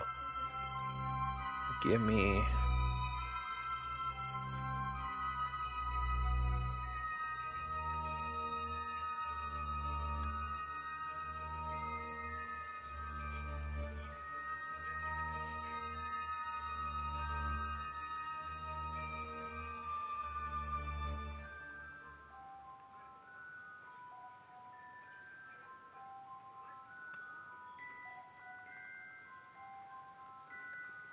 My goodness, this encounter is trying to get me.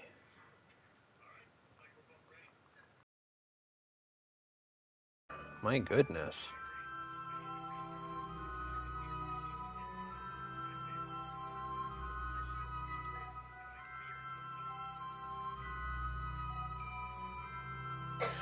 Whoops.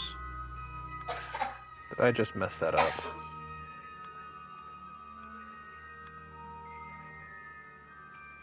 Good thing I was paying attention to my buttons this time.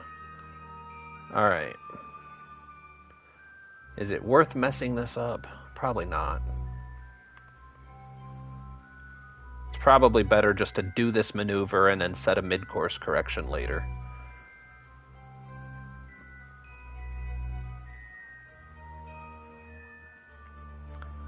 Oh no.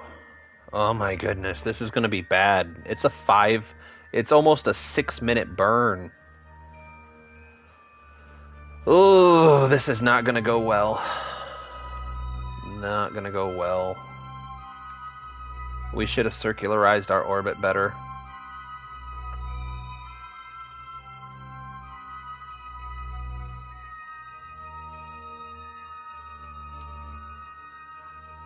I guess we'll just burn at like 3 minutes.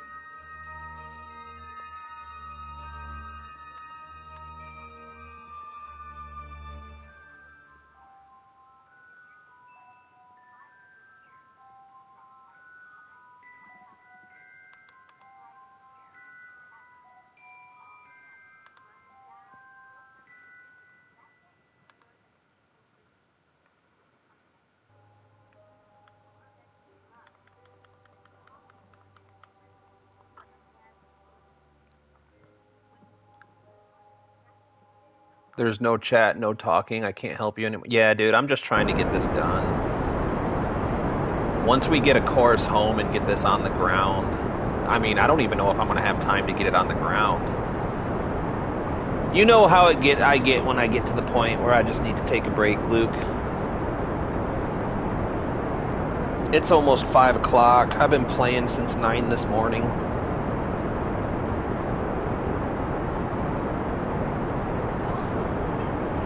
About an hour. But we'll do this burn, set a course home. Depending on how this burn goes with being such a long burn, if all goes well, then we'll set the mid-course correction up and then pick up on this another time. I don't know 100% if we'll play this tomorrow. I really kind of want to because we're on a roll. But after this, I think the next order of business is to get back into the Black Star, because this mission should give us the science we need to unlock the last of the parts that we should need for the Black Star. And then that will tell us if the Black Star is going to work for what we're trying to do or not. Then we know that if we're on the right path, we just got to tinker with it until it works. Or if we're on the wrong path, that gives us a chance to reevaluate what we're doing and how we're going to move forward. Because if we're on the wrong path, I think the best option is to go back to a rocket design. But the biggest challenge with an Eve rocket is getting it to stand straight up and down. What? No, I'm using the TV, dude.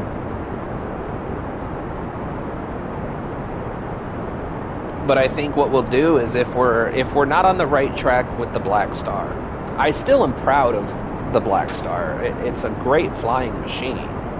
It's perfect as a space plane, and I do think it has a ton of potential as a lathe vehicle. So it's not wasted time. I am 100% confident that if we take this bad boy to lathe, she will go down to lathe and perform admirably and be able to get the crew back up to the mothership with no problem. But I'm still on the fence on if this is a dead end for an Eve mission or not. But the only other thing I can think of for an Eve mission is, I don't know. We'd have to start tinkering around with different rocket designs, but no rocket that I've ever designed can land on Eve with 8,000 meters per second. Yeah, the shuttle part. That's another option that we do have. I've just never played with it, so I'm not 100% sure. It's just like space planes. I'm not, how do you, English is good. I'm not, like, against the shuttles or space planes. I've just never tinkered with them as much as I have in the last few streams. So I have no problem believing that we could make something work. The only question is could we fit enough fuel in it to make it viable? Because that's the big hurdle on Eve, is putting the fuel on the ground in a way that we can get it back off the ground. Now, The big thing with the Black Star program is surviving the entry process. If we can survive the entry process, that's 75% of the battle. The only other question I have is, are we going to be able to take off effectively? Because we don't have a runway. So we have to find out if the Black Star can take off effectively on an uneven surface without blowing itself up. Because if the answer to that question is no, then I don't think a shuttle design is going to help us a whole lot unless we can figure out a way to land it vertically. If we could land a shuttle vertically, then it has potential.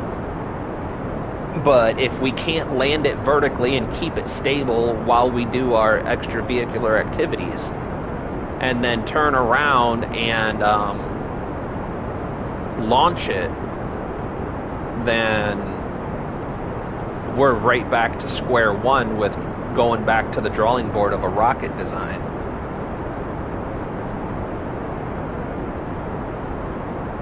Yeah, whether we make it is the other question.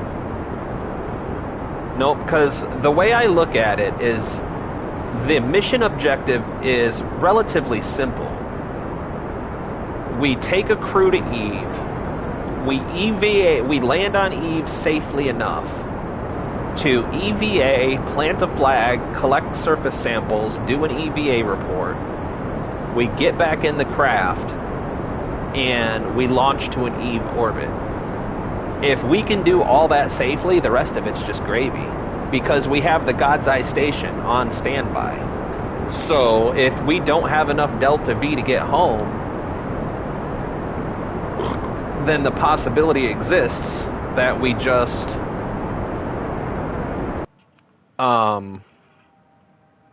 take the Kerbals to the God's Eye station and put them on standby until we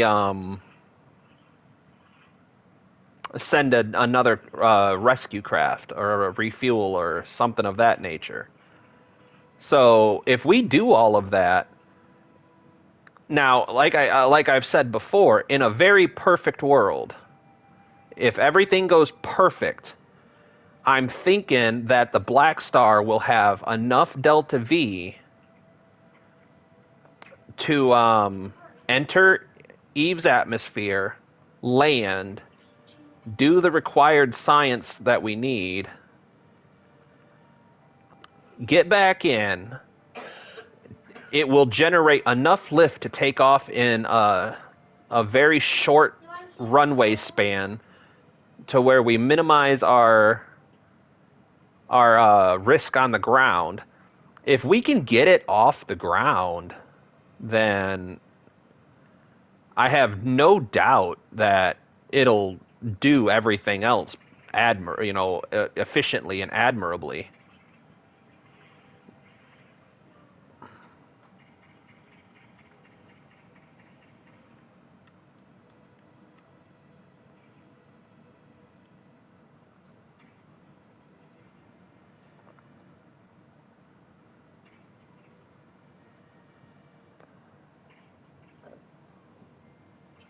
Oh, 100%. We can do all that. Just like I think our next Eve mission should be a probe tower. And we just start dropping probes on Eve to look for landing sites and gather the science that we're not going to get from the mission itself. Because I'm not going to worry about packing any kind of science on the ship. Every gram, every single gram that we put on the ship is going to matter. What's the biggest firecracker you have is the Tazjaks. Well, yeah, it's got to be the Tazjaks. The Tazjaks is the biggest firecracker we have, and I think we have room to make it bigger, honestly. It's so big, though. Like, it's so tall that it barely fits in the VAB. But the Delta V numbers that it contains is ungodly.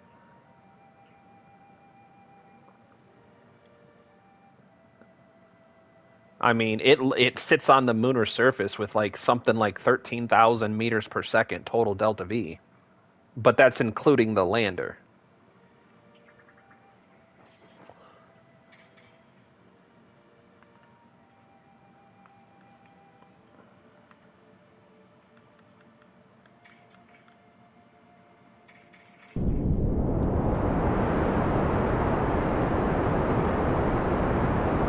Yep, that's what we've been doing with every mission, just because we don't really have to worry about the Delta V requirements launching from the Mun. I mean, from the Mun, you can get away with a lot heavier launches. You don't have atmospheric drag to worry about. Nothing, so...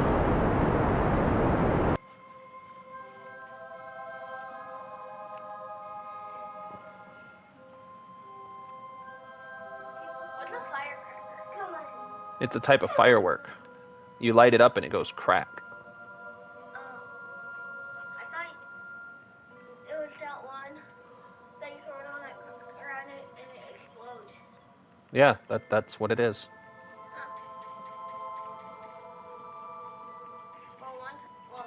Okay, so that's not going to work. We need to do another mid-course correction and utilize some aero braking, which is okay. I'm really not sure how our how it got so messed up in the first place, but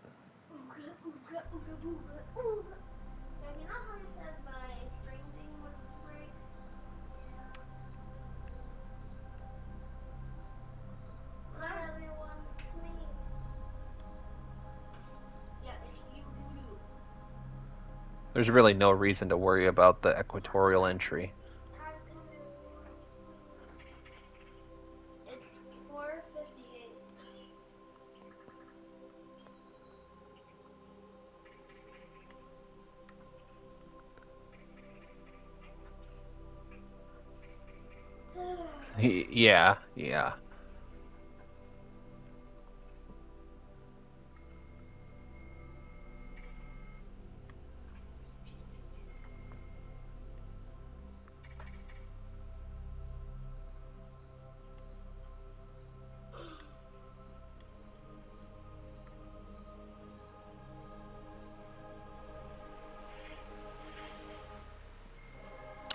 All right, we'll live with that for now. I'm not going to worry about rescuing the lander. It needs to be redesigned. It's an imperfect design. If it had a probe core, I would deorbit it properly. But I'm not going to risk my pilot. I just want to redo it. I'm not 100. I'm 80% happy with the design. And I'm sure 100% we could use it for something and save ourselves the cost. But it's only money. We can make it back. It'll be okay. So...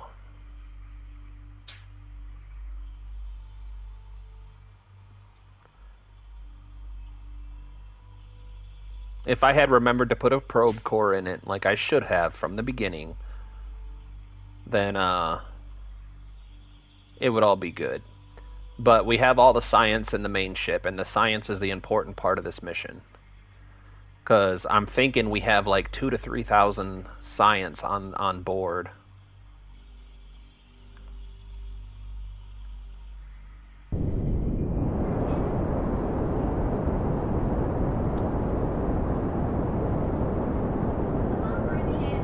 What was the contract you got at Kerbin? I think our contracts were for Ike, and I thought they were for Gilly.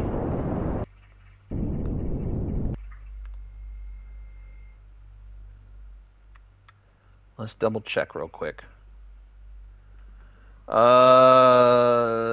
Deployed on Duna. We're not doing that because that's a ridiculous freaking... Yeah, so the contract that I thought was for Gilly is actually for Ike, which is fine because what we can do is we can pick up a couple of more Ike missions and launch an Ike mission, even if I do it off camera. And then this one should be easy. We just have to figure out where the orbit is and readjust one of our LTS satellites.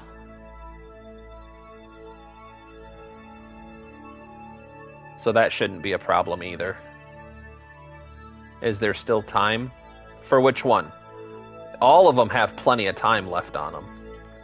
They were all for like 25 years or more. And we've only used up 2.5 since we picked up the contracts. Except for the one on Duna.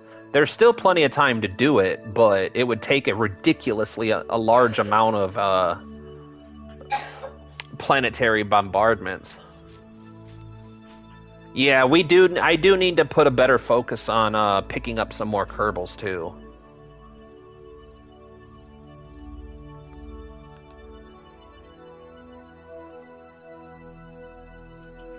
Because if we could boost up our roster a little bit.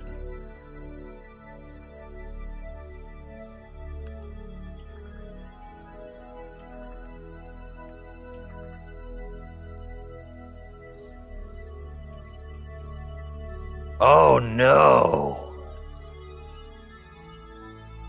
Oh shit, we have to rethink it, Luke. Guess what I never put on? Holy shit. Oh my gosh. It's okay.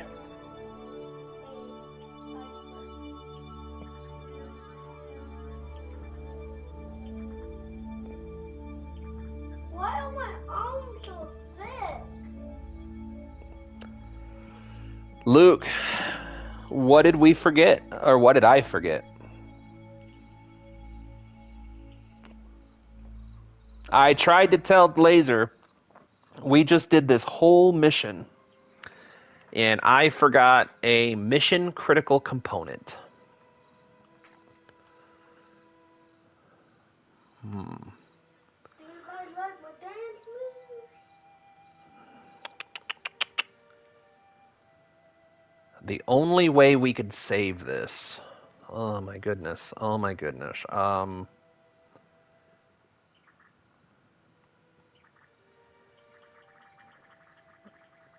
on, give me.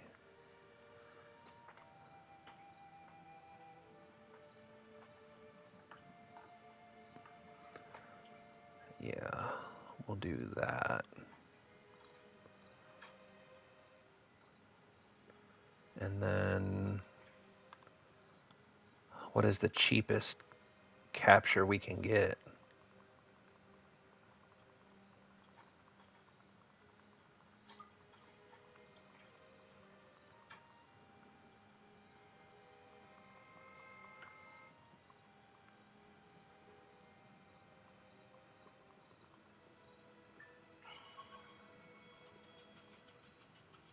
Oh my goodness.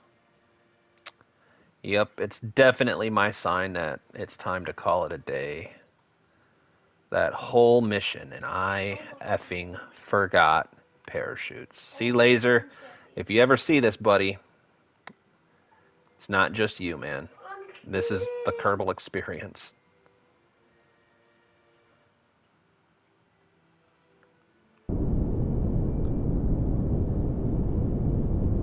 Power supply is 100%. We have perpetual power. We can gather more sunlight than power that we use.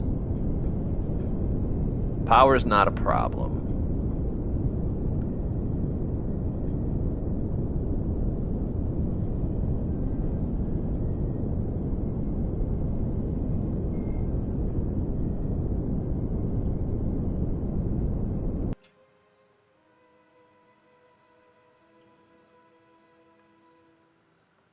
What is that at?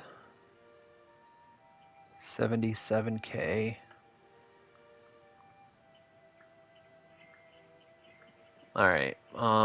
We got to try and get creative here. So let's try getting creative here.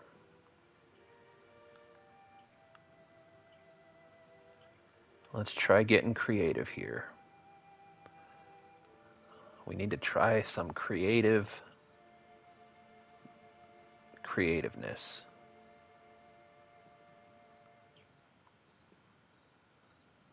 You can't transfer fuel through the docking port?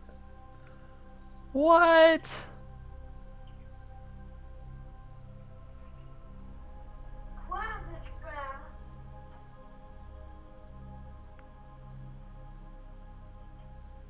Since when?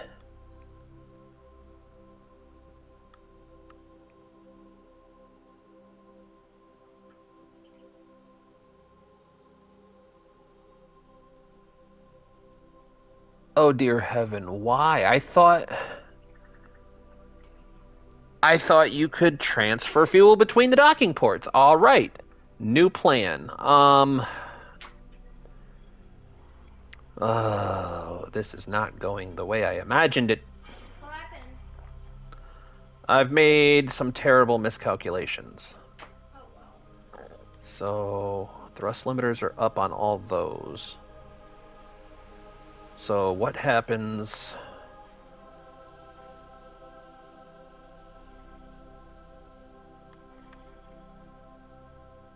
We switch to prograde.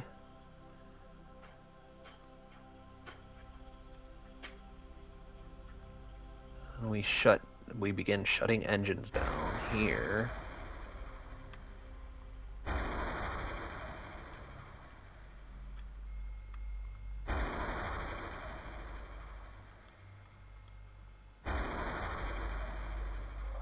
Probably 6, 7. Wait, what? Where? Right there, 6, 7.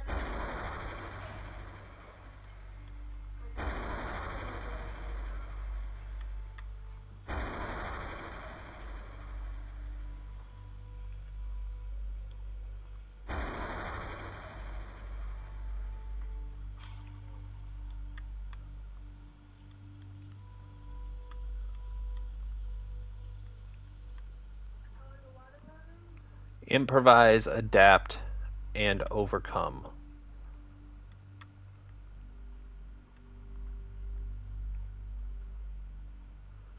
So that's 2,800 meters per second total.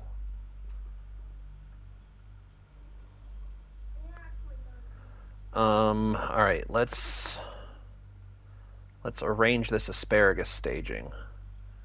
So what we need to do is do this. Put this one down here. Come on. Put this one down here. Put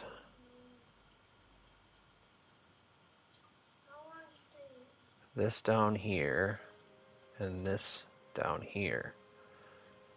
All right. Now,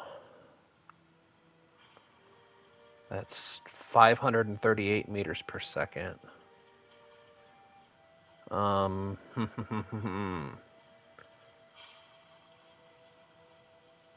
Actually,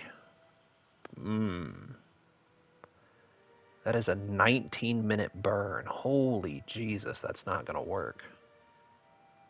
All right, new plan, new plan. Let's try something different.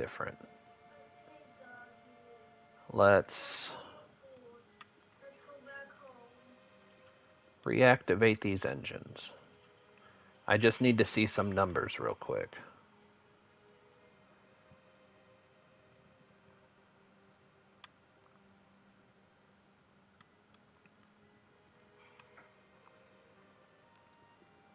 Oops, come on now.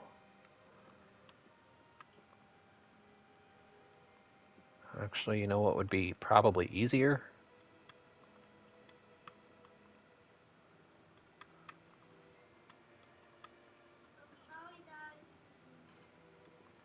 All right. Now we do a quick save. Now what happens if we do this? Why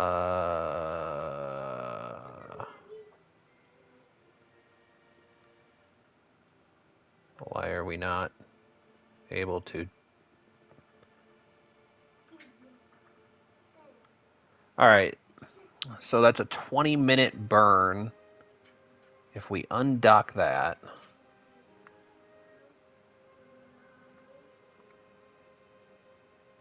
now it's a 6-minute burn.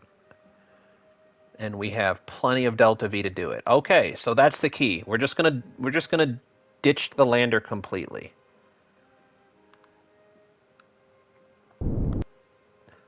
But we're going to ditch it a lot safer than this. Maybe. Buddy, I'm my own dog. Buddy, I'm a dog.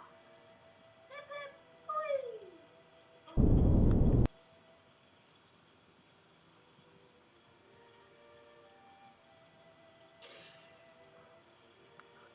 Oh my goodness, what is the issue here? The camera on this game is so stupid. Why would you want your camera centered in the middle of your craft? What sense does that even make?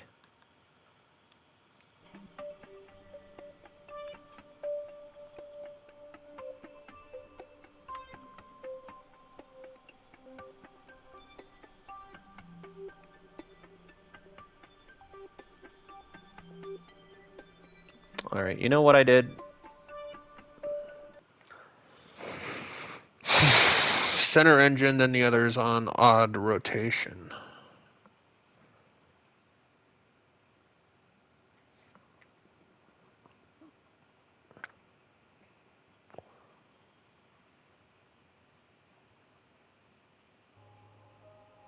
Yeah, yeah.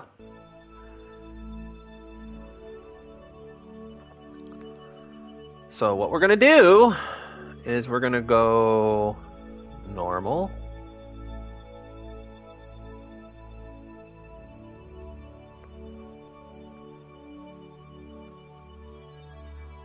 Come on.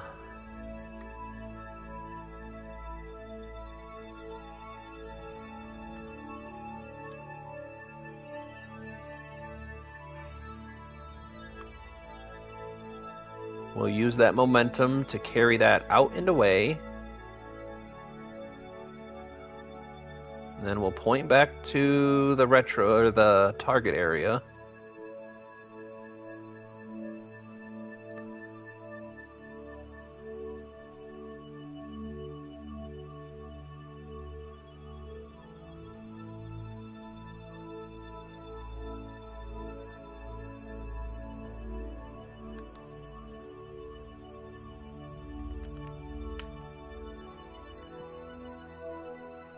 Now that shouldn't get in our way now. It should be safe.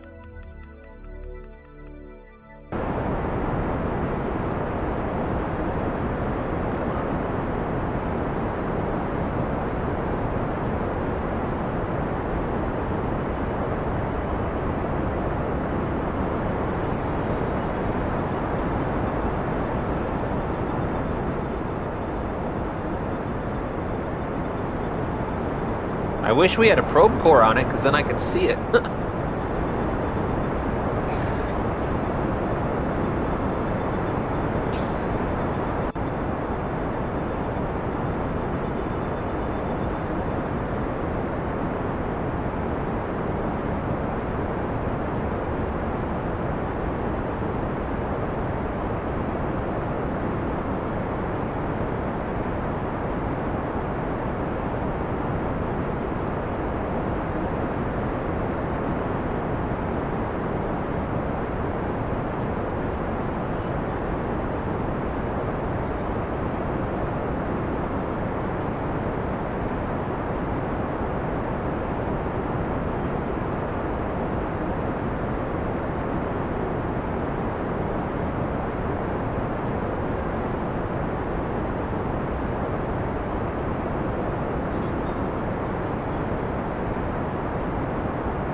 Oh, I don't think we're going to be able to land this.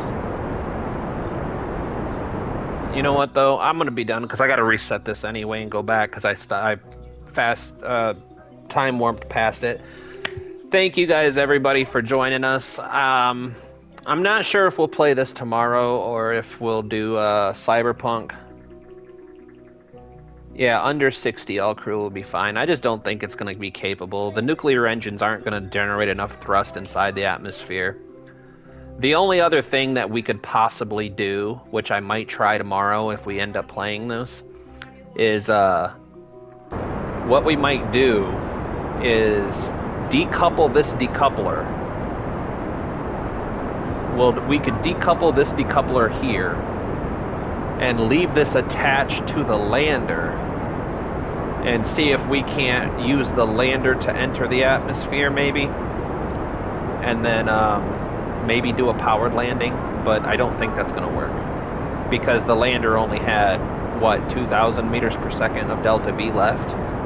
And we're going 4,000 meters per second, so we would run out of fuel before we even used up half of it. But that doesn't account for the asparagus staging either. So it might be something we try just to see, but I'm thinking the best way to do it is just to get this into an orbit and then launch another rescue operation. And then the rescue operation can just bring the Kerbals down and we can deorbit this safely. Because we need to do our upgrades. We need a probe core. The probe core is essential at this point. But yeah, I just started my burn way too late for this. So yeah, no, we're gonna pick this back up on the next one. We'll see how I feel in the morning when I do the live prep. We might end up playing some Cyberpunk just to take a Kerbal break and mix it up a little bit. But if I do end up getting the Kerbal itch coming back, the first order of business is to get all the science here down there so we can spend it. And then I think if we do play tomorrow, the name of the game is going to be just grinding contracts. Get these contracts all done minus this stupid one. And then just continuously grind contracts, because the big thing right now is money, because I'm pretty sure this is going to give us plenty of science to unlock almost the rest of the tech tree. At least a good chunk of it. And then we'll probably design a Eve probe where we can just drop multiple science bombs, one-way trip down to Eve to beam science back. And then that for sure will 100% net us the science for the rest of the science tree. So, but again, I want to avoid Kerbal burnout, so there's a good possibility I could wake up and just be like, nah, let's play Cyberpunk. But depending on everything, like I said, I could wake up and be like, no, the game's not going to beat me today. Could you ram the planet for fun? I don't think we're going to have enough Delta V to do that. Like, we're not even slowing down enough for a capture.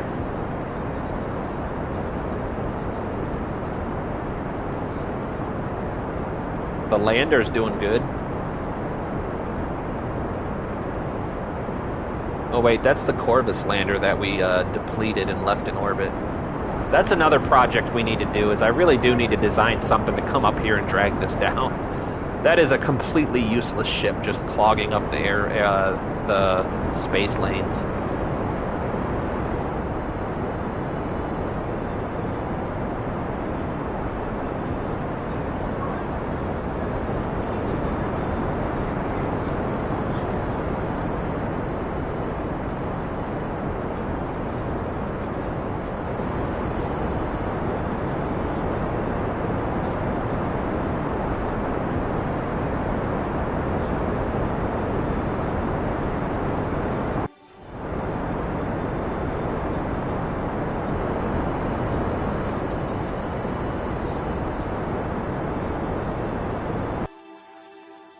But yeah, I'm gonna get done. You guys have a good one. Appreciate all the new people coming in. I know for sure we had one new subscriber this stream. Thank you so much. I hope you enjoy the ride. It's an emotional roller coaster. We do make it fun though. So keep an eye out tomorrow around 9:30 a.m. Eastern Standard Time. We should be going live again with something. Whether it be Kerbal, whether it be Cyberpunk, or if Tazjax feels like playing Green Hell, we could always do a live Green Hell. That's a solid option. But until then, thank you. I'm really bad at intros and outros. I'll see you guys tomorrow. Bye bye.